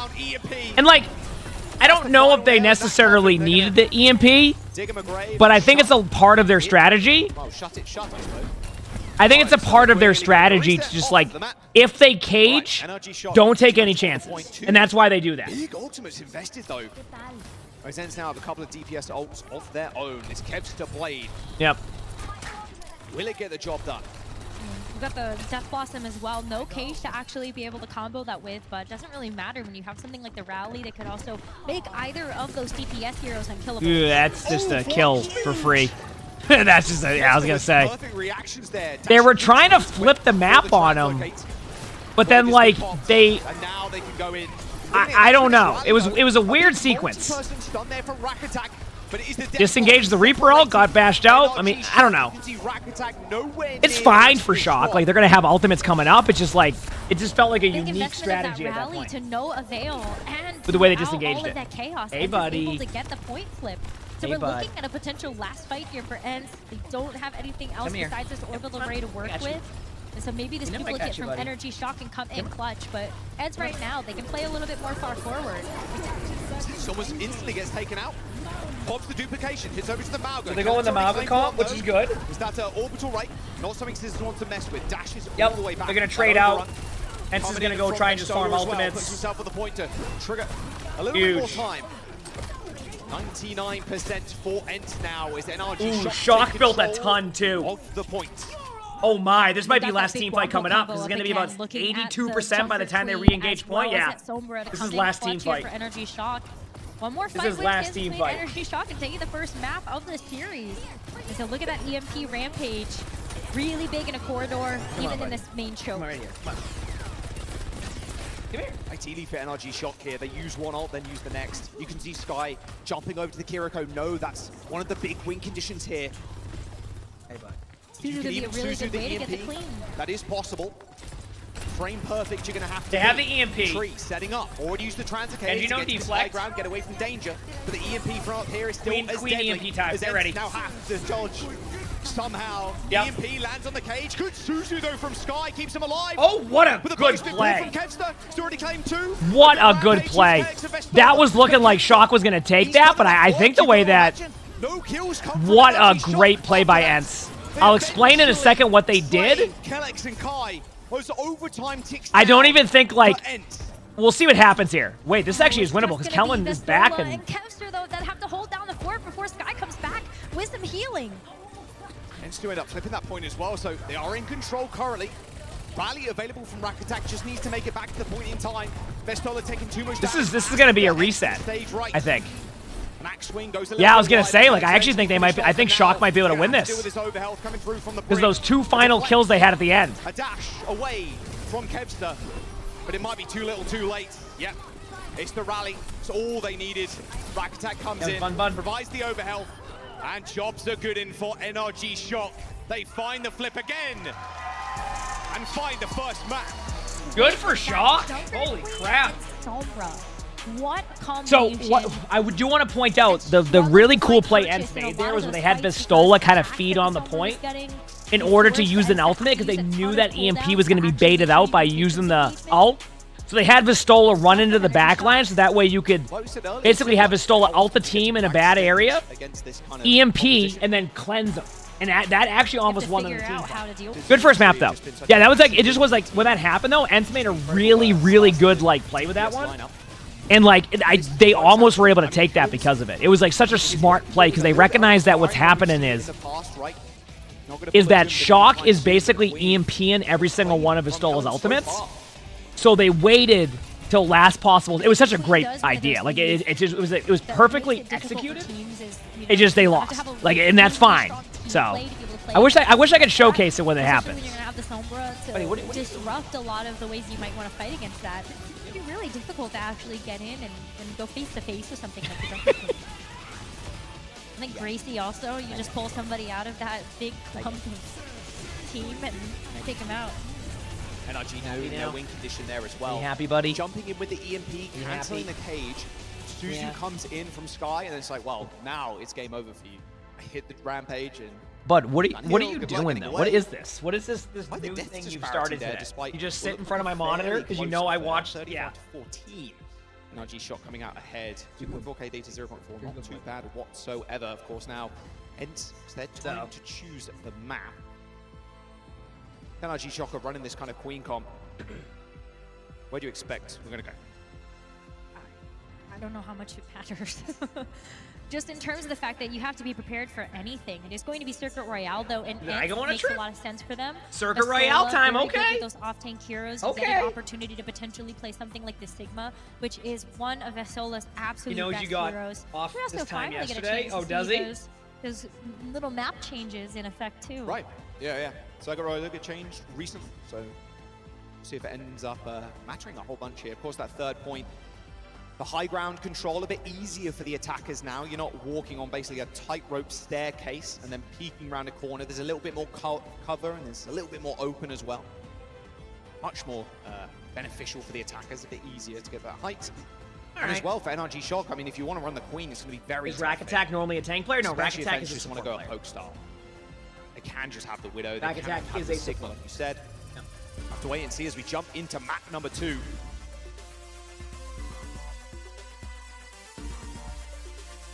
I do expect ENCE to come out with something like the Sigma. I think that is a huge possibility. I would be very surprised to see anything else. Just knowing how much we've been able to see Vestola have these huge carry performances on something like that. The biggest problem comes in is, like, does Kellen want to try to counterpick that? Okay, Sully, thank you for enjoying this match with me, buddy. Or something I like really that. appreciate or do you it. try to keep going for the queen? Looks like they're going for it. Okay, tree on the Venture. This definitely speaks like they're expecting the Sigma to come out. Nice little spawn camp potential as well, which is definitely what they're going to try. You don't really want to high up on this bridge, right? You haven't got any snipers on your team, so going to try holding this small room. Okay, didn't really expect to see a whole lot of Venture, but makes sense. Yeah, if you're expecting Sigma, the Venture can be very frustrating to kind of deal with. The Rock is a very big tool you can use. Hey, buddy. To kind of smash them out of the floor. And Are you having fun, buddy? You being a good Bengal? Cat Cat Will Game, thanks for the 18 months with Free Sprout, so thank you. A lot of other DPS. All right, here we go. Shock Quite staying true to what they're doing. ENCE is making a little bit of a change here. Getting shields as well every single time. ENCE is going Cassidy, and then Shock is running Venture. This is interesting. This is very interesting. Like, seeing multiple interesting changes here. Kellen with a huge pick right away. Have difficulty. Is Toronto playing again? Yeah, but tomorrow. Great high ground access if you're able to give it space, be able to use some of these bigger cooldowns. I say that, but Kellex gets a really nice whip shot. That was a really good play by Kellex. They needed that right away. Tree hoping they can kind of survive in that Not bad at all. Long enough to get heals and then go aggressive with their own cooldowns. All right, spawn camp over. Still a little bit of time ball. We're good. And Trees are automatically going to switch. So off the Venture right now, thought a little bit about maybe going for a different hero pick, but the Sombra makes so much sense, seeing how good that works in tandem with that. So no ultimates really. I do like that. I think it's a good swap by Tree to go right back to Sombra here. I think currently with the way they're playing, the Sombra swap makes sense. Carpenter, Carpenter, thanks for the tier 1. Thank you. Appreciate it. So easy to. Yeah, I don't mind the Sombra swap here. I think like the idea is to once again counter the Mauga comp. Like they weren't. I think they weren't really sure what ENCE was going to play because of Circuit Royale, so they were kind of assuming there was going to be a little bit of a hero change, and there was no change at all except for Cassidy. So I think they went Venture for a reason. Maybe if they go like Sigma, they can engage the Sigma, which I don't think they would play Sigma, but they just don't know because there hasn't been any Circuit Royale today. And now it comes down to for the most part. So who's actually going to move first? Is this the last match of the day? This is the last match of the day. Yes. The next set of matches will be tomorrow. I'll be streaming for another like 6 hours, 7 hours. So. Yeah, ENCE making the wise decision there, just backing all the way up, not even picking the corner. And now they have the Ray advantage. They can push back Energy Shock with this one, but they've got to go fast before this Rampage and EMP come up. Yeah, this EMP is going to be massive here. The Rampage too. Orbital Ray, Sky available. There's the Rampage. It's 3. Does get 3. Yeah. Now. Orbital Ray's good. I was going to say, they're not really able to tap the point yet, though. There's good EMP. Although Kai gets 2. Can they follow this up? They've already taken severe casualties as the Deadeye spot. Oh, no! Roll away from Kellen's carnage. Wait, that's a shout. Oh, no. Actually, I think they win this. And he can stay alive too. The sustain coming through from this adrenaline rush is looking great, but it's all Sky here. You're not going to match up against the... I don't know. Like, they came back as Sim. Like, I think they can kill him. I think they can legit kill him right now. Even with that. I mean, it's able to get them in very Yeah, quickly. holy crap. You still see Scissors picking up a What a decision to go Sim. I mean, it's not their ideal comp, but... And now Scissors has a copy again. It can just go Mauga. What a play, in my opinion. In a close range situation with the Mauga, not where you want to be, but NRG Shock, hold on. What a play. So much sustain. That was unexpected as heck. For that Symmetra to come back in. And so big clutch from the Energy Shock to be able to stop this cart in its tracks. And rally Under a lot though. of pressure, ends up popping the rally pretty early. Clearing the tunnels with a couple of flails. Duplication now for Scissors, but look at the orbital ray. They're just going to focus down the front line. And Trees beam. They want to get these kills to at least build some ults up. Inside that orbital ray, good luck. 20 seconds to go. Azens now. Okay, so if Kellen gets ult in time here, this is not going to be a good Juno ultimate by Ents. It's going to have to be the But biggest orbital ray of your life. You're fighting if Kellen doesn't, they have a slight timing, but I'm going to be real with you. I think Kellen's going to get it in time. And it's not This is going to be a toughie for Ents. They're going to get the touch. And Kev's still got the recall. Orbital ray comes in. Kev's to go for the one. There it is. Oh, it's a little bit wide, but there's the rampage yet again. Yeah. Kellen in a good spot. Kellick's already down, and he's hunting. So that's what makes the Rampage so good, chat, and why Queen works against this comp, is for that exact reason. Because basically, the Juno ultimate becomes a lot worse, and it's one of the best ultimates in the game. And because, once again, there's no Kiriko being ran, it kind of works. I wonder if there's a world, and I don't know if this is good or bad, where they switch the Brig for a Kiriko. But I wonder if that's a possibility strategically for them. I don't know if it is, but like if they did it, I wouldn't be surprised, right? What patch is this on? Not the one we're on, the one before that. And I always say that, like, just drop the Brig and then go Kiriko and see what happens. Because at this point, the Mauga strat isn't working for them anymore. Can Kiriko Juno work with Mauga? Probably, yeah. I mean, it's only going to add more heals for Mauga. So I'm just curious if that would work. I don't know if it would. I don't know if they've tried it in scrims. And they're going to know better than me in that sense, right? So I'm just curious if that was... You know, it'd be interesting if that was a possibility is what I'm saying. If they decided to do something. I think it'd be pretty cool. Taking a look at I think it'd be pretty cool. The composition we'll see, that they'd like to run, they have a really good shot of being able to get a close hold. But you have to go for that. You have to buy yourself an extra time to be able to come back in and get another defense before you see that golden box of victory. And it might be really difficult because, yes, you have the Reaper. Yes, you have the Mauga. You have a lot of just personal sustain. Something else what like time? Hazard's already out. You can play Hazard right now. That lifesteal that you get from the Reaper. But you said Lifeweaver? They have ways to shut that down. I mean, Rack just likes picking Lifeweaver for fun. Tree's Widowmaker is also disgusting. So you could just go ahead and open things up with a big... This is just going for like an early pick is all this is. You just need one. Only takes one to break that defense. Show us what you got, Tree. Holding close, good angle, body shot. Onto Sky, he's gonna stick on the Widow. I really like this. You know they're fighting close, and like you said, it only takes one. Sky sent low again as Scissors, first to fall. Yeah, and Ents has to hold like this, by the way. Hold for Shock, but they need to make the time. I wonder if, like, some of these teams forget there's a spawn door upstairs now. Because this map is so new with that. Probably not, but there's a chance. Nice play. They TP behind him. I love that TP. I like that TP play, too. They swapped the map on him, and now they look for picks. Big deal Although, for Energy Shock to just be able to get out the gates. We flipped the map now, and it's going to have to be on Ents to actually get back to this corner. A battle of two fronts as well. As Tree was in spawn, good play. pressuring the front line. Ultraviolet, though, ends up going down. Okay. Maybe a bit of a false counter there from NRG. Getting held currently. Hey, that's a minute off the time back. I mean, I'll be real with you. Like, this is interesting. Still a big... This is going to be something. That they have to get through, which is going to be this huge time bank. You don't have any ultimates yet you have to deal with from Shock either, so Ents be a little bit more comfortable. Kai's put in a ton of work on this Reaper. Make sure you can get really close and get these big body and headshots. And you just got to keep Energy Shock in these doors. Big slam in from Bestola. Pops cardiac overdrive there. Focusing down Kellen. shout. This is a really good start for Ents because, like, at the very worst, they're gonna get, or the very, like, they're gonna get ults out of Shock. Shock needs to break out of their spawn, so them getting ultimates out here is so much better than anywhere else. Yeah. Here comes the cage. See, like, comes in. Rally. they're okay with this. And there is another Mauga on your screen. I don't know what's gonna happen because it's wild right now, but like, there's the kill you want. Sky down for Ents.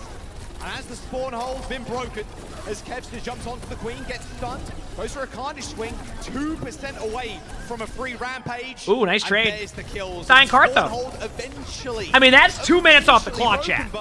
Like, in this situation, that is huge for them.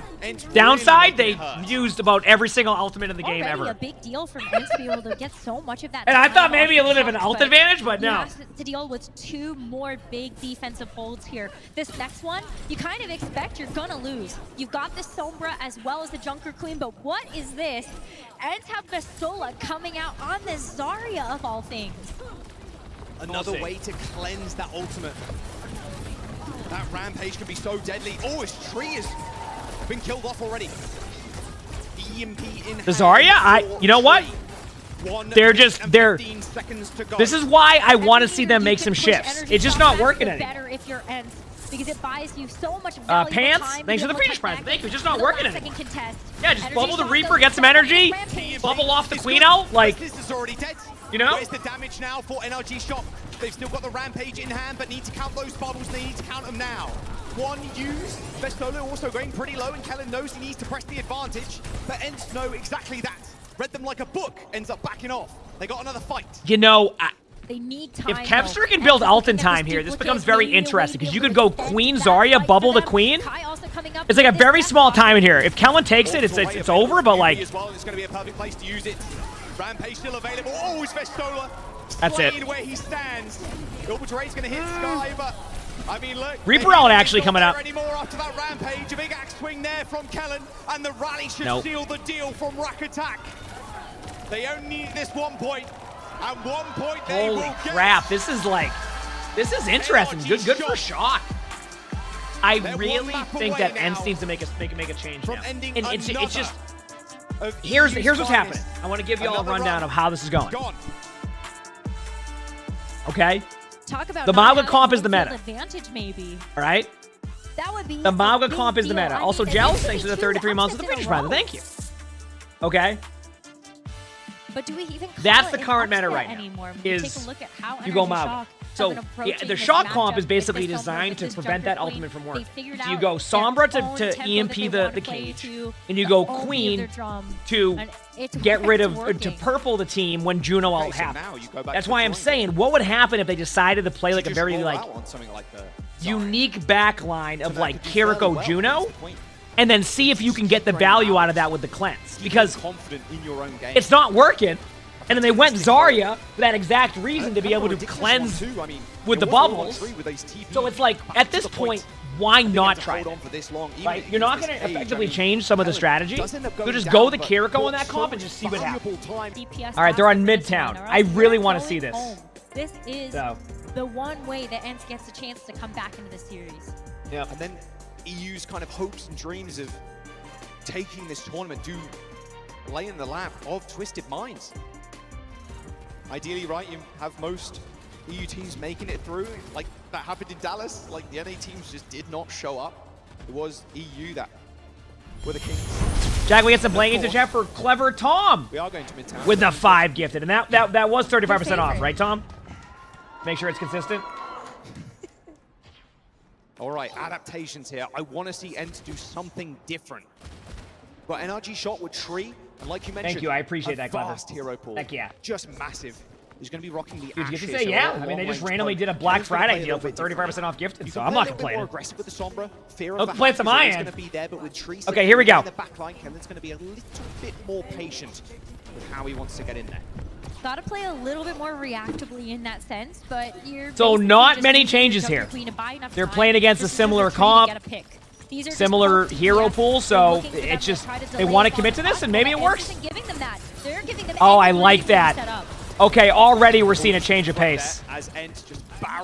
I like that. Already we saw a bit of a change of pace. Whether it'll work or not, yeah, that brick's dead. There's no way that brick can survive. Yeah, Rack Attack Okay. Good kill. Okay, I like that. A bit of a change of pace on him, saying, okay, you know what? Let's just go in and see what happens. Don't give them any time, make them have to react correctly. So that was a pretty good play. I do got to admit, NRG did a good job with the disengage, though. But I like seeing that out of them. Like, I like seeing that out of them. I love that, like, change of style. With the cardiac overdrive, same with Kai just existing. That was nice. That's a life steal. I definitely like that. How was Sully doing that good? He was on the stream a little bit earlier, just chilling. When did the OWCS drops go live? They're already live. You should be getting them right now on the channel. And with as fast as they went in that very first matchup, you take a look at them being able to close the distance again with that big ring. Oh, Kevster's having a field day right now. Yep. Oh, that'll be all over. Ooh, a couple of... Bit of a weird position for Scissors and Kellen to be in. Of course, they tried to trade backlines there, but it's very tough against the Brig and the Juno.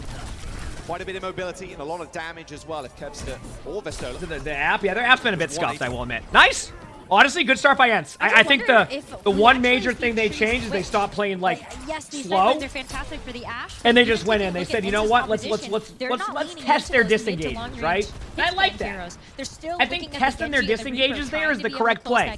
Make them have to like earn the win by going against aggressive style rather than just like slowly going there. A little bit better of switching over to something like the Sombra, despite the fact that was a good play. Beautiful lane so to work with. Ents is gonna lead in with probably the Reaper teleport play. Unless they want to lead with Blade first. So maybe you do switch even just this cart going under the car. They want to get out their ults early. Have to step up though, like you said, with the amount of. I say lead with Blade. That's going to be your least effective ultimate here, and you want to bait their ults out. We'll see though. They might also do the Reaper play, which is where you teleport in and then just. Here comes the Bob. Deployed on the they got Bob out. Perfect. Just by the threat of that play, they got Bob out. Here comes the orbital ray and the cage. Blade's been popped as well, but quickly shut down by Rack Attack. A good bash ends the Genji's life, and the duplication cage. We haven't got a Mauga on our team, but it's yeah, easy. A lot of Overwatch happening right here. So much damage on the Echo. 3 duplications a lot of the time, it feels like. 3 minutes and 40 seconds to go is a rather scrappy affair. This is fine though. Once again, I think this is good that Ents is doing this. Right? Like, I really do. I think you need to start setting the tone like this. I'm totally okay with that. By the end of that second point. And so it's going to be very difficult to actually approach that cart if you're Ents, and you're still getting staggered if you're them also, as Vestola finally gets taken down. So Energy Shock buying some very valuable time for themselves. And even more set up, they could even play forward if they wanted to with something like the Rampage, but they think better of it. Getting a chance to set up on that high ground, making sure that Ents have to come to them so that they fall Reaper ult versus Queen ult. I mean, this is a little bit different now because Queen ult. I agree. Do they want to use it early here in hopes of winning the team fight? I don't know. I think you're going to see a Mauga charge up while Kai TP's in. The cardiac overdrive. There it is. Trying to go on the high ground, but Kai immediately fell over. They make it a trade though. And there's the Queen ult. Vestola and Sky with nothing to cleanse. Oh dear. Very purple and very dead is Ents right now. And dueling with they got Queen ult out, right? Chance if you know, I mean, that's good news. 2.5 minutes. Ents just struggling to get anything done. That's good news. This looks like another fight that Energy Shock are going to win coming up. You've got the Orbital Ray and the duplicate from Scissors, and that is just going to be tough to chew through. Kai's Death Blossom could get just shut down by something like a Shield Bash. Even just taking a look at some of the other options. That's great. I love that. To deal with that ultimate, just back up too. So can Kai actually use it? Already used the Ray form. That's super early. Death Blossom's good though for some damage, but Kellen just shrugs that it certainly off. Was a Death Blossom. To Calyx is going to be a good start for NRG Shock. And where's the damage? That certainly was. Where's anything from it? Looking, I would say some of the most lackluster we've seen from them in recent memory, in all honesty. They used the Orbital Ray Rose, but now they've got Rally, they've got the Bob, they've got a copy. They're in good stead once again to win certainly was. We're going to see Ents make a swap. Kai going over to the Ashe, so finally getting a chance to actually lean on. I like this though. I like going. I like Kai going Ashe. I think this is the correct decision because Kai is a really good hit scan player. So I love the idea of this. Hiding around the corner. One person on the point. It's Kevster going pretty low. It's not going to escape. You get booped, yeah. I mean, Reaper ult can struggle a lot during that. Still coming up with picks too, as Energy Shock continue to stall them on this high ground. Enter struggling right now. They need this Blade Orbital Ray rally. They have to just crack through this defense, but they're running out of time to do so. 45 seconds left. Potentially final opportunity for ENCE to use. Do they have Queen ult? They have a timing. If they use this ult right now, they're going to have a Juno ult timing. Oh, boy. Giving him some of his own medicine. And now Tiz is behind. They did win it, though. Or at least I think they did. Go for the ult dump. Kellex does end up going down to the Pulsar Torpedo. Okay. From Ultraviolet. And with 22 seconds to go and a bit of extra stall, Rose. I'm going to be honest with you. I do not be surprised to see Tree switch to Sim right now to get everybody else back. Actually, no, they have time to get the point. They don't even need to go. Tree doesn't need to go Sim. Tracer instead, yeah. I was going to say Sim to get everybody back, but it's up to Kai's Bob. Kellen's going to definitely Queen ult this in a second, so that's a given. It's going to be how good Kai's Bob is in the location of it. And Kellen could just basically chill. All right, 6v5 now as Bob has been deployed, but here comes the Orbital Ray. And now Kellen. And this is it. Queen ult now, there's the cleanse. A Rampage might have got a little bit wide. They do need to finish off players, though. That's the big thing. Spawn to their advantage. And then they managed to waylay the Orbital Ray damage for a time. The team fights were too, but it will be like, they're not bad. It's just like they're not good. Like, it's just... They can't get anything going. They win a team fight, they only have 3. They can't play aggressive. They over ult. There's like so many things that are happening that they can never catch back up on what they're supposed to do. So it definitely feels bad, I would say. In overtime, stopping ENCE before they're able to capture that second objective. Anyway. And now they get a chance to play the attack. Like Hogan's heart racing there. Shell, thanks for the 12 months of the Phoenix Prime. My heart is racing watching this. A 3-0 in the sights of NRG Shock now. Hey, you know what? I think ENCE might be able to hold this. Because I want to see more Overwatch. Straight up. One day, they will get transformed into beautiful parrots. Today, unfortunately, is not that day. I know the devs are here. Maybe they're listening. Can we get some parrots on? Can we get some ENCE doesn't have a coach, as far as I understand. Okay, can we get some blankies in the chat for Penguin God with the 5 gifted? Thank you, Penguin God. I appreciate it. Thank you. So NRG Shock now starting with the Sombra here. Or at least after they roll out the gate. And Kai has also made the adaptation over to the Ashe. So that's what I'm looking at. Does end up going over to the Ashe. At least Kai can. I can assure you, Bam, that has nothing to do with it. Committing to this Ashe right away. Not. Is there a website we can see the stats? I don't think they have that API going right now. It's probably possible, but I don't think they use it for this. Big change that they needed, but they're gonna start with it now. Tree looking for something on that Widowmaker, decides no, this is how they get it done. High tempo composition with the EMP and that Rampage out the gate. And because the Sombra change, and like you mentioned it before, so, that's a very low health scissors. Should be fine. You don't stay in stealth like Perma now. You don't. You're only in it for a short amount of time. But that's like the worst possible start you could have for trying to full hold this. Gingerbeard, thanks for the 11 months of the Phoenix Prime. Thank you, appreciate it. Thanks. Almost a year, wow. Oh no. No, like in CS, they actually have the stats show up like live, so you can see like all the stats. It would be good for Overwatch to have that, but they just don't have it. Maybe a little bit of a you can see like the teams and their records, but I don't think it shows you like their damage, their all that stuff. They decide to start setting up on this high ground because this is a 5.5-minute time bank. I mean, point for. That is a hard ask for any team, and especially on one of the biggest stages of Overwatch right now. Yeah, I mean, even Lewis Hamilton will be jealous of the speed of NRG Shock right now, especially with his duplication coming in. They got the Orbital Ray as well, only 10% here we go. away. Sky a little bit further behind. This next fight could determine how this one ends up going through, because if NRG Shock are just able to use Ray to win it, they can then use EMP, then use Duplicate. Yeah, I mean, it's just, Ultraviolet's Shock just has too many good ults coming up. See if they can launch themselves to victory. Ooh, good rush in there. That was actually I know they killed Vistola, but I liked the idea initially, and now it's looking rough. And that is a team kill in a blink of an eye. 4.5 minutes, Rose. They are under car wash. They've got dupe, EMP, and rally. This is fine, Chad. Everything's fine. To see if that's going to be the saving grace, but it's got to be frame perfect. This Suzu. If they don't get run over and their tournament life ended here. A tall task for anybody.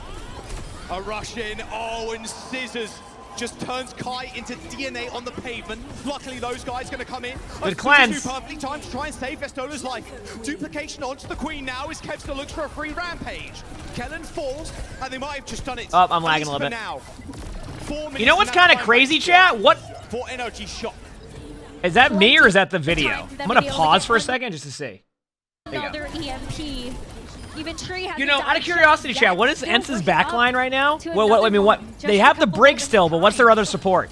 And if you're Ence, you use 2 big ultimates here. You're looking at still having to contend with a rampage, with a duplicate from Energy Shock.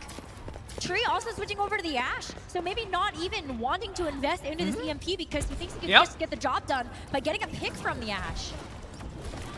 Can Tree best Kai? One of the most cracked hit scan players in EU. Rigel time. They have to do that. Oh, and they still kill Kai during it. Oh, that's... Not to Tree, but to Kellen. This is rough. Here comes the Mauga copy. They just can't get anything going for them when they need to, like... care a bit. And they're pushing to low ground. Kellex not with the rest of the team. The entirety of Ents right now are split. Kai now on the Widowmaker. One of the best Widows in the EU, in all honesty. A Rampage is going to hit the front line in Scissors. And Kellen are going to clean house as NRG Shock eliminates Ents. A 3-0. It's not so easy anymore. Not when you're facing the Shock. Huge win here. Good for Shock. Holy crap. I mean, it's actually, it's such a reversal from last time when we watched like these teams back in May, where this time around, all the EU teams are losing and the NA teams made it through. It's like the exact opposite of last time. But holy crap, what else can you say? I mean, the NA teams have kind of showed up today.